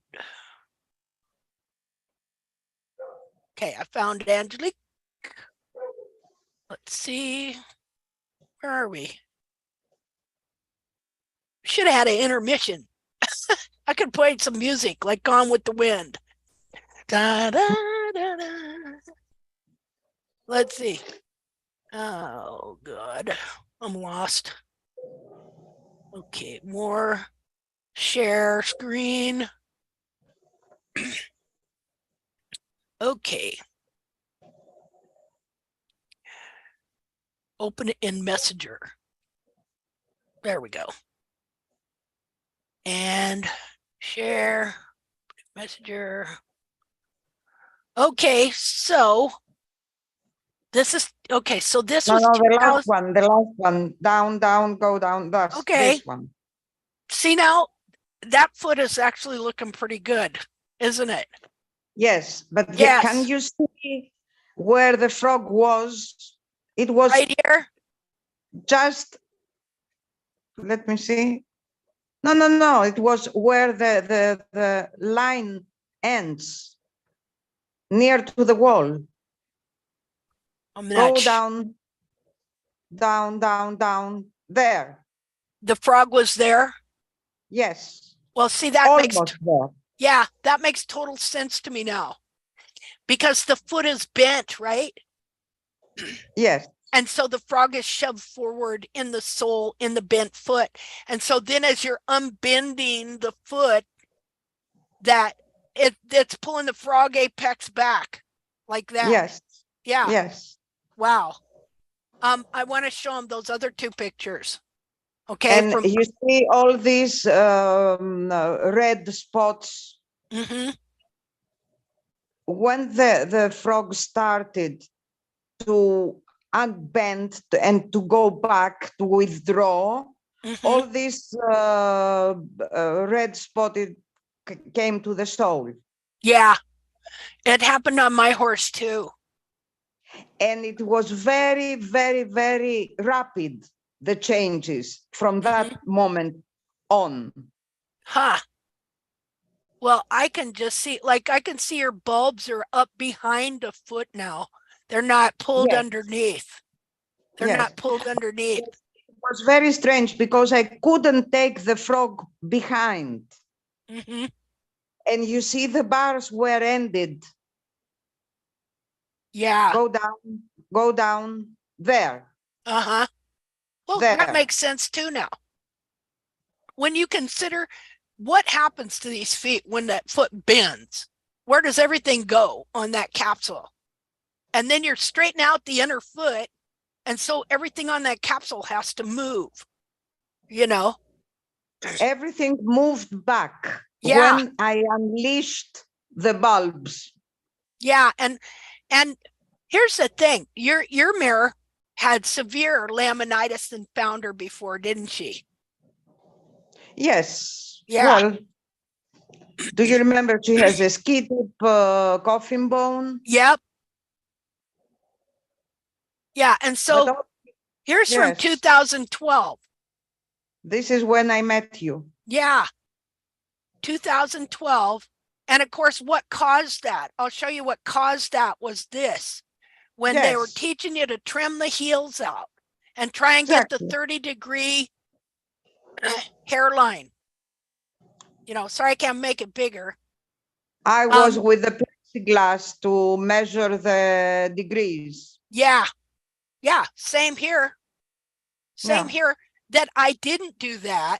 That I didn't. Well, I did Jackie Pony. Only I did founder her mechanically from these trims, and close to the other two. But it never like what happened to you. You know, it never turned into this deal here. You know. In And that, so now you had another picture that you showed me. Let's see. well, I have so many. I must have about 2,000 pictures of Benenitra's feet. Okay, so here's her feet now, Yeah. which are looking pretty good. Well, this is the same foot. Okay. You see the crack? Yeah. And this is the same foot. Okay. And It's so the first time that she elevated a little bit her bulbs. see, that's good. And of course, there's still some more to come out, as Of we can course. see, but this is looking great. See, I got it. My horse has the same crack. I thought the lateral cartilages were turned to bone. And yesterday I was moving with my hand her cartilage Good. for the first time. See, now here. So there is hope. Yeah, only with tact, though. Yeah, these will widen up and real better frog will grow in here. And this, see, the bulb skin is still pulled under here, but it should be up behind. Well, and some of it is covered with hair, but this will come up more. Of course. Okay, so now the whole hoof is moving. That's the good thing about it. Yeah. Oh, yeah, it's great, and the sole looks good. The sole is It looking took good. me 10 years.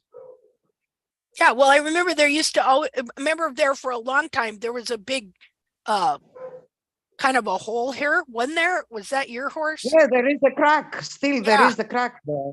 But there used to be a big hole almost Yeah. that wouldn't come together or grow sole hardly, right? Mm-hmm. So just a minute here.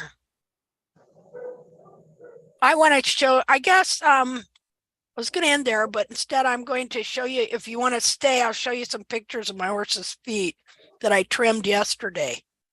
And some of the changes I saw happening in those feet. Yes, here. because Valerie is the leader. Now we are, we Yeah, are following him step by step.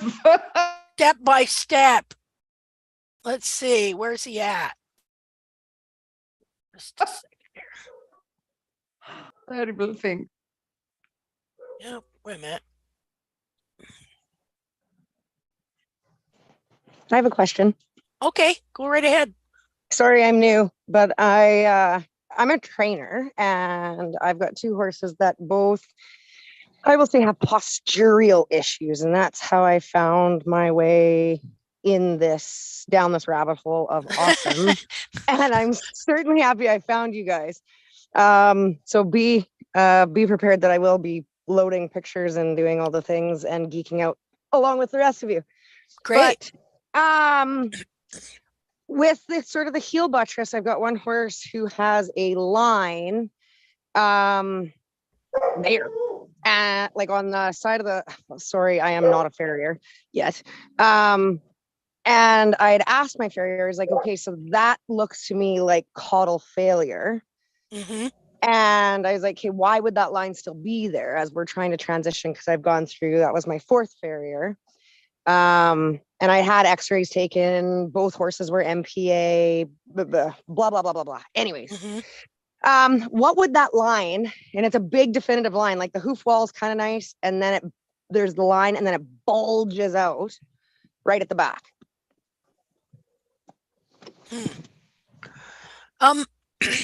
You're gonna have to show me a picture, but I just know that this is, see, they've been trimming the heels out of all these horses, even farriers that don't mean to and ain't been taught that. Okay, a big deal is just taking the heels back to the widest part of the frog, and gradually, slowly, the whole hoof capsule gets pulled under and made smaller, and your bulbs back there. Sometimes there's a lot of horses, they don't want that foot compressed in there, and their foot will just bulge out the back, and the periopal skin will stretch real wide, and you'll get these big bulb horses. Things like that. Whatever you're talking about there is some form or reaction to your horse's foot being crammed into a capsule that's too small. Yeah. Trying to break out. Oh, 100%. And then I've got another guy who is I don't know, he's about an ADD kind of a guy, and he will all day circle to the left 10 meters. He will not walk the fence line. He will just circle left. He'll be in a group of horses and they all think he's crazy because he will just circle to the left. Well, he's in pain. Yeah. And definitely right now. So what I had done, it was because I've been the lurker in your group. And so I took to heart, though I'm very conservative because I don't really know what I'm doing. And that night I trimmed him very conservatively, and he was sound, and he's not a sound kind of a guy. And I was like, sweet. The next day he was a little bit kind of off, and I was like, okay, well, things are adjusting. The next day after that, I got a call and that he could barely walk in his house. So did I make him mechanically founder? And then the next day he was fine. Well, not knowing, not having any pictures of your horse's feet, or knowing, just a little change sometimes can make them sore like that. I wouldn't be able to tell you exactly. Yeah. Well, be prepared to be a little bit disgusted. Oh, that's okay. Let me show you disgusted. Just a second here. I'm going to show you disgusting. Hold on. Just a second. LM, looking for, I'll show you disgusting. HIJKL. But in my line of work, I see it all the time and time again. And it's an epidemic. Sad. And I do get ostracized because I am German, and I'm in Canada, but I'm a little bit ballsy, and so I ask questions, and they're not well received. Yeah, because they don't have any answers. Exactly. But then say you don't have answers. Are you there? Yep. Oh, okay. Here we go. Just a minute. New share. Okay, there's my horse. See? Yeah. Look at the 30-degree hairline. Yeah. Bulbs on the ground. Now, I never totally rounded off. That's probably why they didn't found her. I didn't weaken a lot of the sole wall connection by Mustang rolling it. Okay. Oh, wow, that's pretty. I was talking to my husband, make it a breadboard. So see, don't feel bad. Look at this. No, this is a straight up butcher job. It's all you can do is continue to learn. But because I've got, especially with this horse that circles to the left, is I've got an up foot and a down foot. And I can say that even before I owned him, this horse has done it ever since he was young. Like ever since he was a baby. And he's a little bit weird that way. Yeah. Well, so these horses got to act weird Mine started cribbing. I remember this when I got the worst, when I was doing this, getting their feet to this. I was doing a trim and I trimmed his front feet. And then when I went to lead him away, he leaned way back and he acted like I had cut his foot off. Now there was no blood. Okay. Nothing like that. But I was like, he had never done that before. But see, I had this picture in my mind. Look at that. See, now look at this. That's when I was trying to restore her feet and grow heel back. Yeah. See? But I feel like I have the same problem as, I can't remember the lady's name that was speaking with you before, is that it's like the back on his down foot on this particular horse doesn't want to grow. And I think I am being that, like another lady had said, that I'm shortening the toe and I don't know enough, which I need some guidance on how to release his bulbs, because on both, even his up foot and his down foot, they're really contracted. Okay, well, see, and here's the thing, you get into this vicious circus. Yeah, well, it's a circus, all right, but you get into this vicious circle because as you're shortening the heels, they think that they're making the whole base wider, and for a while that works, but then when you trim it out, then it starts to move forward and it pulls all that cartilage down here. Well, then it makes the toe look long, even if the toe isn't long, because in barefoot trimming, people take back the toe a lot. But what happens is then the toe does start moving back, but the foot is bending in the center. Okay. And making a smaller hoof capsule. And so, you know, I don't know what to tell you other than this is the process that went on. And so I would have to see pictures of and you will to maybe determine. Okay, cool. Thank you so much. Well, you're welcome, and thank you for sharing. We all need to hear this stuff. You know, it's great to hear people are realizing, hey, something's wrong here. And I hope your group delves into the land of postural changes, because like you had said way earlier in this talk, is the chiropractors, the body workers, the this, and it's a quick fix for the day or maybe 3. Yeah. But then the horses continue to go back. And I'm like, that doesn't make any friggin' sense, you guys. Yeah. Like and then the vets come in and then they can't give answers. And I'm like, and then it's PRP and shockwave and this and this and this. And I'm like, this is dumb. This is dumb. We've gotten so far away from what it should be. Yeah. Well, this is the whole reason for that. This is the whole reason. And even, see, I believe that even, what is that initial deal where their insulin goes whack, Joey? What do they call that? Huh? Metabolic or insulin resistant. Yeah. The whole metabolic thing, I think, can be caused by their feet too, because of the pain and the stress. Yep. You know, so because we've seen cases where these horses did have metabolic issues, and as soon as their feet were semi-straightened out, the metabolic thing went away. That's insanity. That's crazy. It's awesome. You know, and I've seen that with my own pony. So I think ulcers are tied in there too. Yes, and see, my gelding has ulcers. Well, I've never had him diagnosed, but I'm pretty sure that that's why he cribs all the time. You know, he has ulcers. So this is when I only learned about the heels in 2016, but I was actually growing them in 2015 to try and make the horn tubules stand back up, so that I could chop them off again.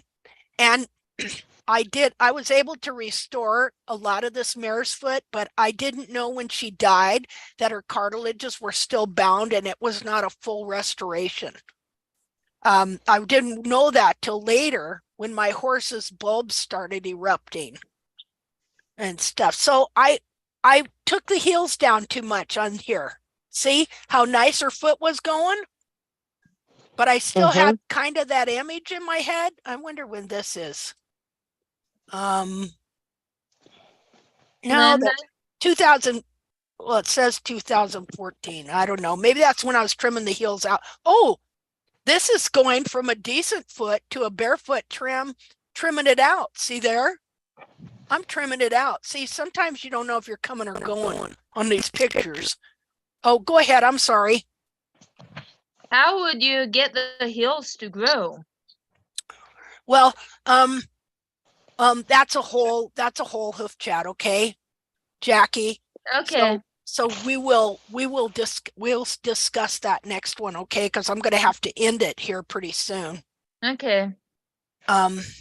Yeah, that's a whole, yeah, I'm pretty sure I was trying to trim something out here. Maybe not. I have no idea. But anyway, okay. I guess that's it for today. Anybody have anything else they want to say?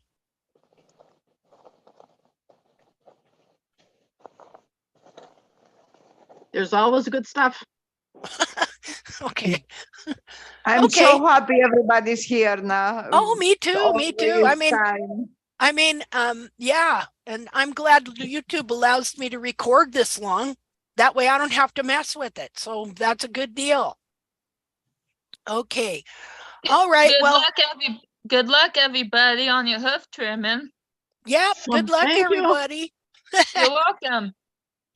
Okay, so I'm going to stop share and I'm going to sign out. Thank you, And, Linda. Thank you. You bet. Linda. Thank you for being here. Bye-bye. Thank you for the support, Bye. everybody. Bye. Okay, bye-bye. Oh, wait a minute. There's stuff I want to see. Record on this.